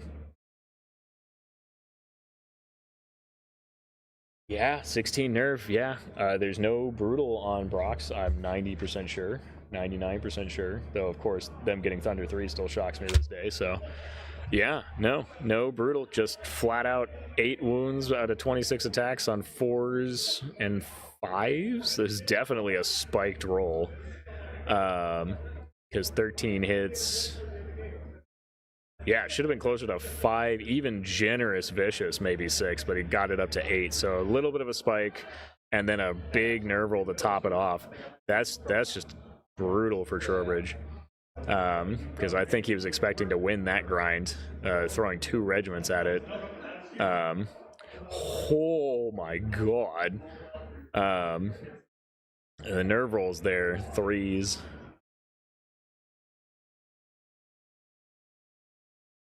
All right, so does the perfect pivot, which he should statistically. I actually don't think he could pivot like that. I think he technically has to back up his regiment first a little bit. But admittedly, he might have also pivoted a little bit further, so it's not perfectly flush. So at that point, it'd be fine. But or he could have been like it. Realistically, Tyler could do it. He could sidestep first and then do the pivot, and he should be fine. But 75 millimeter, technically 5 millimeters from being a perfect flush, so you couldn't just do a perfect 90. Fun math trips, or fun math tips. And then this is Brock's into the Horde, I'm assuming, at this point, because there's really only one combat left. And then this is Berserker Brock Lord, who gets 7 hits. And 2s with Vicious is filthy. So 6 wounds from that guy. 6 wounds. I think the Horde survives here, but like... Yeah. I was gonna say, I think the Brocks did something like 12, which is still a lot, but even with all that, like, it is still a Horde, it's still a big nerve. So looks like he just survives, but I don't really know. I mean, so here's the thing. So it's not an individual, so Trowbridge really can't counterattack one or the other. He's gonna walk these guys past. He finally commits to the birds. Which I guess those birds could have kind of done something to prevent that. But hey, I guess it's not the biggest deal. I guess at this point, Tyler just thinks he can let the birds go. Maybe in the midst of all the other stuff, he was just more worried about playing the rest of the table. Because Trowbridge should win the fight against those birds, but I mean, can't I say that? He should have won the fight against the Brocks too. I'm just gonna call it how it is. There, Matt says the Brock should have picked up. He should have eventually lost the grind against 2 regiments of Riftforge, but nope, apparently not. So with that being the case, I mean, I don't think those Brocks are going to be relevant for the rest of the game. At least that's kind of the only saving grace for Trowbridge on that side. But it is 2 unit strength that I think he was expecting to have in his favor. That is now 2 unit strength in Tyler's favor. And at this point, I mean, I think the regiment should kill the Stoneclaws. So these Stoneclaws should lose this grind. But I'll be real, so far, I'm pretty sure that he's not going to win that grind either. It's just the way that Tyler's been rolling him. So yeah, I mean, if he gets that level of nerve and damage, then I just don't think. Yeah, I don't think it would matter. But I mean, let's pretend that math is math, and yeah, Trowbridge should win that fight. But he should have won the other fight too. So this horde in the center. Ooh, okay. Interestingly, I think this might be.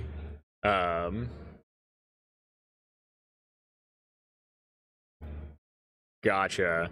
So I have to check this. I don't actually think that's technically legal, but so much of the rules are basically just run into things at this point. Let's take a look-see. Specifically because he's having to reform here, I think, is what causes the wonkiness. Because multiple charges ignore all that stuff, which is fun, but reform specifically. It engaged with 2 enemy units placed so that front coverage as much as possible, century as possible, facing yada yada. Shown in the diagram, yada yada. We combine with other friendly units, normal charge or reform against the same enemies, even against the same or different faces of the same target, yada yada yada yada. Including the 2 units slide. Okay, so during a reform he can slide. So as long as he's still touching, cool. Never mind. This is always worth checking. So yeah, so he's good there. So he slides as much as possible, make room, and then they center up as much as possible against the unit that they are reforming and multi-charging against, which in this case is the Berserker Brock Lord. At least that is my assumption. He would not. Oh, but actually no, because he's still in combat with the other unit. Interesting. Okay, so he's reforming against the Berserker Brock Lord, but technically still in combat with the Brocks. So if I'm Trowbridge, I'm throwing the entire bottom horde here against the Berserker Brock Lord and the entire top horde here against the regiment. And this could be the comeback moment, because the problem is now that horde has to kill the troop of Orklings, and that's going to be Tyler's entire turn is going to be wasted killing the Orklings. He could withdraw, which might actually be his saving play, I think. He could withdraw his horde and use the railgun to bounce it from here to here and get it out of harm's way and save it. And honestly, that might be the right thing to do, because I just don't think he can head-to-head here. And now that door might close itself off as a slasher, a hindered slasher admittedly, but a slasher now comes in over here. Now it is worth noting there's still birds here, there's still burbs here, right? So they can come in, they can collapse on one of these hordes. It's going to be difficult for Trowbridge to keep everything out of flanks and rears. But if I'm him, I'm tossing every attack here into this regiment. I'm tossing every attack here into this Berserker Brock Lord. He should pick up both of these units, and then at that point, the Orklings are just going to be there. But at that point, it opens up the possibility that he's just killed enough of Tyler's unit strength that even though Trowbridge doesn't have a lot left on the table, he has two. If he picks up these birds. If the birds kill that regiment back, it's going to be so hysterical. But they shouldn't. But let's assume he kills the birds correctly. That's 4 unit strength to the 2 guaranteed, and then the 2 troops for 1 and 1 apiece. And then Tyler has the 4 that's in a questionable spot and might die. But Trowbridge has 4 that is also in a questionable spot and might die. So this is closer than I think it had a right to be a second ago. I do think Trowbridge was actually doing better than I thought he was before this. Then suddenly it flips and is way in Tyler's favor. I just think that there's some moves here that I don't think are entirely necessary. I don't think he needed to charge this horde. I think he just needed to pin it down with a troop and force an engagement that was not to Trowbridge's favor. And then... Oh no, I covered all the dice in the critical moment. Likewise, I don't think he needed to charge with this horde because that just put them in a dangerous place too close to the Orc lines and removed the threat he could project at this type of move here. Oh, yeah, so there goes the Berserker Brock Lord, because it turns out 25 attacks, potentially even with Green Rage, is just gonna delete, 17 wounds on average, I'm pretty sure, to defense 4. Not a lot in the game that can survive that, so second unit's gonna hit the Brock. So second unit has hit the tower. It's gonna hit the Brock Riders, and there's once. Yep, shockingly does not. Just kicks both. Picks up both units, so that's good. That helps him recover, that's for sure. He needs that.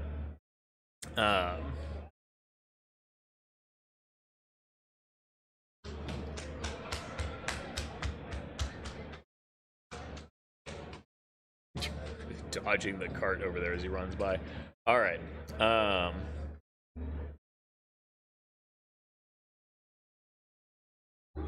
Also, I think my count is off. Hold on. This should technically be bottom of 4.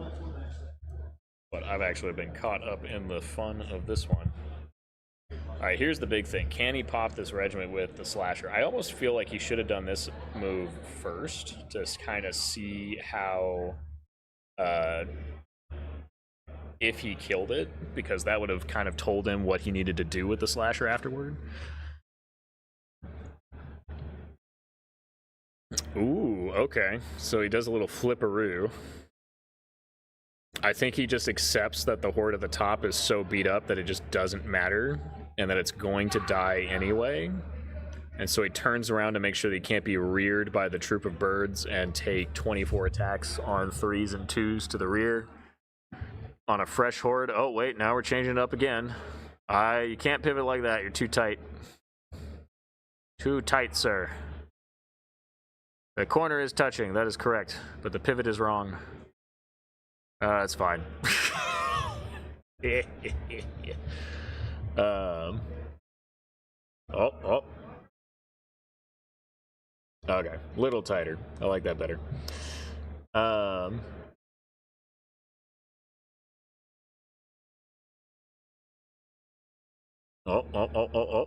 Is he gonna transpositional property it? Yeah, there we go. Called it out. Good pivot.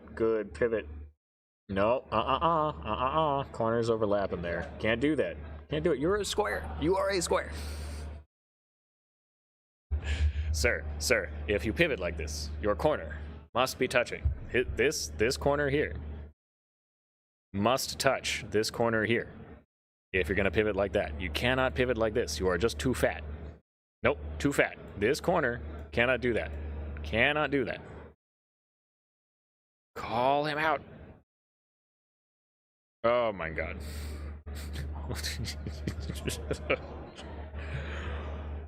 There we go. Yes, you cannot do it. You're just too big. You know how you can do it? Move this unit 1 inch that way. There we go. We figured it out.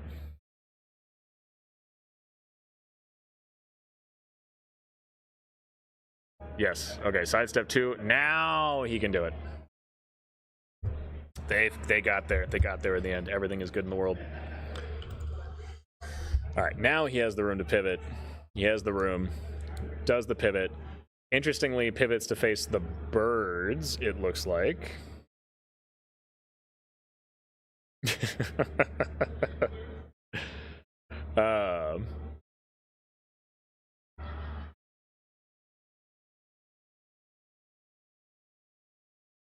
All right. No sound. I show sound, so I'm gonna triple check the stream side of things to make sure it's still coming through.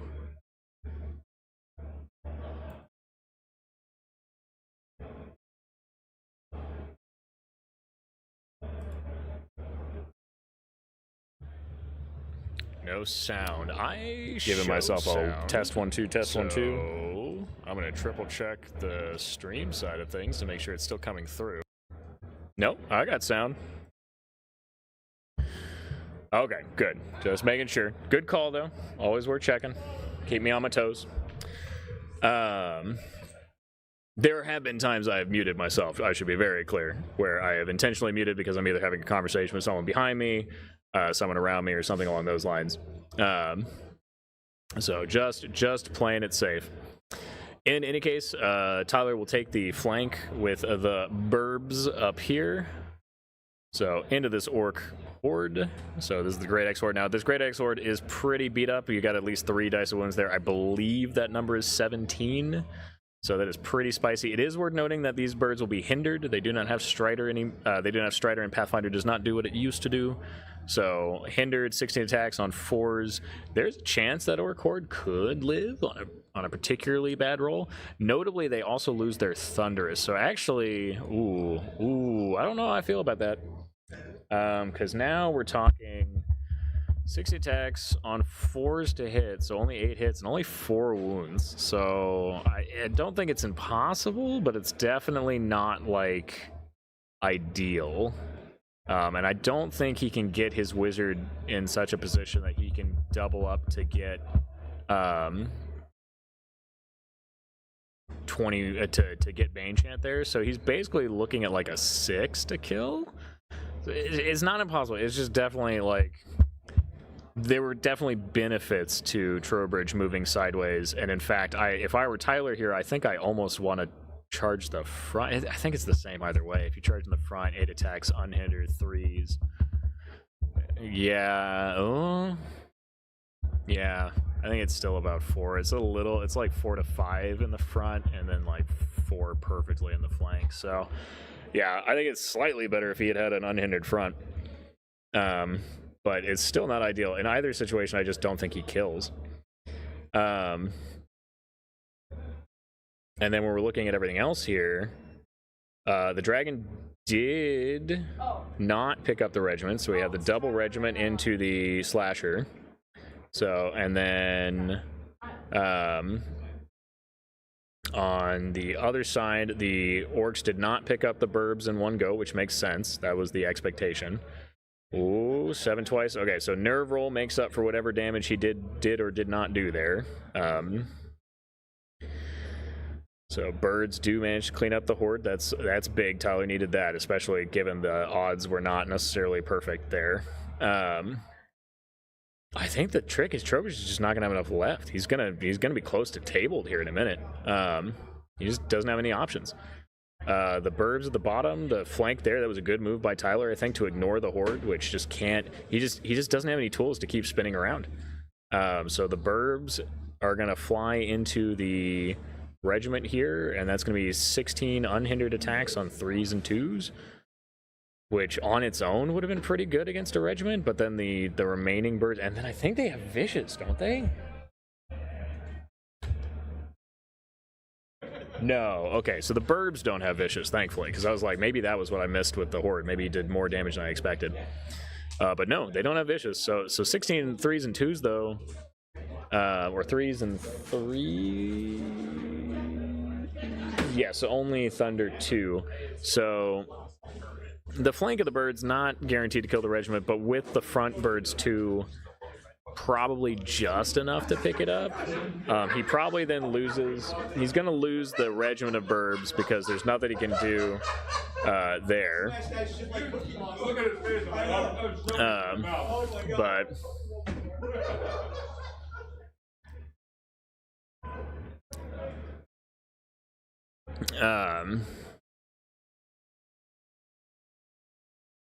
should be just enough wounds to pop that regiment. That's what I was trying to say. And then, I mean, his horde will pick up the orclings. I don't think there's anything that can be done about that. And then I don't know that he kills the slasher. It is a fresh slasher at this point. He's got 1 unhindered hammers. He's got 1 hindered hammers, or shield breakers. I should call them shield breakers. But the regiment, I mean, so he can Bane Chant 1. So it's, I mean, he'll do some damage there, but I don't think he kills it. Does pick up this regiment. So again, this is a second trade that 1-to-1 would have been good for Trowbridge, but 2-to-1. And again, no matter which direction this horde happens to be facing, it's not the correct one, I guess, for lack of a better term. Unless it's at the only correct way it could be facing would be here to hit these hammers next turn. But realistically, I mean, we saw him trying to turn it so many times. I'm assuming it was facing this way to face the bird troop. Which means now he has a horde on the other side that's going to kill the orclings. And I mean, it just keeps going from bad to worse.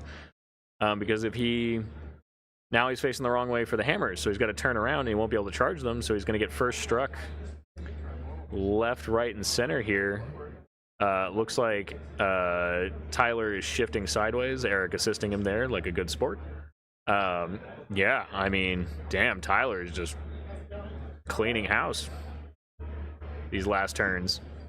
Yeah, classic Rossi laugh in the background. I don't know that that was Rossi, but there was definitely some booming laughter there.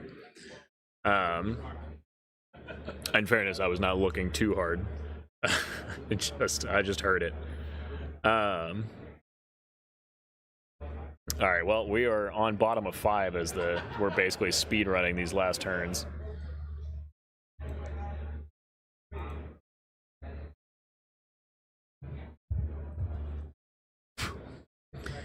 All right, so once again, Trowbridge turns it. I guess, is he going to just see if he can just run away at this point? I mean, I don't actually hate that, right? At this point,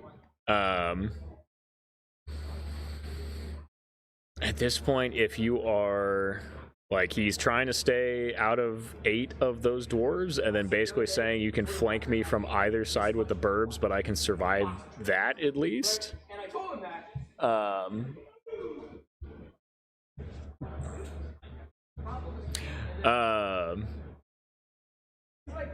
I mean, I can't really sugarcoat it, folks at home and whatnot, but yeah, I just don't think Trowbridge has any good options. His best chance at this point, I think he's trying to preserve some attrition points because he was surrounded on 4 sides and he sees the one opening chance to try to escape. But like, Tyler's gonna have top of turn, so he's gonna dive on it with everything. If there goes to 7, I don't think Trowbridge will have anything left on the table. Does pick out 1 regiment, so that's good, right? He doesn't get to reform, so they're just kind of fighting there. Do they have life leech?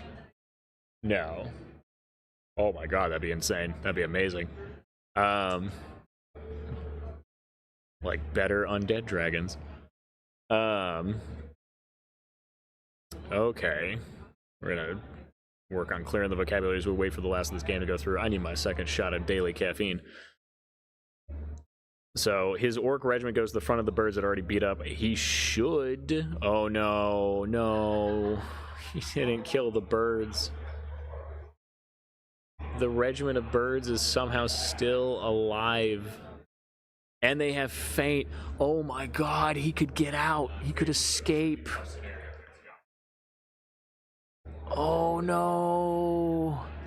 Oh no. No. Trowbridge. God, that feels so bad because he doesn't even have to roll to withdraw. So those birds could he could get the regiment of birds. Not only could he escape with it, he could use the horde to railgun it to his side of the table.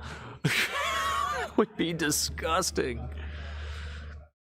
Just I need a pointer to explain this. So these Stoneclaw riders have feint, I believe. Yes, they do have feint. So the Stoneclaw riders with feint, he doesn't have to roll to withdraw here. So if he has these birds here before he takes this charge, if he moves this horde like here, give or take, and then like pivots it ever so slightly, he can withdraw, guaranteed to go minimum 2 inches, hit these birds, pushes them through here, guaranteed to hit the horde at that point, pushes them through. As long as he doesn't clip this dragon, like I would check for that laser line, but like at least eyeballing it, I think he's fine. And then at that point, I think he could have gotten that unit strength safely across the table. I'll check with him and see if he noticed that later, but that's just me. I think he could have done it. But it looks like Tyler's just playing for a safe turn 6, taking a hit on an orc horde to do some damage and then pinning it in a place where the hammers will come through, the shield breakers will come through and just delete it in the follow-up. Doesn't decide to risk anything with the regiment birds, and just looks like he's going to try to Bane Chant and do some damage to the dragon, see what he can do. The Brox just never moved out of that corner, didn't need to, didn't see any reason to, and I can't blame him. Like I said, I just don't think they would like be able to get into relevant combats. I think if he had turned around fast enough, he might be able to use them on the dragon here, but I just don't think they're going to help. God. I guess it's 3s again because it's a reform charge, but good freaking rolls here.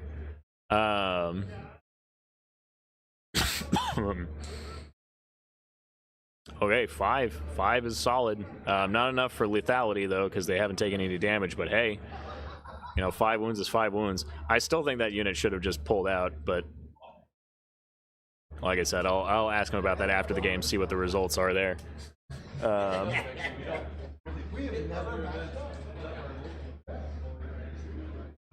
Alright, so this looks to be the birds, if I had to guess. So this is wounds from the birds.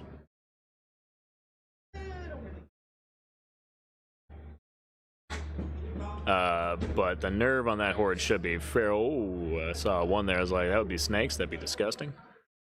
All right, so now it's going to be the 12 for the shield breakers into the dragon. So good damage on the horde, though. At least 13 wounds, it looks like, assuming he's doing 6, 6, and 1.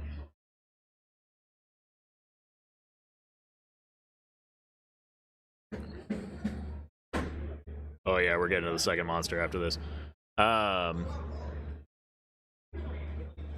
Decent hits.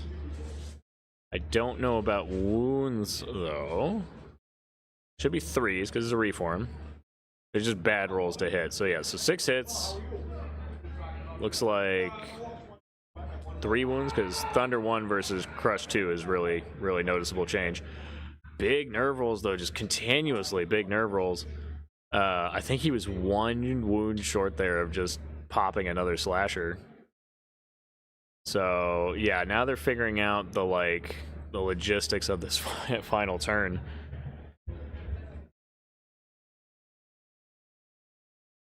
We are technically at 6, bottom of 6.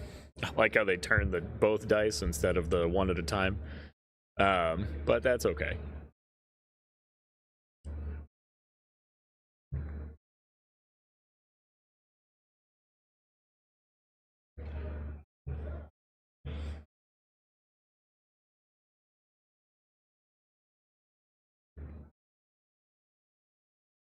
Alrighty.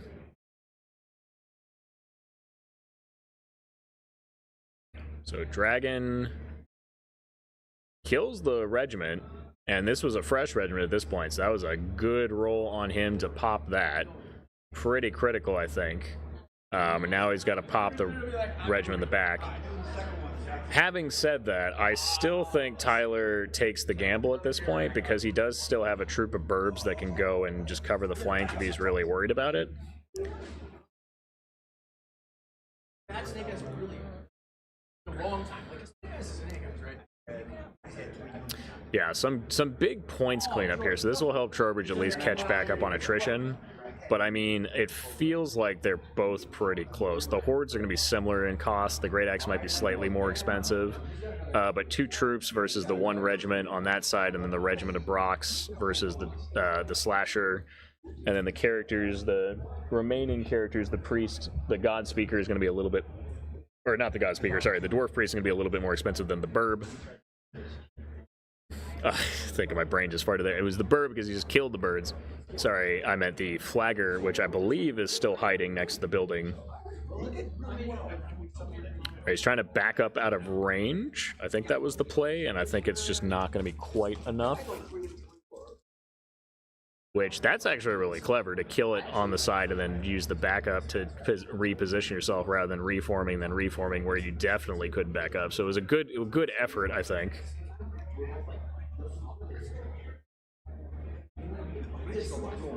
Alright, so he takes it. I feel like this is a gamble on a turn 7.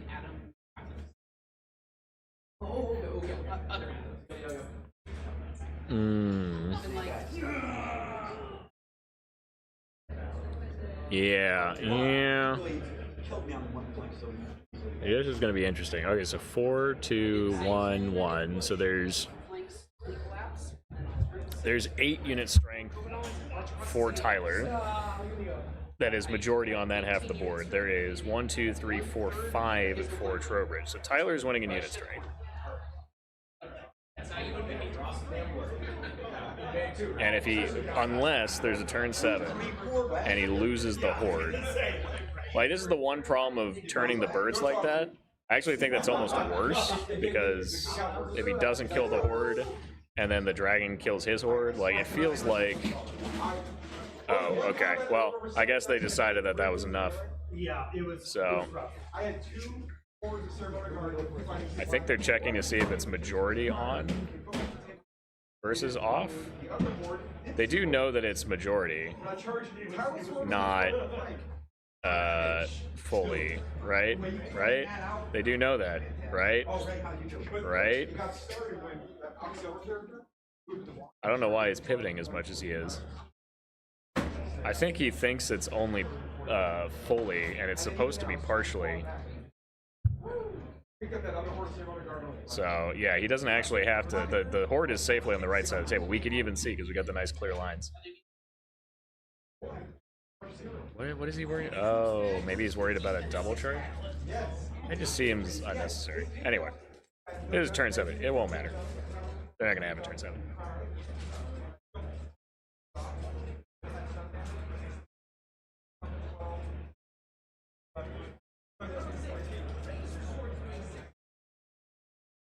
It's been a close game. Well, closer than I thought it would be. Sounds like no turn 7. Eric, take it. No. No, Eric's been getting his teeth kicked in. I'll be honest. I think his teeth almost got worse kicked in, but Tyler made a wonky. I really want to check and see if he spots it, or see if he spotted it, but I'll ask them here once I confirm that they're good. But looks like the game is done. I'm not seeing any more movement. It sounds like they're discussing, which means there's no turn 7, which means they're just counting up points. So, at least unit strength-wise, that means that is 8 unit strength for Tyler to Trowbridge's 5 on the bottom of the table, between the Warlord counting as 2, the Regiment is 2, and the Flagger is 1. Again, unless they're mistakenly assuming that it must be all on the side. Actually, this could be super freaking funny. Oh my god. I feel like it's my duty that I have to tell them it is majority over, right? Not fully, right? Yeah. Because maybe they're mistaking it. Maybe he thinks that it's only fully. Because if it's fully, then they could be thinking that Trowbridge won with 5-4. But this horde counts. This horde is over. Yeah. So it was the first thing I checked because I forgot which one. No, it's majority. Because push is fully. Push is fully. Yeah, it's fully if you want it to be worth 2. But push is the only scenario which is fully. Every other scenario is majority. Right, which is weird for the record. It should just be majority for all of them. Yeah. Just be consistent. That's too much romantic. Well, Decide what base size they would have put things up. You want to go in and check, and I can. I'm gonna go in and check also because I want to ask one thing, but I want to make sure that they had at least some time to input scores. Yeah. So, but at least my understanding is that Tyler won 8-5, and then attrition-wise, if I had to guess, it's going to be a net 0 because it's actually if there's attrition, it's going to go Tyler's way by like 1. Slasher's expensive. That's kind of the only thing holding Trowbridge in it at this point. But a horde is also really expensive. So at that point, it's Brox and a troop versus a regiment of Riftforge. It's not going to be enough. I don't think it's going to be a swing. And I don't know how much it is for the objective point swing in blackjack, but Right. I think you have to be 3. then it'd be 1.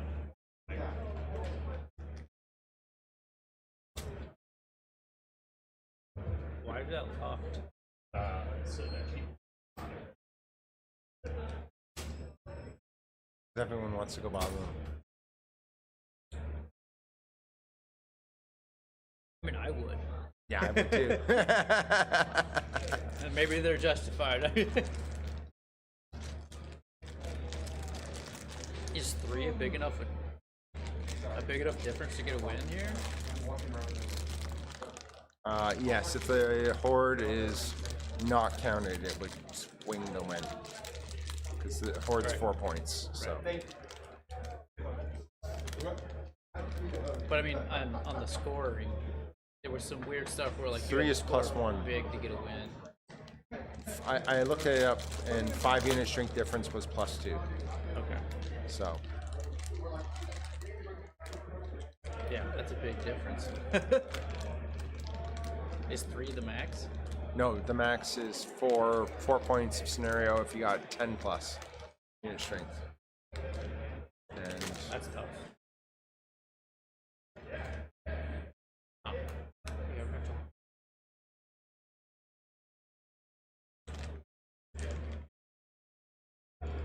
if I had not goofed up my last turn, I would have been much happier. I would have actually hit the 10 points. Because I lost a horde. I was worried. I double charged the brutes flank and front, and I gave the command for plague bots instead of Strider command, which I needed. And if I had done that, I would have had 90 attacks, and I could have split some onto the druid. So, and then the druid killed the one horde because they're sitting on 18 wounds with host shadow beast. Even though they had plague bots, you still hit on 3s. Wow. So. Yeah, I had to play Grace last turn. It was wild. We had a draw. Yeah, she said you same as when you're back home, draw. And I said Seep just has to get better to be on a team. I didn't want to get better. I wanted her to qualify.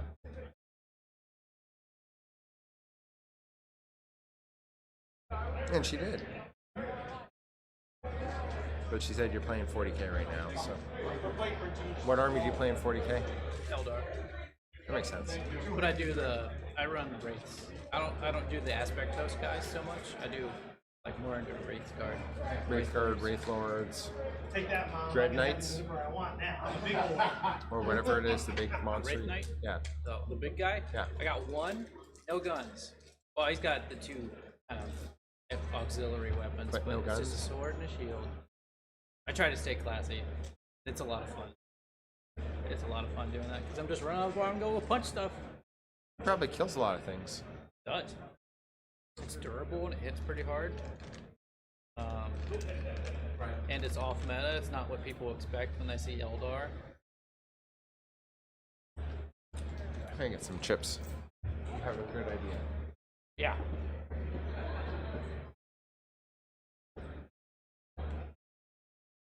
Ian, stole my key card. What the hell? You bang on the glass. Want my key card.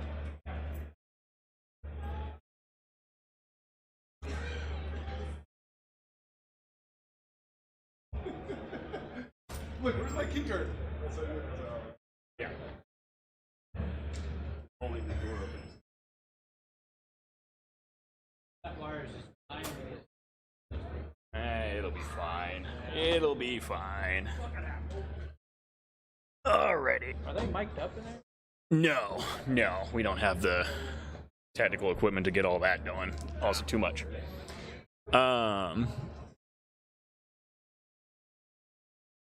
No, we don't need to. We don't hear the table, so which is intentional. We don't have the mics for the table. It would be potentially possible to do it when there's only 2 of them in the room, which definitely helps because otherwise the background noise just becomes a nightmare. But anyway, gonna mute real quick. We are gonna try to get our next game up here as soon as possible. I'm sure I'm gonna try to pick through it. I'm gonna try to get, at least in my mind, 2 fresh lists, if at all possible. We do have a lot of duplicate lists, so inevitably I'm going to have to commentate more Ratkin and more Herd and more other things. Probably Herd. But yeah. Tyler took it 8-5. Attrition, again, probably realistically not going to be a modifier there. It's going to be a 1-point modifier there, so it's going to be a 15-6, we think. So 15-6 Tyler's favor. I'm going to go to break screen real quick just so I can recoup as much as I can in the brief break we're going to get, but we're going to get into game 3 as soon as possible. So stick around.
Okay. Wait, hold on. Was that capturing?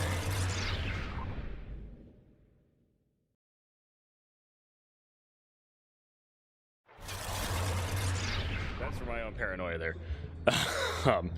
Alrighty.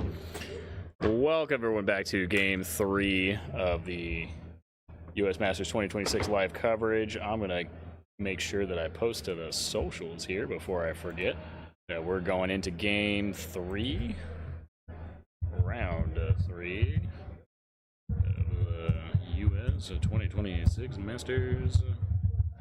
Sam Kula versus Alex Chavez.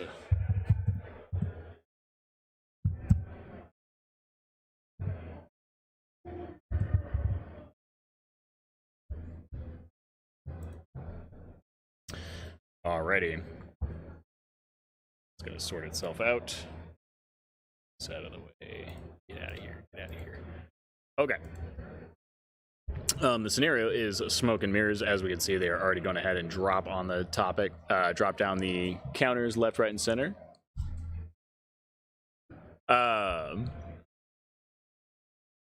So we have, looks like,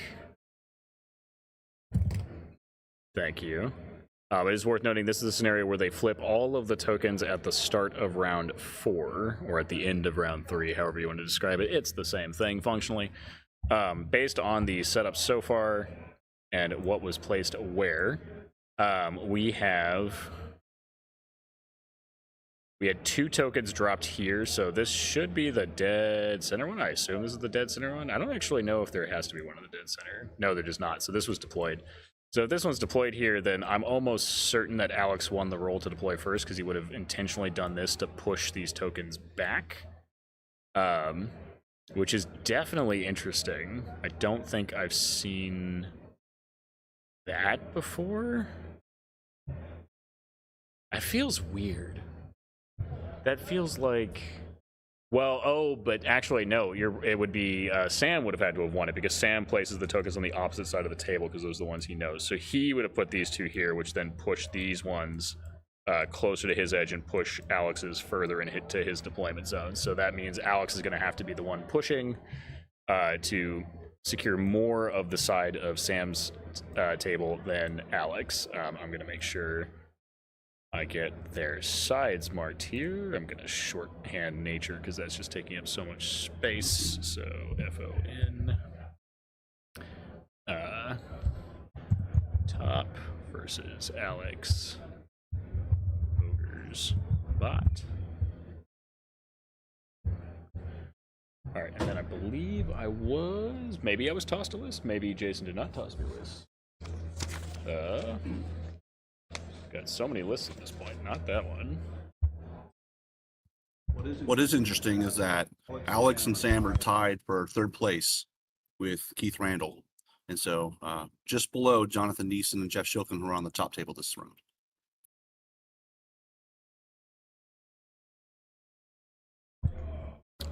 I did not realize they were so high up in the standings. I may have picked a different matchup. But good for them.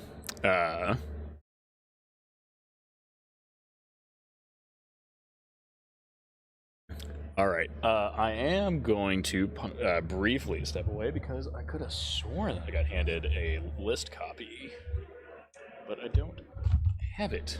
So I'm going to go track that down real quick. Or wait, nope. I found it. There we go. Let's put it behind us. All right, here we go. So quick list read off.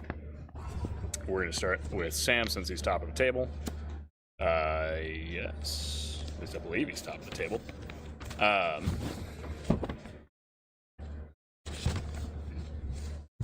So here we go. We have a Chieftain. We have 2 Druids, one with Banechant Surge, one with Banechant Surge, like you do. We have Tribal Warrior Horde. We have a Longhorn Regiment. We have 4 Troops of Critters. There's a lot of critter chaff, but hey, I like it. We have 2 Hearth Elemental Regiments. So notably thick chaff. 2 Air Elemental Regiments, one with Brew of Strength. And interestingly, he actually buys Windblast for them. So this, I'm expecting to see some interesting play here. We have a hammer measured force in the second one, which makes sense. We have fire elementals, 2 regiments. They have both been upgraded to guardian brutes, so they're actually not fire elementals. And that's it. So clean list. 15 total drops, 26 unit strength, so very, very lean on unit strength compared to some of the lists we've seen previously, but still maintaining that kind of 15 drop count list. And then Chavez on the opposite side is playing ogres. So we've got Grakamak, who is the 7 attack blast and all the fun good stuff. We have an ogre warlock with scorched earth. We have 5 warrior troops. So we have 2 Siegebreaker regiments. We have Namagarok, specifically, who is the fancy caster with Banechant Heal and Lightning Bolt. We have Hunters with Jesse's Boots of Striding, a regiment of Hunters with Jesse's Boots of Striding specifically. We have 2 warrior regiments for a total of 13 drops and only 20 unit strength, so very tight on unit strength. But he is, I mean, that is 7 units of warriors. It's a deceptively simple list. He's got warriors, siegebreakers, hunters, and characters, and that's it. So no fancy, no chariots, no boomers, no nothing. So effectively also a lot of thick chaff, I would describe it as, with the warrior troops being defense 5, 14 nerve, and having 9 attacks with crush 1 is a pretty good thick chaff unit. Looking at the deployment so far. And we should mention Sam's on the bottom of the table in the stream and Alex is at the top. I believe so, yes. Okay.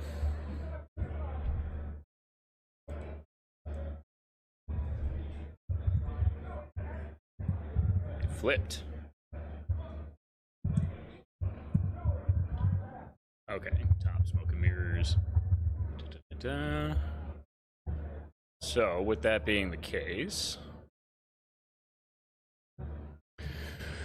bottom of the table, yeah, no, that's definitely herd, or herd-esque units. So we've got our horde of tribal warriors sitting here.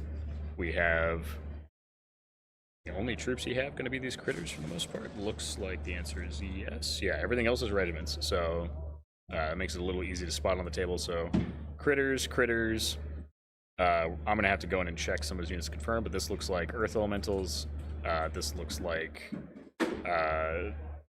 longhorns. No, these are longhorns. These are air elementals. I'm going to have to check some of those units, but we'll go sort it. At the top, we have, so far, coming out of Alex, it's just going to be the warrior troop chunk. The hunter's a troop? No, it's a regiment. So we've got troop, and then we have there's no forest there, so I don't think that's going to be the hunters. I would assume that that's the Siegebreakers, or at least a regiment of Siegebreakers specifically. But he also has 2 regiments of warriors too, with 2-handed weapons. So I'm going to go make some clarifications real quick, so I know which units are which before we continue, because this is actually, I think, the first time that we've had some differing units of the same base size. Fun times.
Hey, Alan, we are missing you not being here this year. I know Wranglers aren't as good, but we had hoped you would have made it, Alan.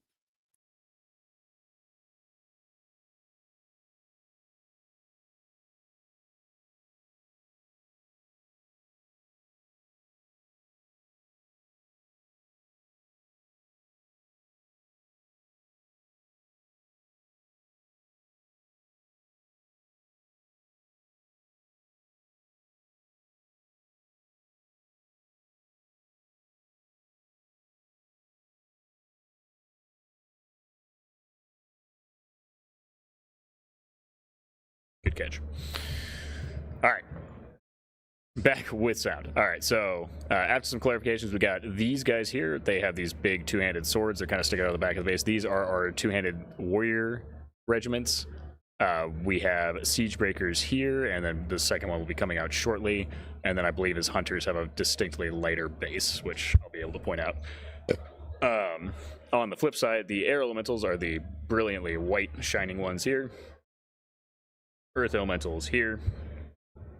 And he did not. I keep wanting to say that he has fire elementals, but it's because they're the guardian brutes, which I'm hopeful they're just a new unit now. All right, so this looks to be the second Siegebreaker regiment. And then character-wise, again, he has Nam and Grok realistically right here in the front center, Nam in the back line taking advantage of the casting abilities. And then on the flip side, we do have a singular chieftain required to take the Guardian Brutes. So that's probably going to be, again, similarly front and centered. It's another list where I think both of them do not have any shooting. That is not casting support. I don't think there's any guns. I think it's just... It's another straight-up brawl fest. It's going to be Herd and Ogres, both very punchy lists. I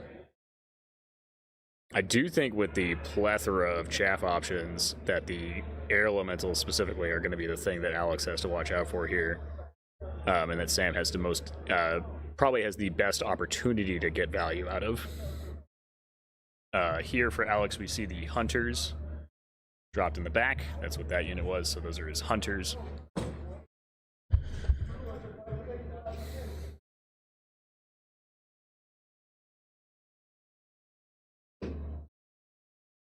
Good catch.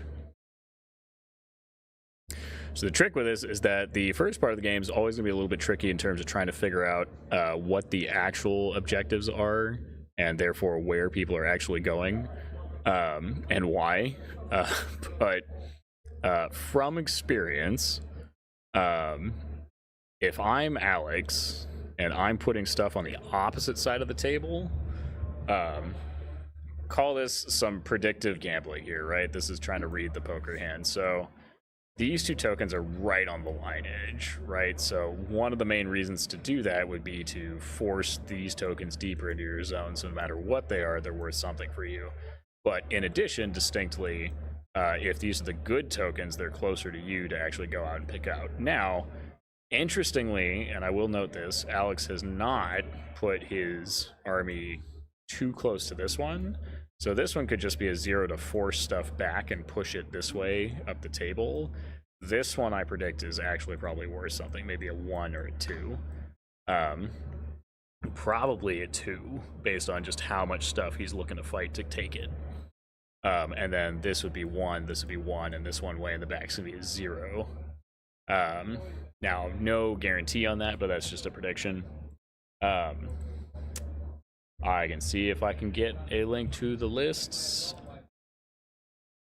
Yes, okay, here we go.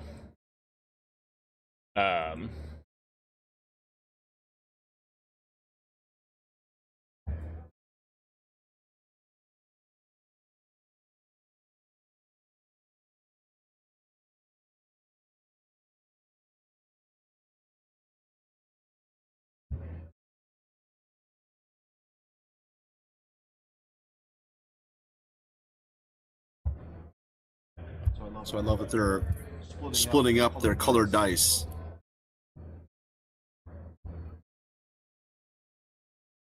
Yes. So I did provide some table dice. So they have 20 and 2 sets of 10. I did tell them that it was up to them if they wanted to use them. Both of them are running lists where they, for the most part, have less than 20 attacks for most of the units. I think it's the air elementals that break that number. And on the ogre side, I think the hunters might be slightly over. No, hunters are only 18. So literally nothing in the ogre list has more than 18 attacks.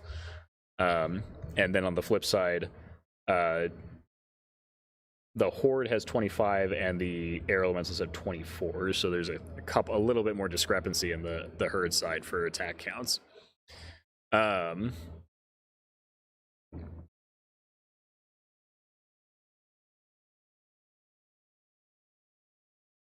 right, so looks like... All right, they're both putting out some measurements here. Looks like Alex is putting... Or not, sorry, not Alex. Sam is putting out some undo buttons. But Alex is moving, so gotcha. Sam is just prepping his turn. That's great. So we are turn 1, top of what? This is going to be a brisk game compared to game 1. Yes. Game 1 was definitely a little bit slower based on both the terrain and the addition of shooting to both slow down both players' advancements a little bit, versus and not having quite as much oomph in the punching factor to just punch their way through right away. Whereas game 2, we saw a far more aggressive game. Players were in combat. The bottom of 1, it felt like it was pretty aggressive.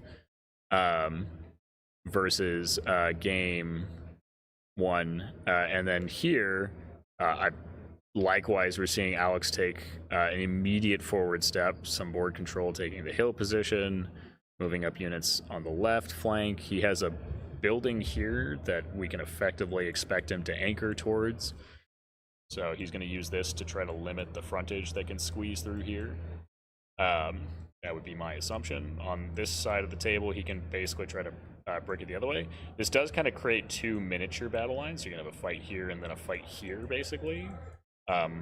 With Sam distinctly having the advantage of just having a lot left over that he can kind of swing around. It's a little bit more flexible. He can respond to where tokens are. He also has the distinct advantage of his list is going to have Pathfinder, so that forest that's been in the center of this table, being on his side of the board is not a bad thing. He'll obviously have to make use of the Strider command order to charge out of it, or into it, but at least moving into it and taking position, he'll have the edge because he'll just be able to move his whole line a minimum of 10 inches forward, unless he wants to slow down to allow the earth elementals to catch up. In terms of, it looks like the druids are spread out fairly evenly. I think on the left side we have the chieftain. It looks like Sam has just stacked this left flank surprisingly high. So like these are the, I want to call them minotaurs, but that's not what they are. The guardian brutes. We have guardian brutes, and then we have longhorns. So he stacked this, and I'm pretty sure this is the chieftain here in order to allow him to inspire this section because it's conditional inspiring on the chieftain. Yes, so, or no, not conditional inspiring, but conditional aura is what's going on here. So he's got wild charge that affects pretty much everything here, other than the critters, which he can just kind of fly up and fly away as needed. So he's got a big wild charge aura to give him a little bit of a speed boost. And then he has a druid that is hiding back here to provide inspiring for this battle group, if we want to call it that. And we have a inspiring druid here to provide inspiring for this battle group. So, does mean that his surge is spread out a little, so I don't think we're going to see any, like, massive surge tricks.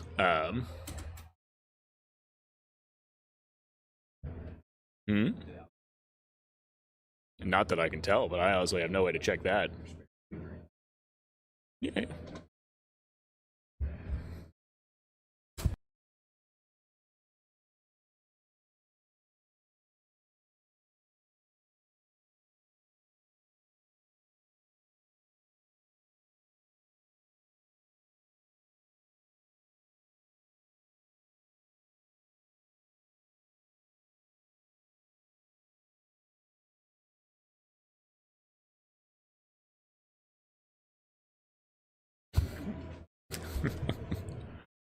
All right.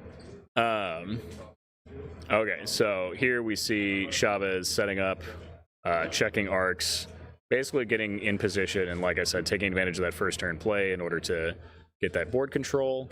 So as much as possible,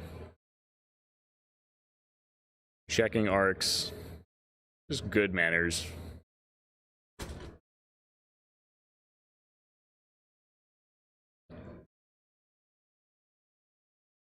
I am really curious to see how Alex pilots these ogres. I haven't really seen this style of ogre list. I've seen the Siegebreaker hordes.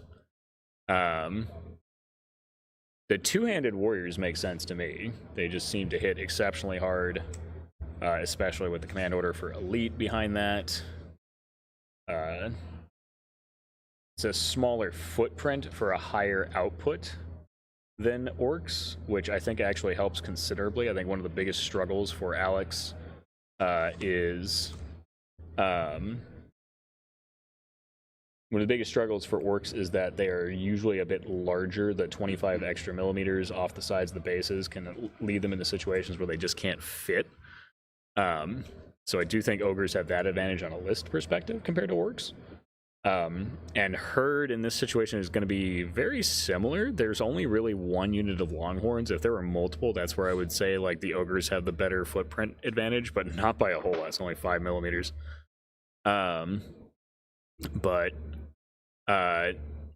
The flip side of that is the Guardian Brutes are on 120, which is just identical to Ogre at that point, and they both are going to hit like trucks, and I'm pretty sure they both have Brutal. No, Guardian. No, they do.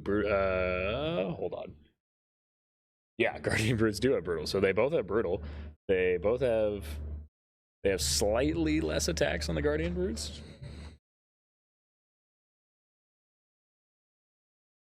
But they make up for it with built-in Vicious and Thunderous Charge. They have 3 points of modifier. And then the Warriors with two-handed weapons are crushing 2. Technically, they're crushing 1 and then also crushing 2. Interesting mental note. But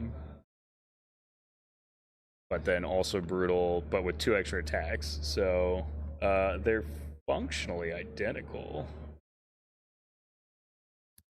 Matt, is this the first time we've played a bluff token scenario in a US Masters event? I think it might be. That's a good question, Rob. I don't think historically we were playing that those ones competitively. Right. I feel like bluff scenarios have been voted down fairly often. And for I think a couple obvious reasons. I think that a lot of people are uncomfortable with them because they're very different. I personally like Pieces of 8 I got to triple check because that's the one that is new. But for Smoke and Mirrors, this is the one where they are all flipped at the same time, and then it's actually wait, I might have put the wrong scenario name to the thing. Hold on, because I think we're actually playing Fool's Gold, not Smoke and Mirrors. Either that or I've got them backwards. Because one of them is the flip one at a time and then flip the rest of them later, and then the other one is flip them all at once. And I will say personally that I actually think the flip one at a time one is totally fine. I think people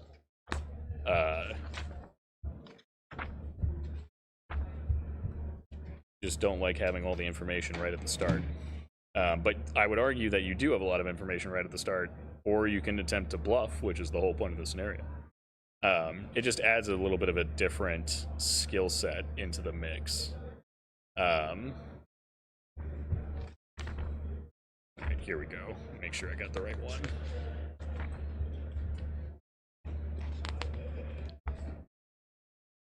Yeah, so Fool's Gold, 10 tokens, yada yada, end of all 3. So yeah, Fool's Gold is the one that I showed up there. Smoke and Mirrors is the one that I personally prefer. And then Pieces of 8 is... Pieces of 8 is Pillage with bluff tokens, it looks like. Yeah, because it's only 8 tokens instead of 10, and it's just anywhere on the board instead of your opponent's side of the board. So let me fix that real quick. So, Fool's Gold. which distinctly means that, again, they theoretically don't have any information to play with until round 3, or the end of round 3 when they're all flipped.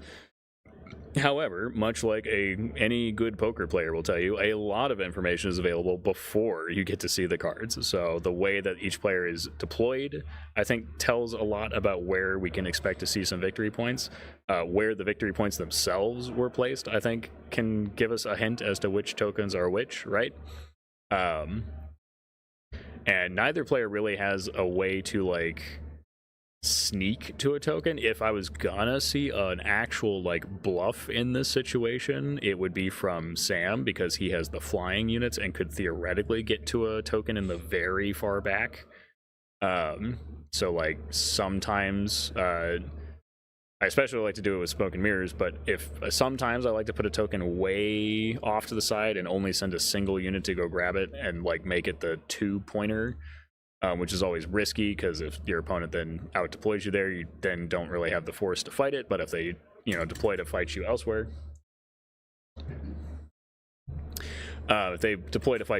then you can't, respond to it. But here, I think, at least in my mind, most of the starting token positions are fairly obvious. If anything, it's a little hard to tell just because they're Earth Elementals and they're slow. I'm not sure if this pivot here is that he does want to eventually just park these Earth Elementals on this token, and maybe he did actually make this worth a point, which would be great for Sam, because then he's just secured one and pretty much permanently got it. But the flip side of that would be he's going to try to use the Surge to give them a little bit of a speed bump, just because they're so far to the right that it's going to take them a second to actually get back to the center.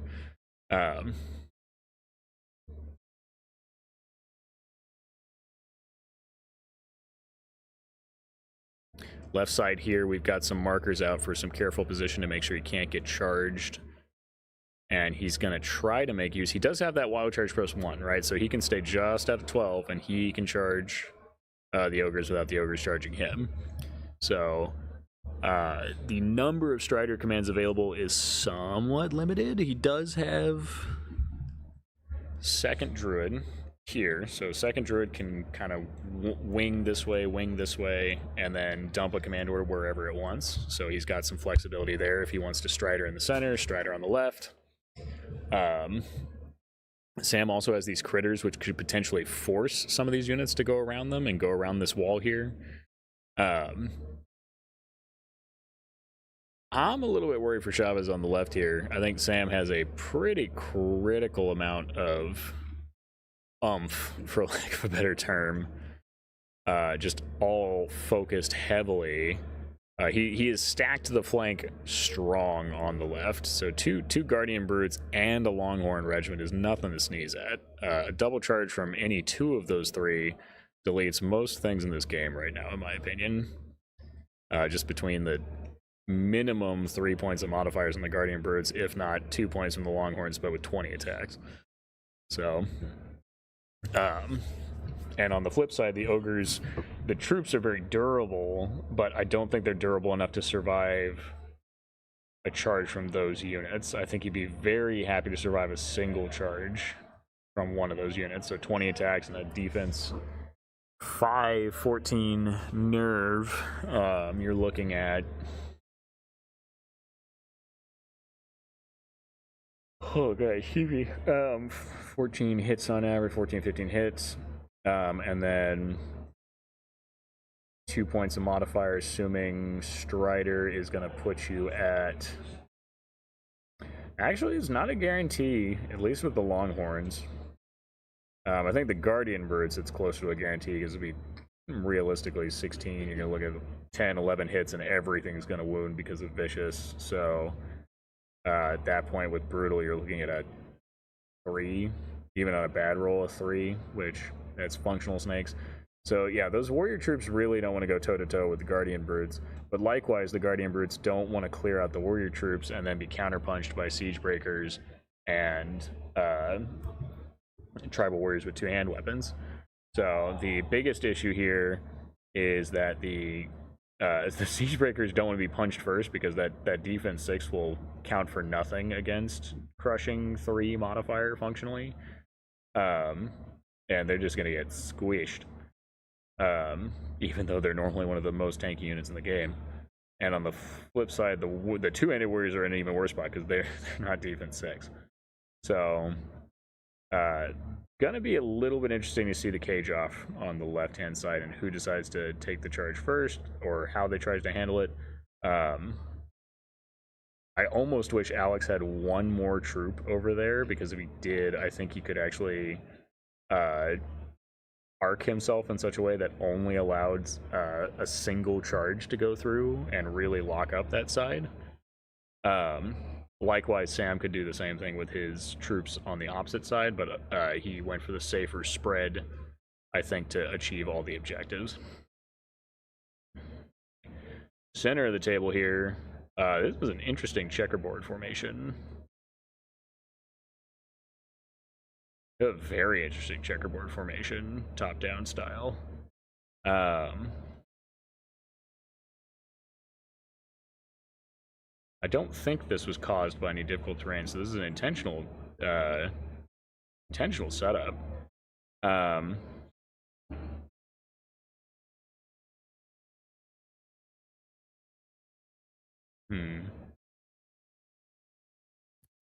Got Earth Elementals there. Go ahead, Rob.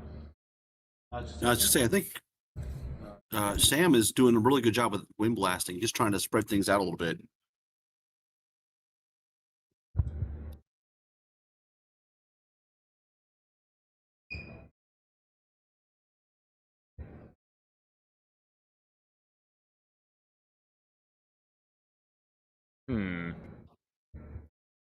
It's interesting commenting on bluff token scenario, though, because in this case, all the way on the left, Alex obviously knows what those 2 tokens on Sam's side of the table are, and the vice versa, right?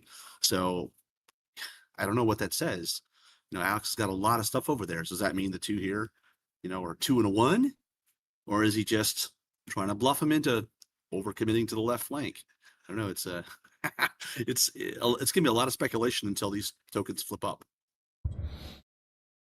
Yeah, I think the sheer weight of the force in that squeeze, to me, says that the 2 tokens on the left are worth at least something for Sam. And then even if they're just 2 1s, for example, that he's looking to just brute force his way through and then carve to the center, which at that point, I think that's where your 3rd one is. Right now, my best guess for Sam's are, this is worth at least something. Like 100%, this token is worth something to Sam, which means this is a number. And if it's not, then I'm shocked. This one is a little bit questionable because it's far enough back that it's not necessarily as easy to grab, but it could be. Given the amount of force here, this could still be something. This one's the other question mark for me, because this one's close enough to the line, but didn't have to be there. There wasn't really an advantage to putting it there to push something this way at that point. So it could just be worth a small amount, and he's just looking for an easy pickup that was not going to be easy for Alex to contest, because of how this building is set up. Putting it here, Alex can deploy here and move maybe 1 unit here to fight, and then it's easy enough for Sam to just park on this side of the building and punish anything that tries to come through and contest the token. Which at that point makes me think that these are the 2 zeros. So you have 0, 0, 1, 2, 1, or more accurately, this is probably 2 and that's 1. That's my best guess right now. Just because he didn't really put a whole lot in the center. And then on the flip side, for Alex, again, I think this is actually a dud. I think this was a dud he used to try to force Sam to put tokens further in his back line. And then this one I do think is not a dud. I think this one's actually a real token that is close to Alex's deployment, so it's the easiest one that he can actually reach and know what it is, if that makes sense. So I'm pretty certain this one is at least a 1, possibly a 2.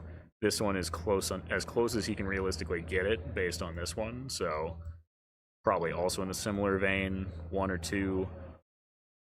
And then this one, he put some force over here. It's definitely not nothing. So I suspect it's just 1, 1, 2. I don't think Alex is playing any super secret technical stuff, he's just being straightforward of like, he doesn't have any flyers, he doesn't have any fast stuff, right? He's not subtle, he's not doing anything crazy. So I'm pretty sure this one way in the back here, this is a 0. This is a 0 unless he messed up which ones are bluff. So these 3 I suspect are all things for Alex. These 2, question mark on this one and question mark here, and then this is a dud, this is nothing. Are my assumptions for Sam. Just based on deployment alone and the position of the tokens, let alone how they're moving on the board. The fact that Sam is collapsing away from that one on the right is kind of the why it's still a question mark for me. It really depends on how he moves these Earth Elementals.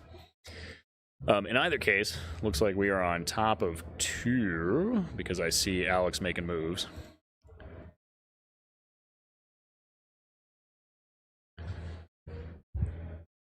So, did look like there was some wind blast there. I don't,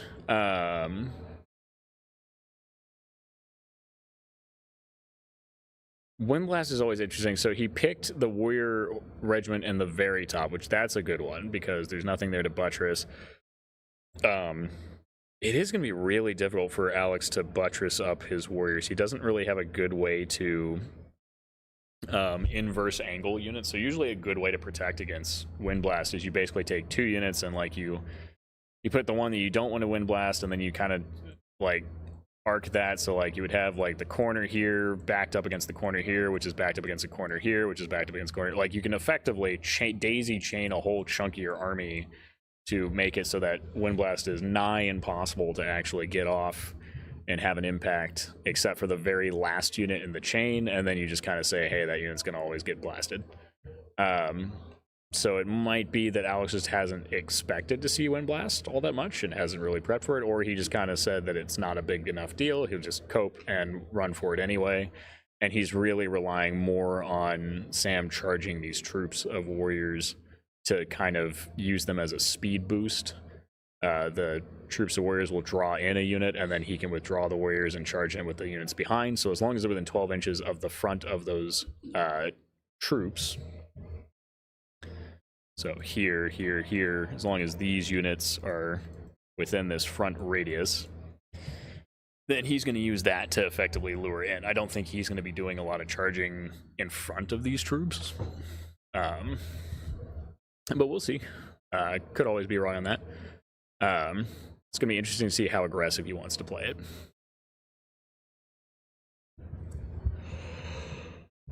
Oh. So left-hand side, it does look like he went ahead and charged here. Hi, Sam. And then on the... move this way because it's getting in the way. I'm wondering if he's doing this just to kind of check positioning on where it goes.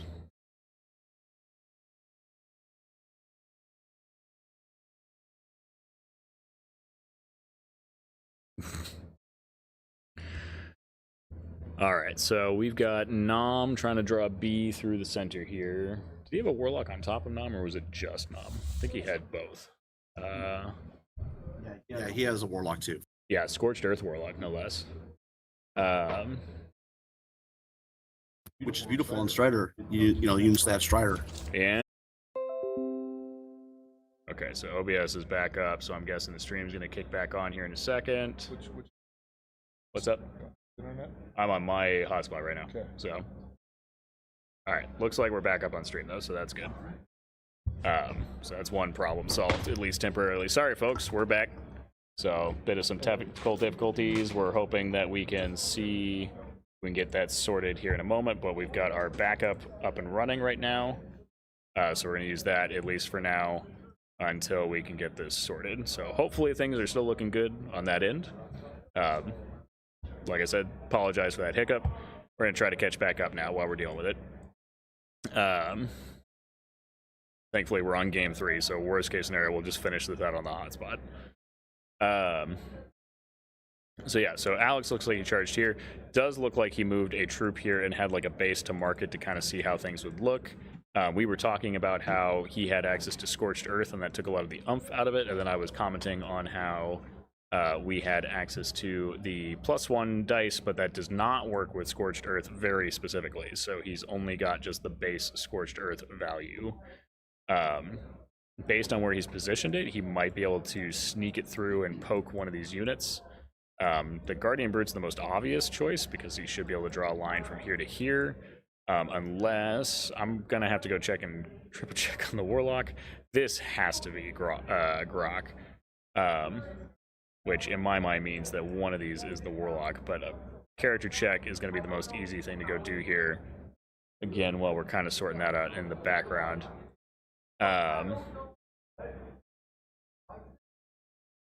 But that did happen to me too. I just had to, I mean, I ended up doing a full Okay, good to know that it's not just me. go into the Wi-Fi.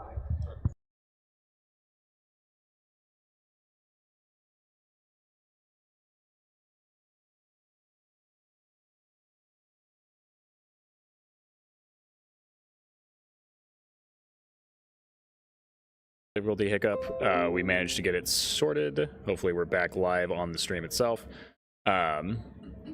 Looks like the finish up here for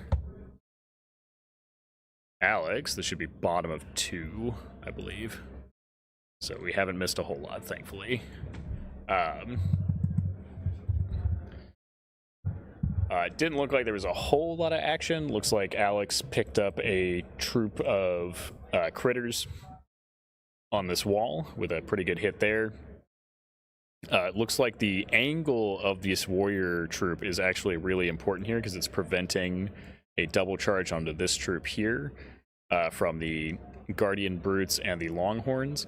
At this point, my belief is that he probably tried to sneak a Scorched Earth. That was the thing I was going to try to do before we got distracted with the slight internet droppage.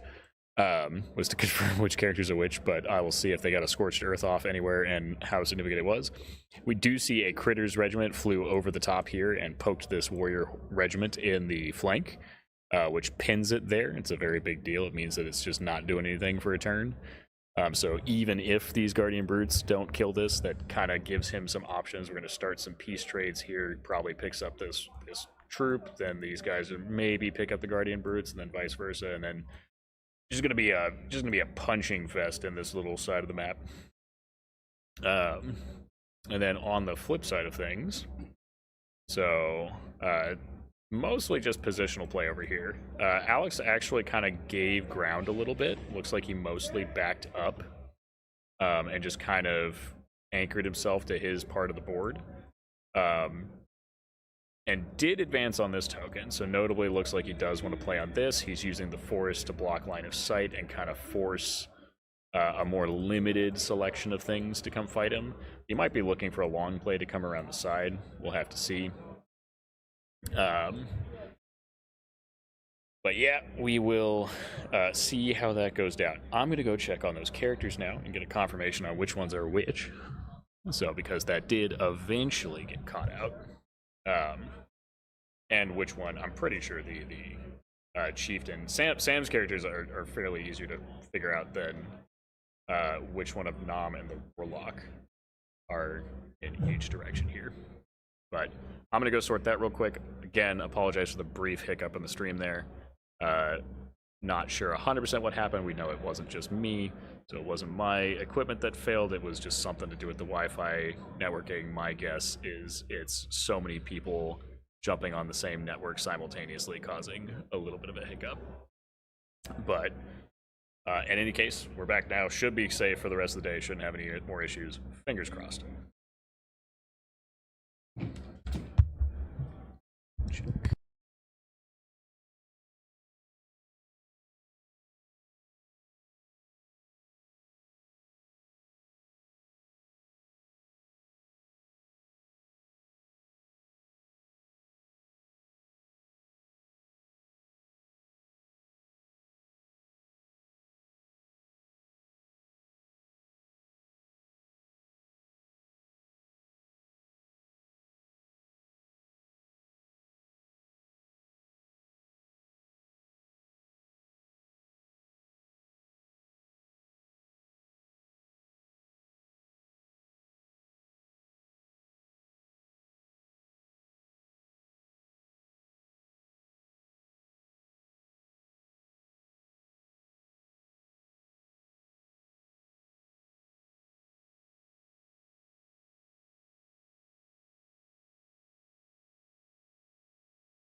All right, so I did get a little bit of clarification of the things that we missed, because I had assumed that the warriors had actually killed the critters, and in fact, it was not that they killed the critters, it was that they did some damage to the critters with only 3 wounds, and the critters actually failed to roll their nerve and died in the withdraw attempt.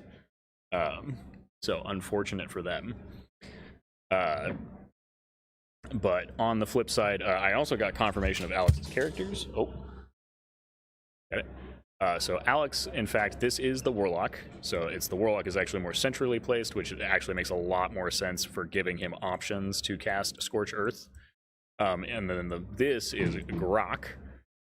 So Grok is actually with this push, which suddenly makes this side of the board it's just going to be a beat over here between both factions. And then this is Nam. So Nam is actually central positioned over here.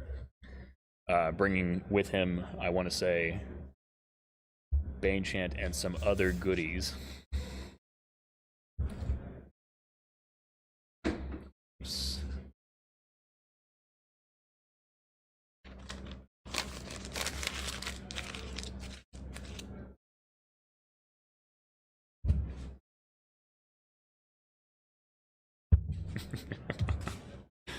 All right, so doing a quick double check here. It's been a minute since I've seen Nam on a table. I say that, it's only been since 3rd edition. So we got Banechant, 3 heals, so yeah, and then that's going to get stacked with all the additional bonuses, because that one will get the bonuses from the characters near it, so you can get a pretty beefy heal over there.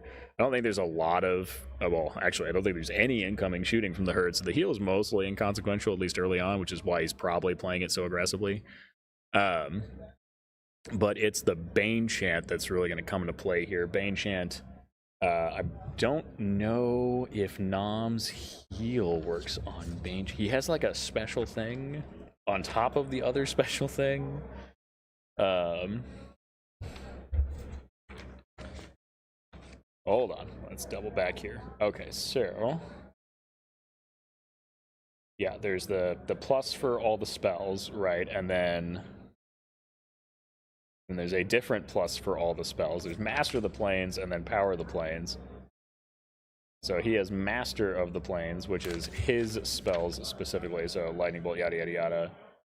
Does he not do the thing? Blood Rage is a keyword. Blood Rage is heal spell specifically. So he gets his heal, if he heals instead of Banechanting, gives like a slightly weaker Banechant, basically. So if they get into a grind over there, he can turn it into a vicious ogre unit instead of a crushing 2 ogre unit, basically. We're seeing some extra Wind Blast tossed out here. Again, I don't expect it to be too big of an issue for Alex. I suspect what he's going to do there is just continue to bounce forward and use the troops. Again, he's going to try to use the troops to draw on the charges from Alex. That would be my assumption there. And it looks like Alex is playing it very, very patiently, very smooth. He does have a lot of board control on his side of the table. Now, he does have that Earth Elemental towing that token on this far right, so I'm still not 100% certain that this is not anything just yet. I do think he's positioning it really well, both to provide the I don't know how much Alex has played Bluff specifically, but he is positioned in such a way that indicates he could keep moving forward, even if he doesn't want to. Regardless of his Bluff, it is definitely a good position to do, because that gives the maximum amount of flexibility for this Earth Elemental unit. Now, it's still a shambling unit, so at the end of the day, it's not really that big of a deal, because it's not going to move at the double or anything. But if this were any unit that wasn't shambling, this would also be extremely good positioning, because it can move at the double all the way up to that fence in a jiffy, while still providing kind of this air of holding this token. So I like that. I like that positioning. I like that play. Looks like we're switching to combat now. So we did see a lot of the woodland critters being expended here. He lost 1 to a withdraw. He's jumping here and doing a little bit there, and jumping here to hit this warrior regiment in the flank. That is going to pin up that warrior regiment. It does mean that if Alex wants to move any further on that, he's going to have to like move it to within a dangerous charge position of 2 different not graders, but normal heirs. Guardian Brutes do Guardian Brute things. Yep. Shocking almost no one.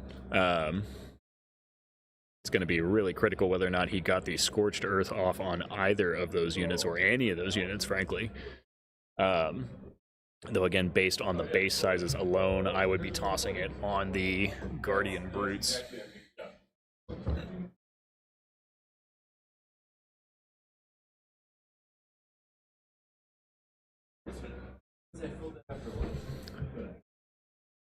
Alrighty.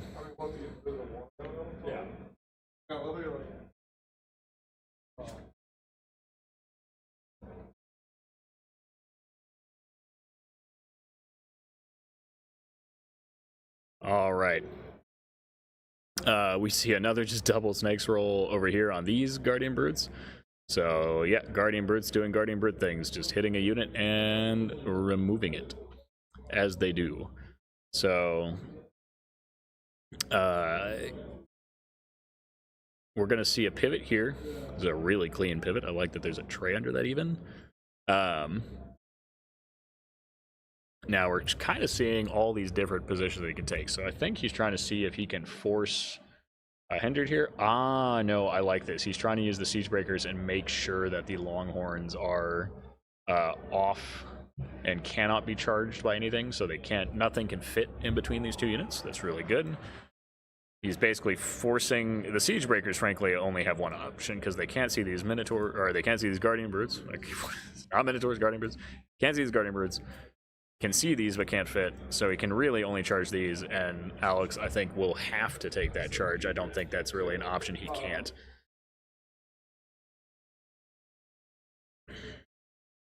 Now, the nice thing is it is still a Siegebreaker Horde, and it will still be 2 units that both need to have Strider applied to them in order to be able to properly cross the wall. And the other one is 100% going to be Scorched Earth, realistically, if he's doing it right. So it's really going to be interesting to see how that left side turns out.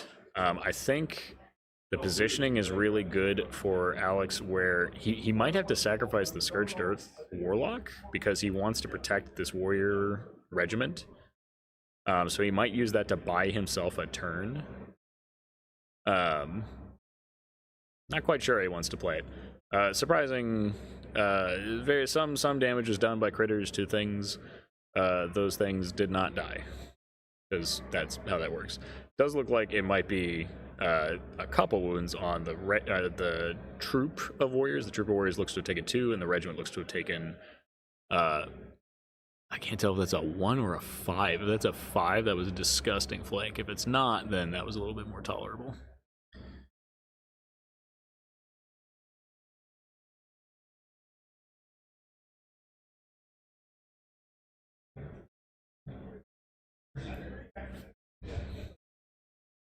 All right.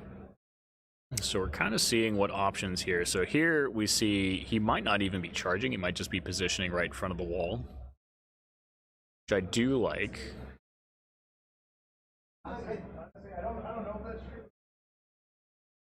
So yeah, is the plan here to Scorched Earth and just say, hey, the Warlock did his job. He Scorched Earth twice. He blocked off a unit. Oh. Ooh. Do they have Crush 2 or Crush 1? They do have Crush 2. That's a cool play. I like this because what he's actually doing is now he's using the Guardian Brutes to actually shield his Warlock as he's charging Grok into the front. And because the Warlock is there, it actually prevents the wraparound into Grok. So that's actually a really solid play there to block up that Guardian Brute unit. And then I still think it's going to come down to, can a Siegebreaker Horde one-shot a Guardian Brute Horde? I keep wanting to call them hordes, they're regiments now, but I don't know that they can pull that off. I think this is a really rough trade for both of them. Because if he doesn't kill that, then Alex will lose this flank. I don't think it's even possible for him to hold the flank if he doesn't kill that unit. Because the Longhorns will 100% be in the flank, and the Chieftain can get around. There's just so much there that's going to be all sorts of pain and misery. And I don't think Alex... but I think by contrast, I still don't think Alex can do anything else, because he can't just sit there. He can't just try to put everything on the wall, because otherwise Sam will just hit him so hard that it won't matter. I just don't think the reality of the truth of it is that herd stuff hits really hard the first round of combat, because it will have a lot of thunderous and a lot of dice and a lot of hitting on threes. So I don't even think a regiment of siege breakers can hold up to a double charge here. So to the front specifically in this case. Now, I don't know, does Grok have Strider out the gate? He does not. So Grok notably will be hitting on 4s with his 7 dice, but he does get Blast D3 in combat, and they are crushing Strength 3 dice. And it is Brutal 1, and he does have Nerve 17. So there is a non-zero chance that Grok solos this Guardian Brute unit. Ooh, okay, so this is a slight deviation in the plan. Oh, okay. I mean, that ends up achieving the same thing either way. I think maybe the goal was to see if he could keep Grok unhindered. Maybe there's a big enough gap that he could squeeze Grok in fresh, and then determine that he couldn't do that. So I'm guessing that Alex's goal now is going to be to overrun with the two-handed warrior regiment. I was kind of wondering if he was going to do that just to block off and prevent the reform that way. So if Grok was in such a position where he couldn't be reformed into, but he is kind of gambling on a fairly hefty overrun at that point in order to make that happen. So I do think that this is a little bit better. Gonna see a reform here. I'm actually a little curious if he wants to multi-charge. I'm guessing the answer is no, just because he kind of gets stuck in a position where he's not good in the forest. What he might do here is just sack that warrior troop. He might use that warrior troop to hard cover a flank here, so he's gonna walk the siege breaker unit up into this gap, position its flank in such a way that literally nothing can hit it. And then at that point, he will either get charged in the front by greater heirs or charge the greater heirs in the front, one way or another. And depending on which item the greater heirs have, if they have +1 to hit, they have +1 strength. Okay, so it's either +1 strength or hammer measure force.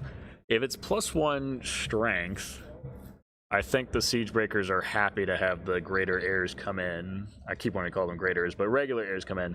24 tags is a lot of attacks, though. 16 hits on average. I guess the crushing ones are still not that scary, because even 16 hits, it's just that they just don't do any damage.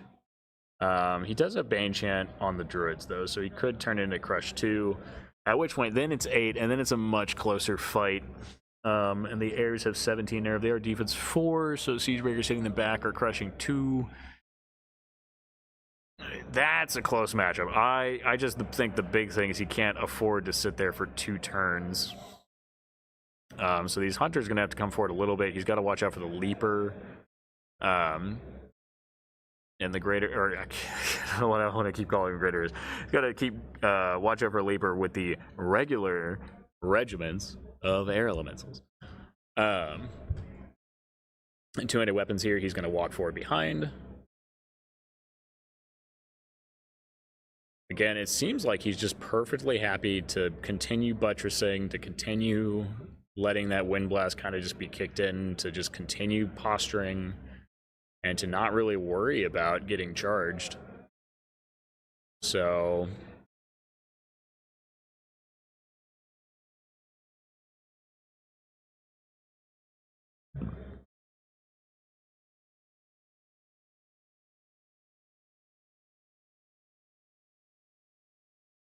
now, notably, this is top of 3. I'm going to change that and make sure that's fixed. Whoop. Oh, come back.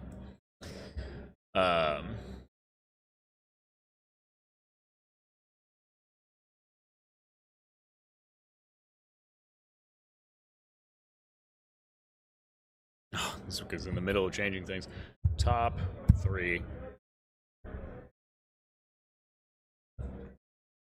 All right, so he's seeing what it looks like if he kills and reforms with the troop, which that was kind of one of my things, is like he could do a reform multi-charge, and by doing so, that would allow him to potentially cover the flank, but it's going to give line of sight to one of the heirs, so I think he's kind of hedging his bets here. I think he's kind of wondering, like, which air elemental unit can I afford to let come punch me?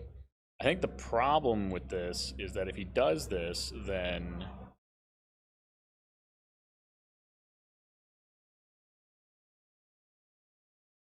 I was going to say, Alex just doesn't have to charge. He can just keep pivoting around. He doesn't really need these air elementals for anything on the left side of the table. He has carefully positioned them in such a way that they're facing toward the left side of the table. So he, again, very similarly, is using a lot of these threat tricks in this higher positioning. It is worth noting that I think he's in difficult terrain with the airs, but I guess maybe he's counting on Strider to push them out.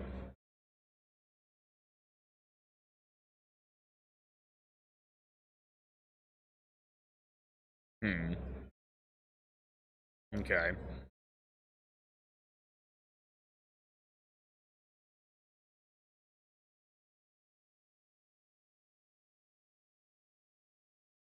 Yeah, lots of defensive posturing from Alex. Not jumping too heavily into combats. He did just lose 2 troops, so he needs to make something back this turn. Does look like he will commit the Siege Breakers at least. Looks like he's committing the Warlock into the Longhorns in the back, and looks like Grok is just going straight into these Guardian Brutes. So it's really going to come down to, can the Guardian Brutes and the Longhorns just one-shot these units in reverse? And can a unit of Siegebreakers survive Guardian Brutes to the front that have lost 1 point of modifiers? They'll be on 3s and 4s with Vicious. Assuming they don't kill them.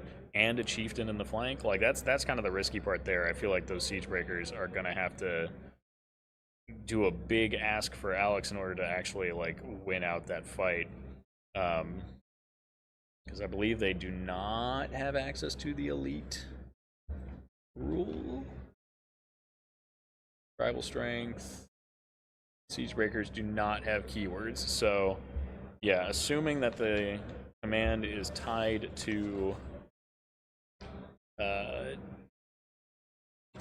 me see here. Snapping Crocodog. Yeah, so it's tribal strength. So he can't tribal strength the Siegebreakers, which does present a problem where I just don't think he can go toe-to-toe with these herd units in a straight-up fight.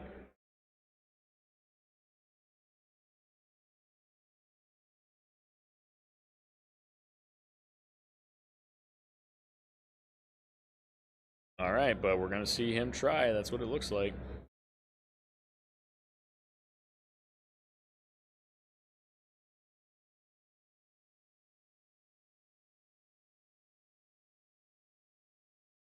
Okay.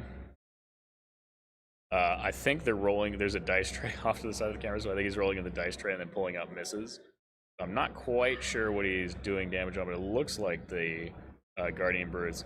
Don't think that's quite going to cut it. That's not a whole lot from the Siegebreakers, between just regular hits looking a little shy and wounds looking pretty atrocious too. So yeah, those guys are not going to go down. Now the question is,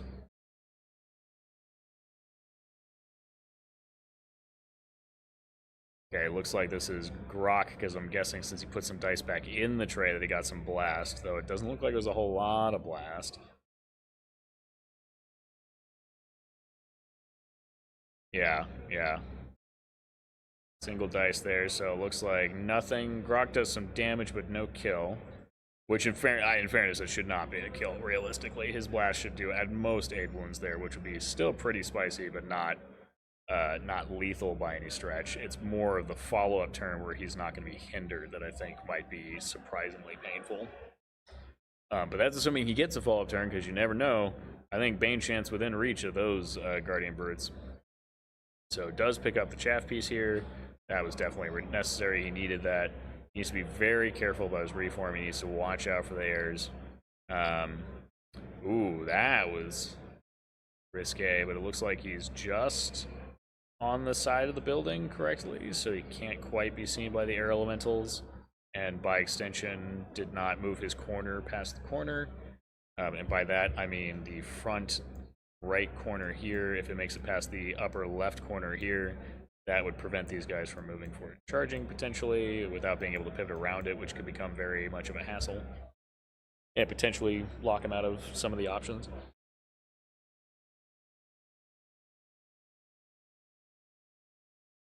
And then it looks like the warrior troop will go ahead and pick up the troop of critters.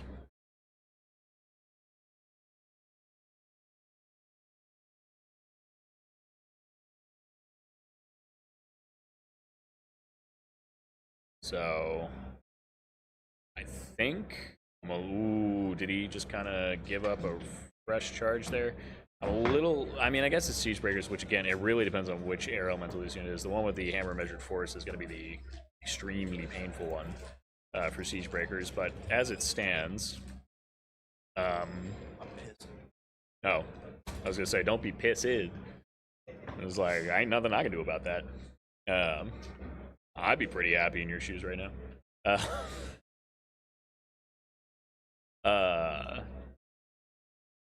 So yeah, Alex cleans up a couple things, but I mean, he didn't pop any of the herd units.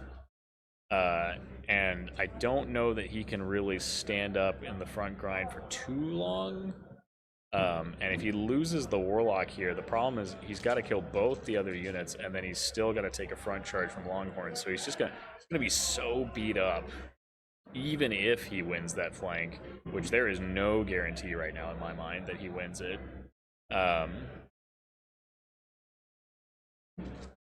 And on the flip side, he's got to play super passive because the airs are just so intimidating, frankly. He does look like he's slowly getting pushed forward by Earth Elementals. So, like, I think that's going to be Sam's solution for the center, is he's going to walk these Earth Elementals forward and say, hey, you have to deal with defense 6.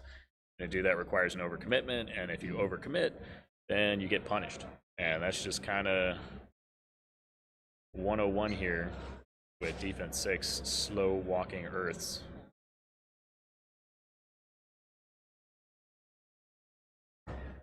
Alright, seeing a quick check here from Alex. Oh no, he's just marking his bases for next turn. That's cool.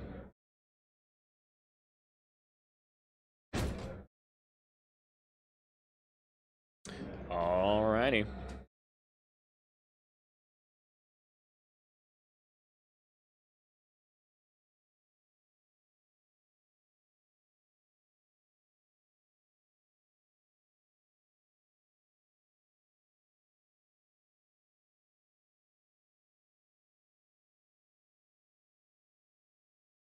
Okay.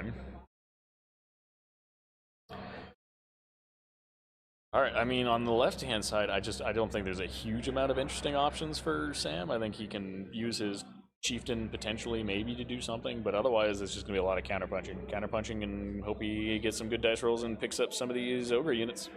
And then,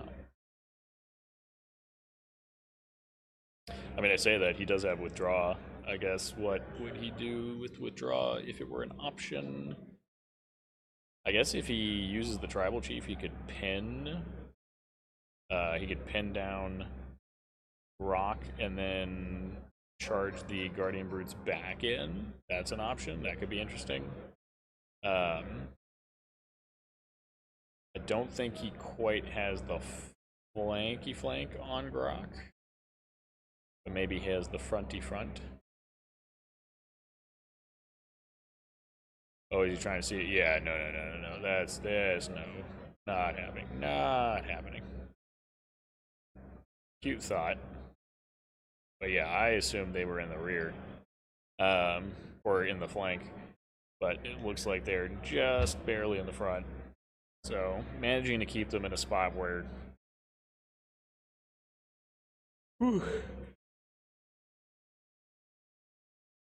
And careful positional play by Alex here. To keep himself not getting caught. But realistically, I think a lot of this is just some blind luck. There's just a lot of punching forward and hoping to not die. I do think Alex's smart play was sacking the Warlock to guarantee these charges stay safe for a turn. So I think that was the clever move from Alex. And there is if the Warlocks are only defense 5, if they're defense 5, which they are not, so defense 4, I don't think he survives a combat against Longhorns. I could be wrong. 20 attacks, 3s. 3s and 3s is like 16, 15, and then 3s again. So like it's realistically not a good time for the Warlock. Are you trying to see if he withdraws with everything, if he could squeeze in? I don't think this is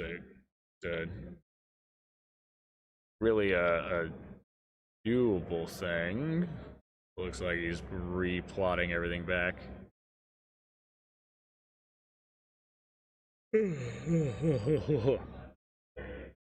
All right. It's a good check, though. I think it's definitely worth checking. I think he really wants to kill Grok in one go, because if he does, I think he secures that flank pretty thoroughly. But without the kill on Grok, I think it's a little bit more risky. Part of me wonders if he wants to preserve the air elemental, the Guardian Birds, he could just toss those airs into the unit.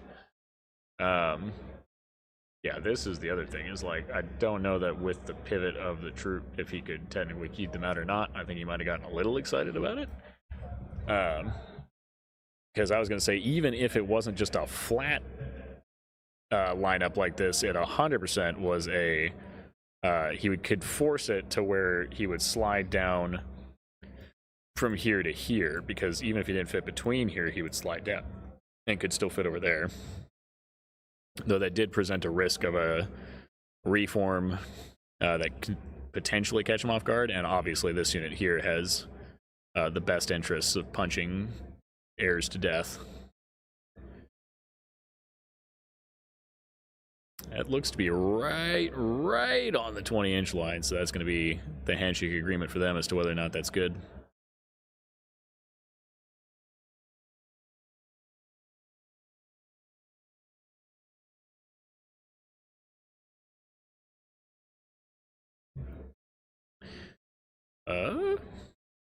Kind of curious. What's the play here? What's the thought?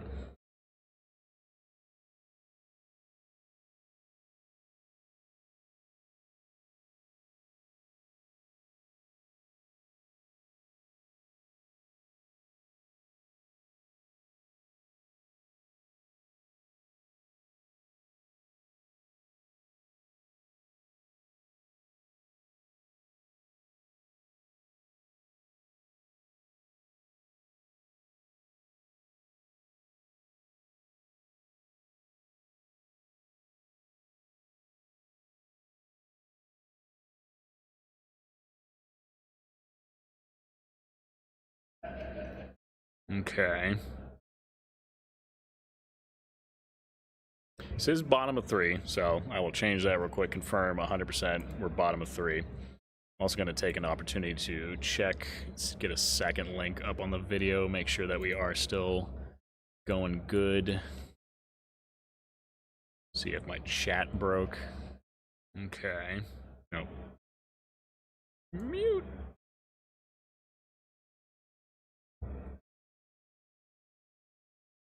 Oh yeah, chat is 100% broken here.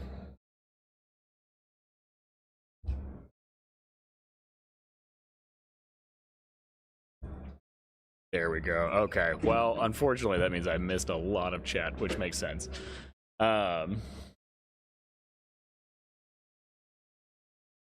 Okay.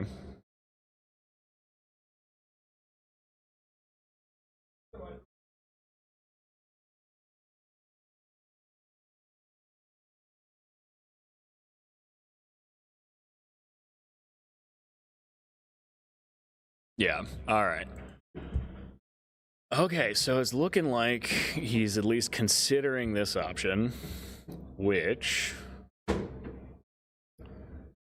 Again, it just really depends on which airs are which. So if it's the +1 to hit airs going in against the hunters, that's the best option there. Hi, Kyle.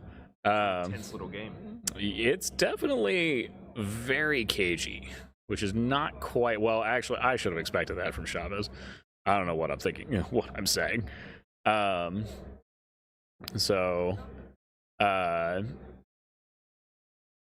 Yeah, if it's the +1 to hit elementals hitting that unit, ooh, are we getting a surge? Getting a little spicy surge into the troop? I don't know that that's good for you though. Why? Because you go there and then you're stuck in a bad spot. Like, I don't think you get out of that very easily. You got to sidestep pretty aggressively and then forward with the earth. Is that the thought? I guess if you do both, you probably get out, skirt out just barely. Yeah, no. That's not how pivot work. Oh, okay, no, he's just putting it back to where it was at the start of this move. Because yeah, that my concern is that if he gets a 1-inch sidestep and a 1-inch overrun, he might just put himself in a position where he dies. And so I'm always a little cautious of stuff like that. Hunters have it snare, right? Yeah, they do. So hunters with ensnare at the top. I'm going to be curious to see how they'll play, how the air elementals are going to play into them. If it's the crushing 1 air elementals, 4s to hit, so 12 hits, and then 3s to wound, so 8 wounds. But it guarantees that they're not causing problems. I don't know that I like that commitment, but I guess he can always reset it. He hasn't taken any buttons off the board. I just don't think that's a guarantee unless he throws. I mean, Baneshant could swing it. Baneshant would take it from 8 to 10, which that's a little bit. Oh, see, there it is. It pulls back. I was gonna say, because yeah, I just think even with Baneshant, I just don't think that's a guarantee. I think that's not a kill. And then I think if he gets stuck with air elementals, I think it's just bad. It's just bad news bears. And then worse, the heal from Grok can come in and actually give them vicious against the air elementals. So yeah, I think pulling back there absolutely the correct move. I don't think there's a need to do that. I think Sam's getting a little antsy to punch something, and I think correctly pulls back here. I don't think there's really a need to jump forward. He can wait till the end of this turn, find out what the tokens are, and then start making a plan to collect them. So I think taking positioning, I think just making sure these airs, because as long as they're in the back, as long as they're projecting threat, I think that's the best case scenario for Sam.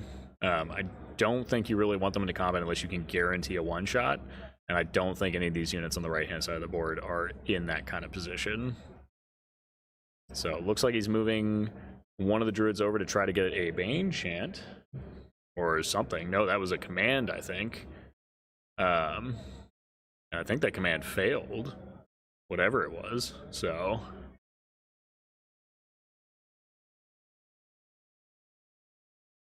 no Strider or heal, whichever command it was on that side of the board. And now the flip side is going to be, he's definitely going to want to get the Baneshant off against Grok. I think that's pretty critical. Is definitely the scary part about Grok being there. Now, he did charge his Tribal Chieftain into the flank of Grok, so I don't know that Grok's going to make it out of this turn alive. Hinder Tribal Chieftain is still going to be some amount of wounds, and even without the Thunderous countercharging Guardian Brutes, it's going to be spicy. It's going to be a lot of damage. Crush 2, 16 attacks on 3s and 3s with Vicious. And if he Baneshants them, it's going to be 2s with Vicious. So 16 attacks on 3s and 2s.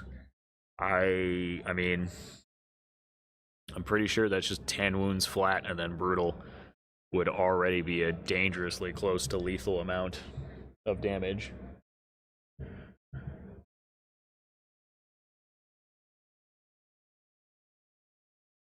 Okay.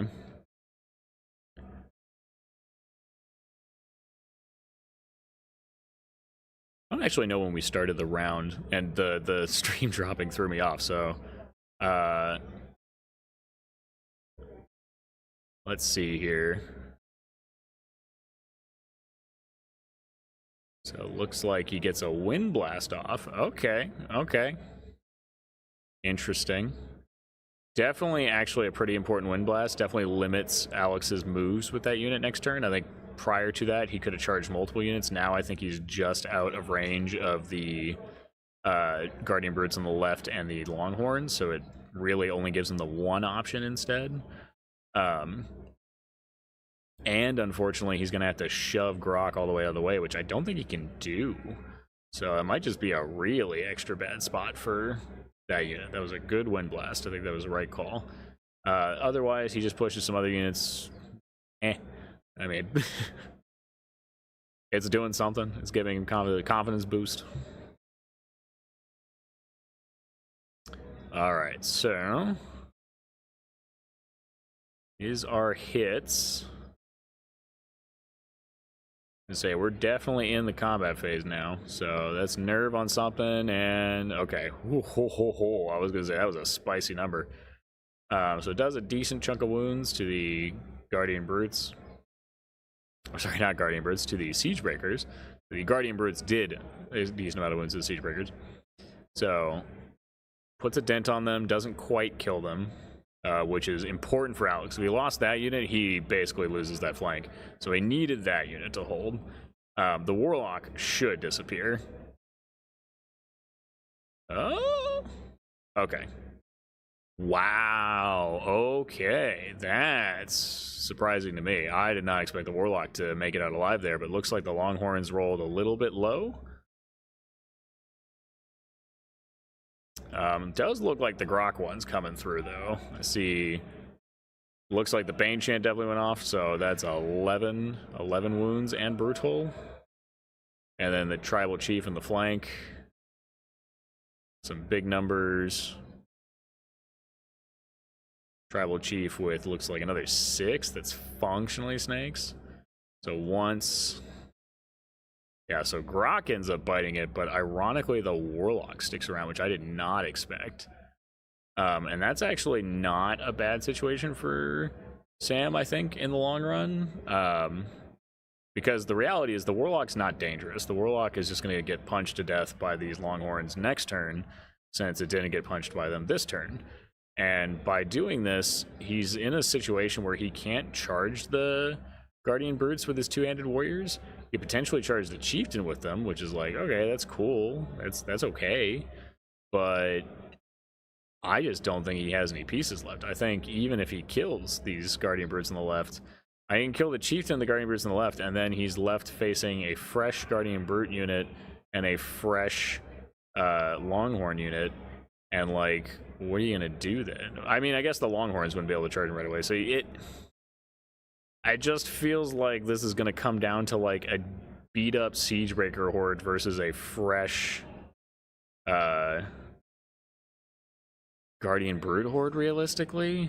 Like, I think Sam wins this side. That's my prediction right now. But it's still, I mean, losing Grok was painful. I feel like Grok just didn't need to go in there. He could have used a Warlock to achieve the same goals, but in any case, look at that 3. That wholesome 3. So the Warriors there do not break, and in fact, that low nerve roll would have potentially saved Grok on the other side. But hey, air graders are graders. It is worth noting, so we're seeing some flips here. So we see a 2. Ooh, okay, so the middle of the board is just stacked. Man, I called certain things, and now... Oh, okay. Well, this is, intriguing. Wow. Okay, so... Sam's are nowhere where I expected them to be. The 2 being so far on the opposite side of the table seems to be like he just kind of forgot and thought he would get a better spot for it, and then ended up having to put it that far in the backfield, because that just gives Alex a huge advantage. Unless, I actually have to check, Fool's Gold may let you place them on your side of the table, or just anywhere on the table, and allow you to kind of push them into the other side, because that is one potential option. If that's the case, then I would expect Alex to be it would have made sense if Alex put it there. But having said that, I'm like, I feel like it got pushed there. It does mean that there is one kind of sitting behind this house, I believe. It looks like they just pulled off the zeros that didn't matter, which, I mean, fair. And then there's one more zero that we can't quite remove from the table at this point. But I mean, they're 2-2s in really interesting positions. And I think this actually, like, I'm just really curious if Sam stacked this flank thinking he could bust through it so fast that he could round the corner. Because it feels like an overcommitment to a side of the board that he at least knew one of the things was not good. But, I mean, I could be wrong. We'll always find out. Could always find out. Then we got a 1 there. We got a 2 there. We got a 1 underneath the ogres in the back. So, like, the ogres are kind of sitting happy. Like, it's very secure on both fronts. It's just this 2... The 2-2s are going to be so critical here. And fighting over them is going to be so limited. Like, if I'm Alex here, I might just take those warriors and turn 90 degrees and run. And, like, start coming toward the center of the table to start contesting that, because that's what's worth points. Everything else isn't.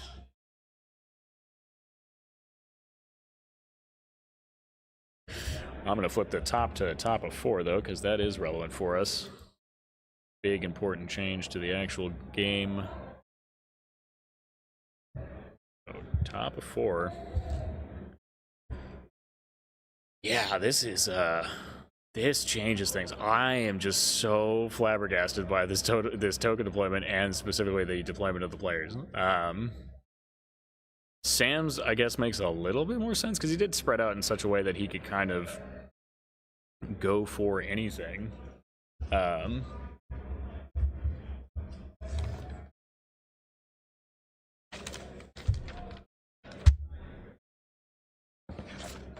just want to check one thing.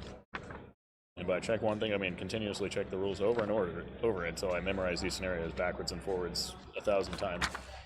Okay, Fool's Gold. Yeah, it's on the opponent's half of the board. So because I was going to say, I think one of these is on your side of the board. No, Smoke and Mirrors is fully on the opponent's half. Pieces of 8 is anywhere. That's the specific one where it can be anywhere. So, yeah, with it being anywhere on the board, I'm just like, so they've known that that's the 2 and that's the 2, but they've been, I mean, they're fighting so hard over nothing. Like, it's just wild to me.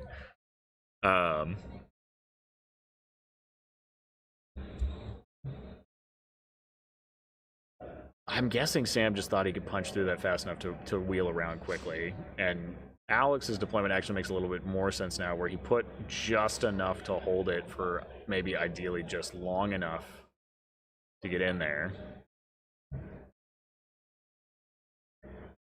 Okay, so is the thought here that he's going to try to bump off some air elementals? They will just walk forward and surge you, friend. You should know this. I know Surge hasn't been popular this edition, but he can still do it. Yeah, he 100% he can do it. 100.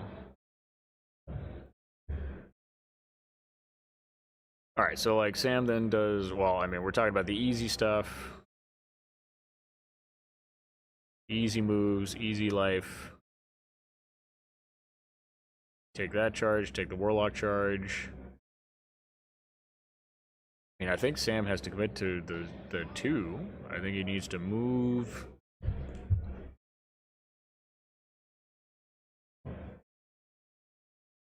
Oh, big stretch. I mean, he could even charge the warriors over there. I don't even think the guardian brutes have to fight. Oh no, why? That's like the worst case scenario. Why would you do that? You tell me we want to go fight a character both hindered and to the front and put yourself in an awkward position where you might not even be able to reform and like I could just keep saying and there's so many things there that I'm like I just don't think you needed to charge. I think you can just turn to your well his left, our right. So he is right here. You just turn face this way and turn to the middle. I feel like that's a better play. I feel like preserving that unit strength, which he doesn't have a whole lot of. Remember, he's playing ogre. He's got 20 unit strength to play with. Compared to the, I'm pretty sure, at least 26 unit strength. Yeah, so yeah, I just don't think fighting over there is worth it unless he's trying to get like attrition points. But I don't think he wins in attrition points fighting over there. I think it's just not a good situation.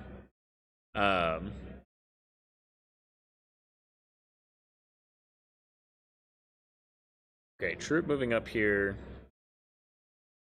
Regiment. Okay, so he's taking a little bit more of a fighting posture here now that he knows 100% that the 2-2s are there. I think Alex is surprised to see the second 2 over there. I think that's the big thing for me. That one being there makes a little bit more sense. I will also point out, and this is kind of a big deal, Alex took first turn, which is always great for positional play, don't get me wrong. I think it's one of the strongest things you can do in Kings is go first. If you want to take up board control and you have especially if you have a speed advantage. If you don't have a speed advantage, it's not as important. You're not really projecting as much threat.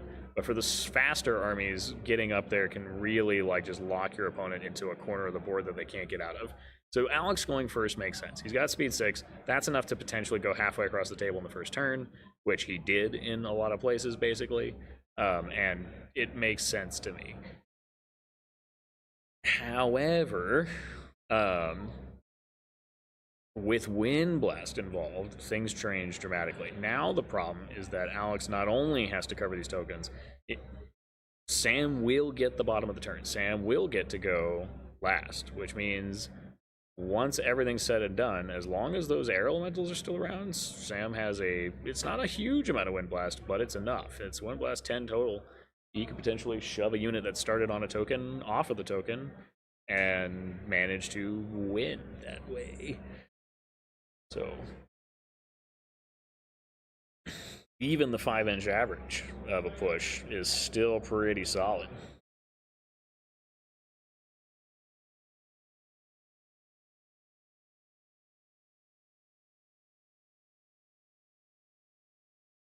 All right, so Alex looks like he's going to commit there. Can I try to get like double things? Ooh, oh, I don't. But you still have so many turns to play. I just don't think they do anything for you. He's trying to pivot to like. He really wants to force the air elementals to commit to him. He really wants to force a fight. And the fact that he really doesn't want these other elementals to touch him makes me think that the center unit, and by center because I realize they could both be considered centered, this unit, I want to say, has the hammer measured force, and this one has the +1 crush. So now we're looking at potential surge arcs, because with speed 10, you can actually potentially make it to a surge. Like, air elementals are actually okay. It's some other people who are struggling.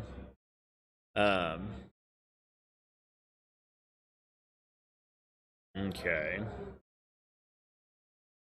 So he acknowledges he's already in a danger zone, so he's looking to see if he can back it up pivot, sidestep pivot, something pivot, some combination of pivots to get out at some point. Which I think is important. I think ultimately he's got to trade units in order to get some value out of them.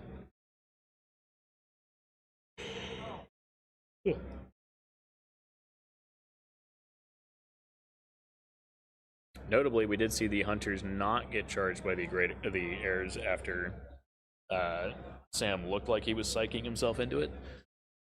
Which again, I think that was the correct. I think the correct answer here was not to charge the heirs. I think they are way better as a threat projection piece right now, and a wind blast piece for the late game than they are a Hail Mary charge piece that really isn't getting you a whole lot. Actually, that's not true. If he killed the hunters, I think he could have pivoted in such a way that put him behind, and then that unit is absolutely just going to roll down the line and could have won the game. But it was just not a good chance to kill. So realistically, taking that charge, I think, was an unnecessary risk, which I think Sam figured out and basically went back on, which is good. That's good. Good play. Very good play.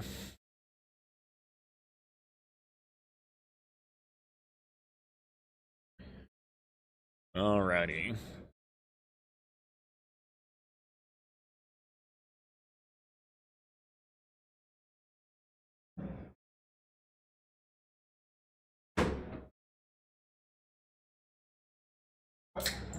Yeah.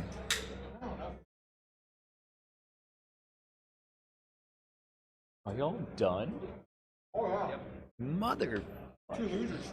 He's not as bad a loser as I am. Oh, well. Jeez. Why don't you come hop on this commentary desk with me? Come on, Dad. Okay, well. If I can keep it in, you can. Okay.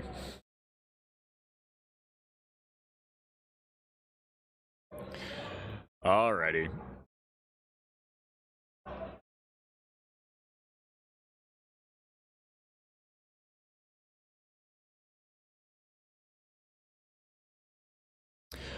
These headphones are old. That's what type I'm using. These are a Star Wars branded Razer headset, and if you ask me which one, I forgot. Kraken, I think. They are comfortable. That is the most important thing I value out of headphones. They are wired because I do not believe in wireless headphones. And that is about the extent of it. The quality is okay. Don't really have a huge say of difference. I've heard like really high quality headphones. These are definitely not really high quality headphones. So I appreciate the fun distraction as we wait for these guys to figure it out. All right, there we go. All right, Alex, let's see. Alex has decided to go ahead and commit the two-handed warriors into the tribal chieftain. They are hindered. I really wish he turned that unit to the right and just booked it. He did kill the Guardian Brutes with the Siege Breakers. That is a pretty big deal. No wireless. 100% no wireless. Would not touch it. I've used wireless before. No wireless headsets. But wired everything. Wired keyboard, wired mouse, wired mic, wired headset. But the rat's nest behind my computer is something to be envied. But looking here, I think the troop is just taking some cursory shots at the earth elementals there. Yep, and it looks like it is not a high number. Nothing too crazy. Notably, I think the two-handed warriors did not kill the chieftain, which I just feel like that's just throwing a unit there. Like, I guess, again, I think the only way this plays out well for him is, I mean, he kills the Longhorns. The Warlock's just not going to survive another turn. So, like, yeah, obvious flank there. I just don't think that was I just don't think it was a good move. I don't think it was necessary. Maybe he thought he could get elite on it, and then elite plus. But it's like 9 attacks, and you're only going to get 2 elite rerolls, maybe. And like one of them will convert, so we'll generously say he gets 10 hits. And then generously say that with Crush 2, he wounds with 9 of them. And this is rounding up in every situation to try to push that. 9 wounds brutal, the chieftain's like 16. Yeah, it's not a guarantee. And realistically, if you round down, then it's the opposite problem where like chieftain's gonna have, a 7 twice is definitely not a guarantee. So I just think that was a little bit of a Hail Mary that didn't need to happen. I do, on the flip side here, though, I don't think that Sam needs to commit these air elementals. Again, the point underneath that, I'm like, unless I'm losing my mind, it's a 0. So, like, why even bother? I might have to triple check just to confirm I am not losing my mind and that it is in fact the 0, because like it's so many points are now wrapped up that board. I guess with attrition you factor in for killing stuff, but like it's gonna be hindered greater errors, assuming he doesn't cast Strider there. Which I guess that is the only thing to do over there. So he tries to Strider command there. It's a Warlord, so he'll get 3 dice. Yes, Chieftain's the Warlord. So I guess if he picks it up in one go, that's good. And it has to be the Hammer Measure Force one based on how cautious he's been with the other unit. I guess turn 4, this is bottom of 4. So he's going to have 2 turns with the heirs to flip them around and try to make something happen. So, and that's assuming he kills them this turn. If he doesn't kill the Siege Breakers this turn, then I think this is a terrible move. If he does kill the Siege Breakers this turn, then I think this is an okay move. Because then he can threaten stuff. And then it's kind of like you have to see how Alex responds to stop it. But it also takes the pressure off of a lot of Alex's units that were kind of worried about those errors, but now they don't have to be. So we're seeing a double charge into a troop of warriors in the top. The critters are shoving the horde slightly off, which I think actually helps out quite a bit because it looks like that's taking one of the other troops out of what would have been a double front and puts it in the flank and makes it impossible to get there. I see the Earth Elementals crawl up. The fact that there's literally nothing over there, is he just abandoning it and saying, screw it, I just don't want to fight over that token? I'm going to lose my mind. I'm going to lose my mind. It's gotta be a 0. Hoping to catch a Basileia game. I would have to check. I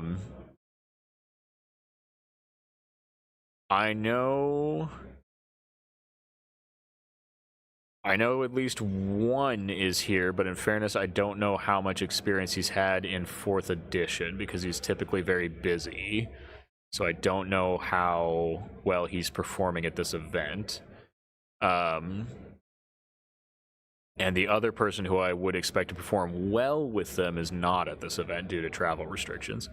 So I will have to check around. I've tried to diversify our factions that we get to see today, because today is the day where we get the most flexibility in putting people on the top table, or on the stream table specifically. Tomorrow, I expect us, at least for games 5 and 6, probably for game 4 as well, realistically, though I'm going to try to push if I can get one more matchup of my personal choice on this table. I'm going to try for that, but if not, realistically, I expect to see us with top tables all day tomorrow. And I suspect to see a lot of the same lists and people from them tomorrow, which is why we're trying to avoid that if at all possible. So who knows? Maybe it'll be, Sam or Alex 3 games in a row tomorrow. It could be. I've made that mistake before. So,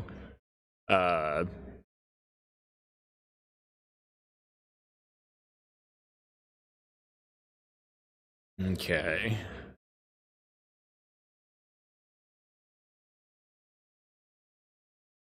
Let's see. So yeah, picks up the Warlock, shocking no one. Does it in the correct order too, because this removes the possibility of the greater errors. Oh, that's a low nerve. Do they stick? Ooh, okay. Well, see, now I think that was a bad move, because now I think he just deletes the air elementals in retaliation. Right? Because they Siege Breakers are still Siege Breakers. Yeah, 18 attacks, because they're still, why? There's still 18 attacks. So airs, 17 nerve, functionally 16 when you factor in brutal. Yeah, I think those Siege Breakers are just going to delete the airs. I think the Siegebreaker's time is, limited. I think, again, we saw the Warrior Horde evaporate as expected. A flank of Minotaurs, a front of Minotaurs, frankly, would have done it. A flank is overkill, but obviously, if, when in Rome, take the option. But that's a 0, right? I guess he can swing to this too. No, I don't think that's I don't think that's dice there. I mean, it's just a flank. A flank will kill the unit. I think the mistake there was Alex choosing to make that charge in the first place. I just don't think he needed to do that. I think by dragging those units further to the left, that actually could have pulled Sam out of position and made it more difficult for Sam to turn around and get back to the center. And in fact, what Alex is inadvertently or, actually, no, I'm going to say it that way. I'm going to say that I think Alex inadvertently has, by extension of punching to the left and attempting to win that, Sure. Yeah, the air elementals definitely had a low nerve roll, and that helped bail out Alex from this being a complete catastrophe on the left. I still think that Alex made a mistake bringing the Warriors over there, because by bringing the Warriors over there, the Minotaurs killing them has actually allowed the Minotaurs to turn to the center safely now with no punishment, and now they can very easily contest the 2-point objective, which is worth something valuable. And there's still graders here that are going to force these Siegebreakers into a bad position for contesting it on his part. Or he's just going to lose out on unit strength because he just doesn't have a lot of unit strength in this Ogre list. If he had instead turned the Warriors to the center, I think that just forces Sam to turn to the center, and then there's still a warrior regiment that's functioning and dangerous. And yes, he could potentially move the chieftain up and around, but cool, then punch it when it comes to you instead of running into terrain to punch it for him. But in any case, looking over here at the Horde, so this is going to be the Horde of Tribal Warriors, which I haven't actually seen these guys in action for so long. Looks like these are just Thunder 1 Melee 4, so very basic. It's the Shield Wall-esque unit for Herd. So I don't believe they would have been hindered. I believe he could have made this charge in such a way that prevented the hinder, so it looks like he easily flatlines the warrior troop. It is a chaff unit. That is kind of the expectation. So he's going to back up. Ooh, is he going to forward there? Oh, no. Things just go from bad to worse for Alex here. Because I think he was hoping that he could stop. He might still be able to get in. It's going to be tight. It's going to be tight. So I should use my pointer here. This went forward, and I think his goal was not to stop this unit, but to stop this unit doing exactly what Alex is going to try to do now, which is to pull the angle and get the charge here on this unit, because two-handed sword warriors into this, I don't know that they kill it, but they will beat it up fairly heavily, and they will put a lot of wounds on it, and they need to start doing that, because at some point he's got to deal with these air elementals. There's just a lot of stuff going on. I think Sam's in a good position here. I think realistically, Sam wins this game. I just think Alex has made a couple small mistakes and then a couple good punishes by Sam, and I think Sam was in a position to make mistakes and then talked himself out of it, which is something that can be really difficult to do in the bad case. Those ogre stars of trouble was rocking on those good spicy side charge. I mean, I'll be honest. So yes, that is one option. I guess the real question is how tanky are these Tribal Warriors? So they're going to be wounded on 2s because they're defense 4. They're 24 nerve, which is functionally 23 nerve when you factor in the brutal of the ogres. So warriors are 18 attacks because okay, so it's ogres have 18 attack profiles instead of 16. So 3s to hit. 12 hits, I mean, even generously, let's say he gives him elite, so squeeze out maybe 13 hits. The 13 hits, even if he gets really good wound rolls, I mean, you're supposed to only wound 11 times there, but let's say be generous and say he gets 13. I don't think you pop the Horde in one go. You'd have to get a really high nerve roll. And Bane Chant does not actually help. And healing them just to put Vicious on them, while it would be cute, does not actually help either, because it's not the wounding the tribal warriors that is the issue. It's just getting enough hits on them to actually make it count. So the Vicious would help and it'll do damage, but it's not enough. I think this is cute. I think he's trying to use a character. He's going to use a character to railroad it and try to push it out of the way. He could also double charge with Nom, which would be funny. There's a couple different things he could do here. I just don't think there's a lot of good options for Alex here. Do Earths still have Strider? They used to have Strider, I'm pretty sure. I don't keep losing which list I'm looking at. Earth Elementals. No, they do not have Strider anymore, so they got to get it through the command order. I guess with the command order, you probably do it. He could also just walk for it and surge. That would probably be the easier. Well, but they're slow, right? Yeah, they're still. Oh no, they're speed 5 now. Oh. Probably not enough to clear that fence. Maybe he doesn't even care. I mean, it's still a flank charge. Even a flank charge on 5s with 28 attacks. So, oh, they have a lower number. I'll be honest, I don't think he really cares about the Earth Elementals. It's that Air Elemental unit that's going to cause him a hissy fit. So that's definitely far more threatening, and he doesn't really have any tools to deal with it. And reality is, I just don't think he kills that Horde. I think his best option is actually to kill this troop of... I think so if I'm Alex... I think he's thinking about this the wrong way. He can't kill this. He just doesn't have enough damage to kill this in one go. And the only way he could kill it was be with these hunters, which he's now 100% dedicated over here, so that's not happening either. I think the correct thing to do here is actually to back up. Assuming he's not in range of these air elementals, and even if he is, he might be able to pivot and back up or sidestep and like be over here somewhere, basically.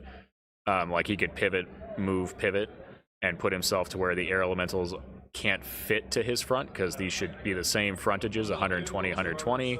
So this warrior regiment, the goal here would be something a little chaotic, but basically he wants these to shuffle over, kill this, and pivot to block the air elementals charging these, or being able to fit specifically with a double charge between these and these.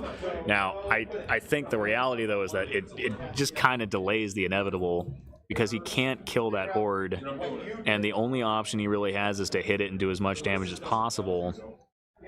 But, like, he just doesn't have enough units left on the table to realistically do anything here. He might have to sacrifice Nom. That would be an option. He could sack Nom to try to block the Horde for a turn. But that's really painful because Nom is 2 unit strength. He just, like, he's lost so much unit strength that he has so few units left to actually make plays with.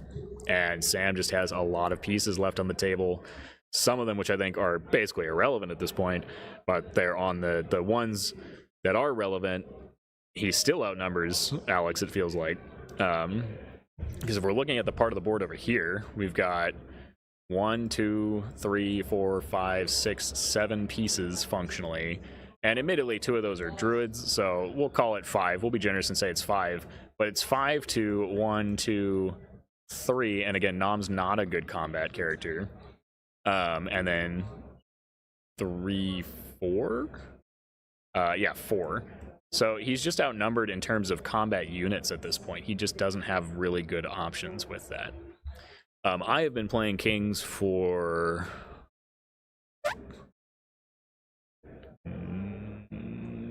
almost a decade. I think it's 9 years on the dot. No, it's longer than 9 years, because it would have been 2015. So 11 years on the dot. I take it back.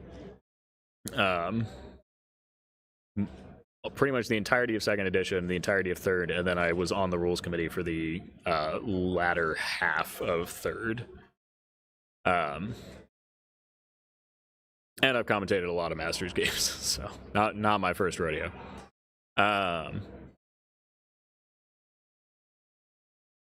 Okay, so Alex has decided, after all this huffle and buffle, Alex has decided to commit to killing the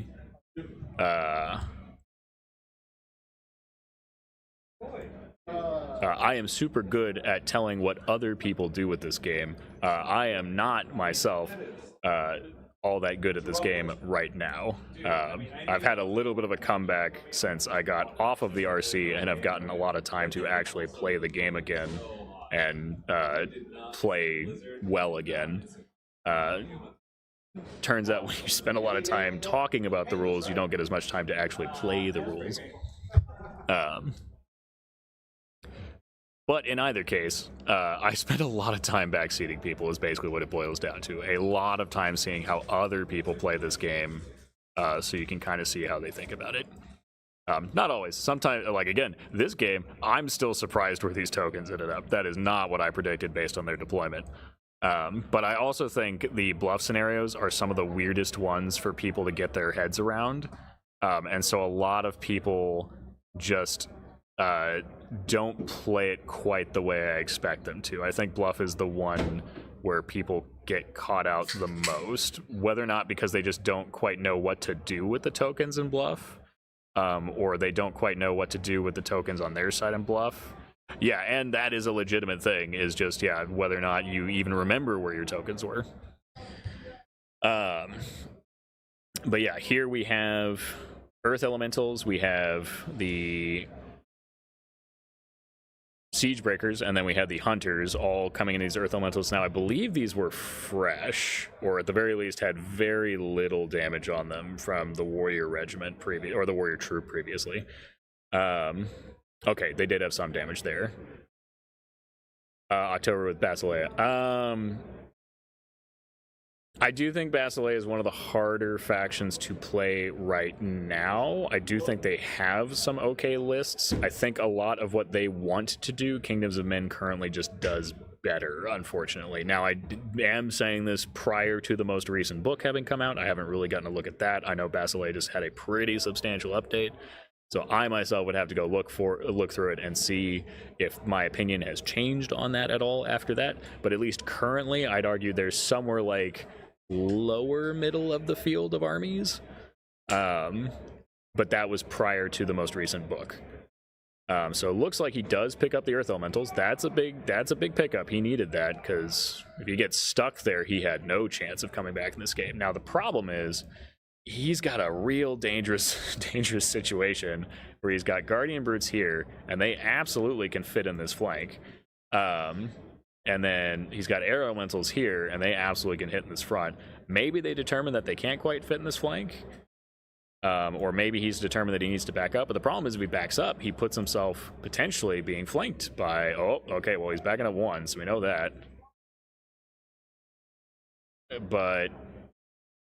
okay, I'm not quite sure. I guess he just gambled and said, screw it, I'll just back up each one, and they got perfectly aligned, which is just really good luck for Alex. I'm going to assume that's what just happened there, because he's not allowed to just back up, but I would say Basileia, the biggest thing going for Basileia is Alohi are extremely good, but they're very expensive. I think troops of Alohi are very good. I would use those in the similar fashion to how he's doing these Air Elementals, play them in the back line to threat. I don't know that Alohi sweep this, but they would be interesting. As we're looking at it right now, again, Siege Breakers here. It looks like Alex did not kill the Chieftain. Looks like he went into the Chieftain again and did not kill it.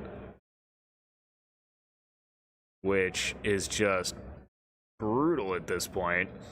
Either that or he hasn't rolled it out yet. But... okay. Air Elementals do a jump and grab that, and then due to the base size differential here, yeah, I was going to say, this is where it gets rough, is like, I just don't think, I think that the Warriors had to just take that charge anyway and put damage on that Horde, because they weren't going to survive getting charged by the Horde. So...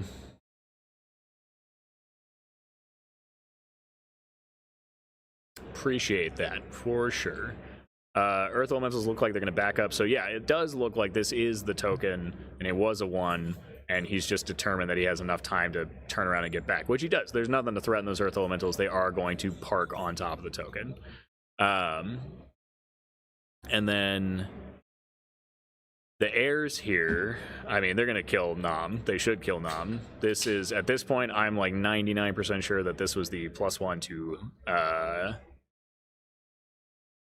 +1 to hit air elementals, or not +1 to hit, +1 crush air elementals, because the hammer measured force one were the ones that were facing off against both siege breakers and eventually committed here and then got eaten.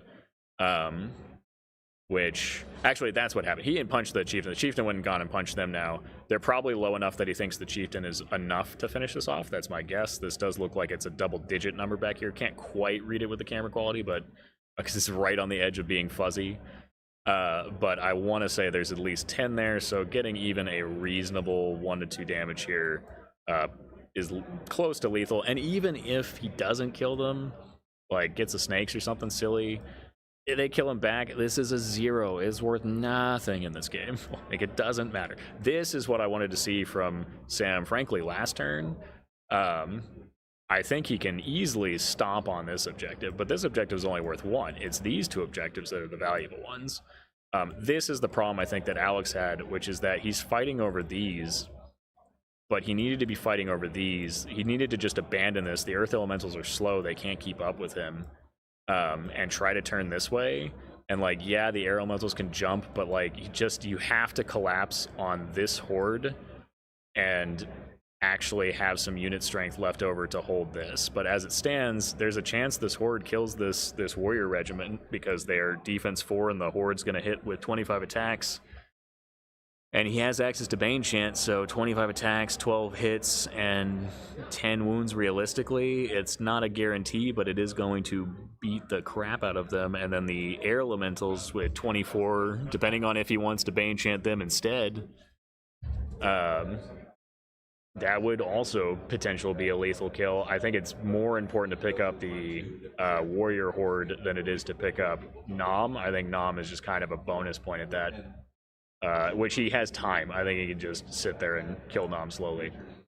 And then, yeah, I just don't think he's going to have enough unit strength left. The horde of tribal warriors is going to be able to sit with both of its corners basically perfectly positioned between these two. So like, as long as his horde's around, he can just use this and score both of these. And there's just there's literally the same amount of unit strength. These 2 units is this entire one. And then he's got this, which is matching, which is doubling this. So there's just more unit strength here. And then there's this coming around the corner. And like, this is not going to outfight this. Like, that's just not happening. This needed to turn and fight this. These were where Alex's win condition was. And I think Alex decided to go fight over a 0. So I think that was the critical error here in his thinking. Was he just thought that he could maybe swing it out if he got, like, I want to know what his thought process was if he killed this chieftain. Because honestly, that's the thing. This chieftain has cost him the game almost, it feels like. Between killing Grok, one of the strongest units in the Ogre list, stalling a 2-handed warrior regiment, which is also one of the stronger units in his list, and then finishing off a Siegebreaker horde, the one thing that was actually doing okay over there, despite some travesties. What's up, Mr. Trowbridge? Hey, how's it going? Sam is doing very well, I think. I think he talked himself out of a bad mistake in the middle of the game, where he was going to make a mistake, at least in my semi-professional opinion, and then he was like, wait a minute, no, that's a bad idea, and pulled it back. And then Alex says hi. Apparently Alexander says hi. What's up, buddy? Yep. I think both of them have been fighting over a 0 for so long, and I'm slowly losing my mind as to why they're putting so much effort. There's not on turn 3 yet? 5 and 5. So they all flip. So, yeah, no, they're all flipped. This is a 0. Oh, right. But they had, like, all of their units here fighting over it. Oh, right. They even picked up the token 0s that, like, weren't anywhere near anything. So, which I think is the smart thing to do at that point. They're not worth anything. Some tournaments will do if you have all the zeros, you get like a point or something. Oh, okay. Well, that survives. That's positive for Alex. The problem is he's in the same situation he was last time, except now he doesn't have an extra unit to block off for a turn, and these air elementals can just turn and surge. So I don't think he kills this horde in one fight, and I don't think. I mean, if I'm Sam, I think you just counterpunch, kill it with the horde, and then you just surge this unit, kill this, pick up both 2s.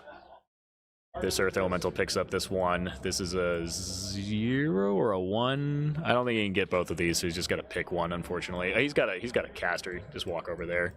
And then this one at this point, I think, just gets left behind. It was Alex's, but he's run out of units to hold it with. If nothing, the Chieftain. How fast is that guy? Speed 6. Turn 6, man. If a turn 7 happens, I think he can bolt the Chieftain all the way up here. It's just gonna be the Chieftain's gonna be the MVP of this game. All right. Yeah, I like that. He has Pathfinders, so he just walks into the objective zone. So he's not winning it yet, but he can guarantee that if he kills this, assuming that this did not put him just out of the zone. I didn't actually see that. There's the 12. There's that good move. Hey, look, cookies on it. Again, I just feel like there's 2 units here fighting over 1 point when it should be over here fighting over 4. 4 points between these 2 things. This is the game right here. So yeah, it's so funny to just get to talk, telling Trowbridge all the things that I'm going to predict are going to happen and just watch it occur. Yeah, Sam is playing this very, very correct at this point. I don't think there's a lot of things he can do wrong here.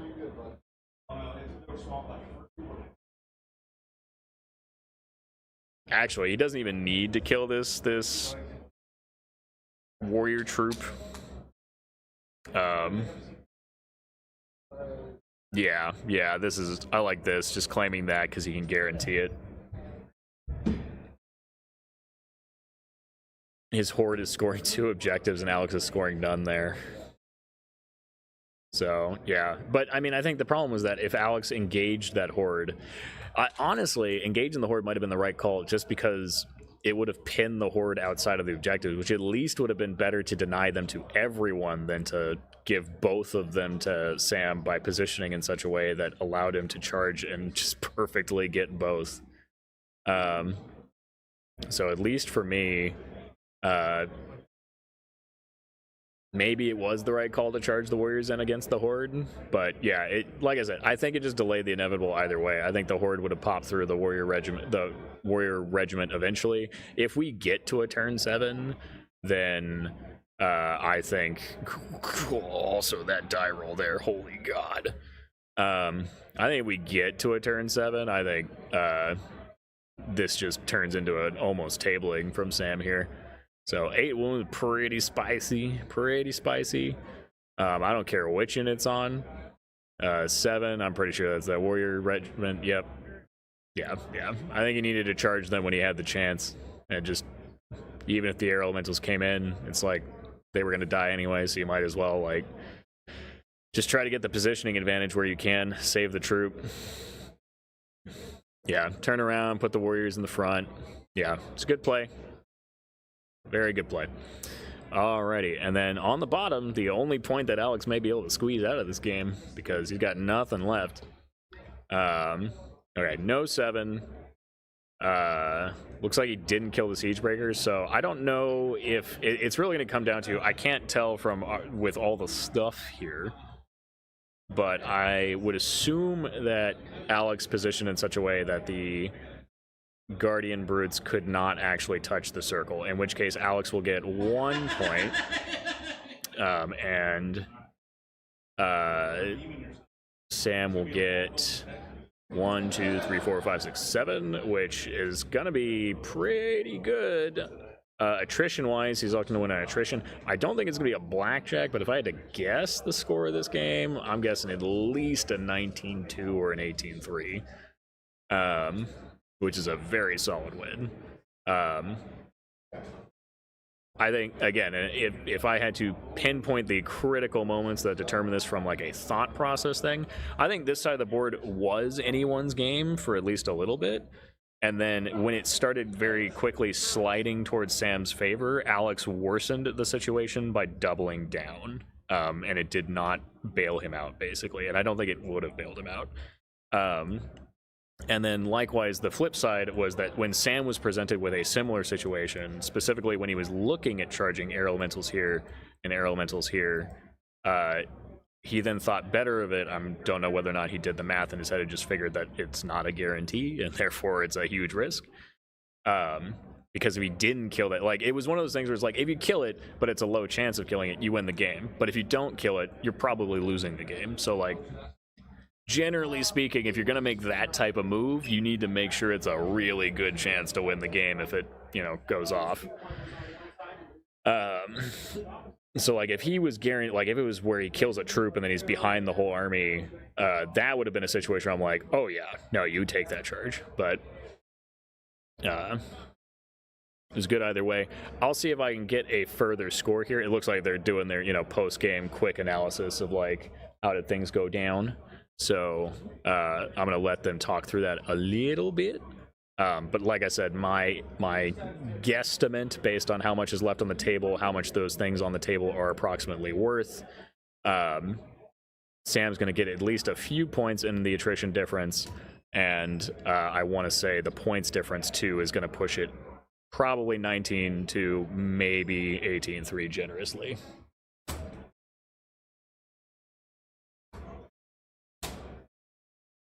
You don't happen to know that score, do you? What score? The final game tabulations. Right He's a big win for him. Oh, we know that. Yeah. I'm guessing 19-2. That's my guess. Just quick math based on. 20, yeah. That killed me. Oh, put the. That was exhausting. E. Yeah. The table's wide. It was like all the way over that table. Oh, for how? It's not 6 feet wide. It's like 7 feet wide. Oh, because there's a little extra it's overlap like 4 on the feet wide. sides. It's like 5 feet wide. Yeah. So I'm over here like. Gotcha. Well, bully him and walk to the other side. What? Bully him and walk to the other side. Stop being on his side of the table. How can I bully Alan's child? I was gonna say, oh, that's easy. He's short. No. I don't realize Bully, dude. He thinks everything's faster than me by one movement. I was like, it's bullshit, right? The matchup is terrible. But you're used to 15, that must be slow. That's not fair. It's table 1. I would ask Jason that. I'm here to run a live stream, sir, not to run a event. All right. Well, we gotta All right. They're in agreement that it's somewhere along the lines of the 19-2. I will probably get final scores. However, I'm going to wrap it down for now. What I'm going to do is I'm going to leave the live stream open to go talk to Jason, see what information I can gather, see if I can get like a standings things to post here before we do it.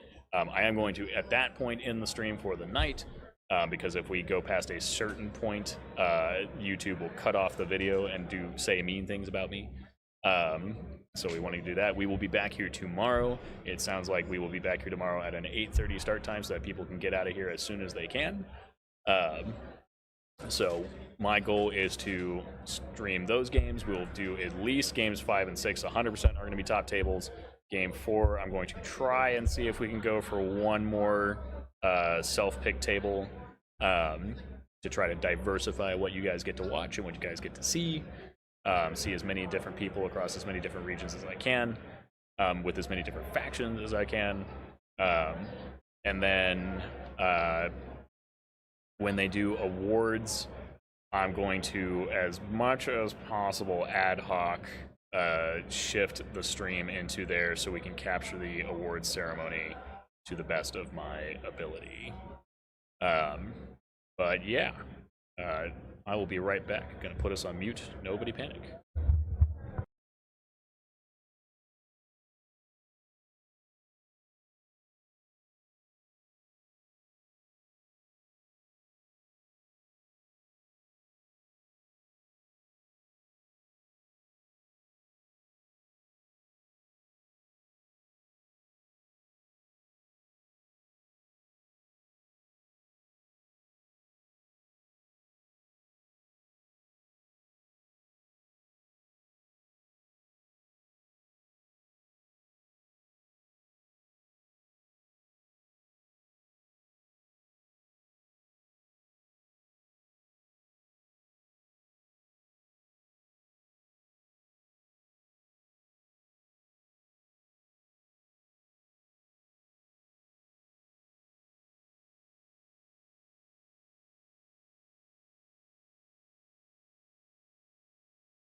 All right, so yeah, just confirming, we will be doing a self pick. I don't know which game it'll be. I don't have the matchups yet, so I don't get to peruse through them. But we'll do one more non-top table. Sam, definitely, like a 19-2 at least, maybe a 20. But yeah, we'll be back here. I want to say 8:30. So we'll make sure to do some troubleshooting beforehand. I'll probably get the stream up and running beforehand so people will see that it's there, it's active, it's all going. And yeah, thank you everyone who tuned in for Kings War Masters. Thank you for everyone who chatted. We will see y'all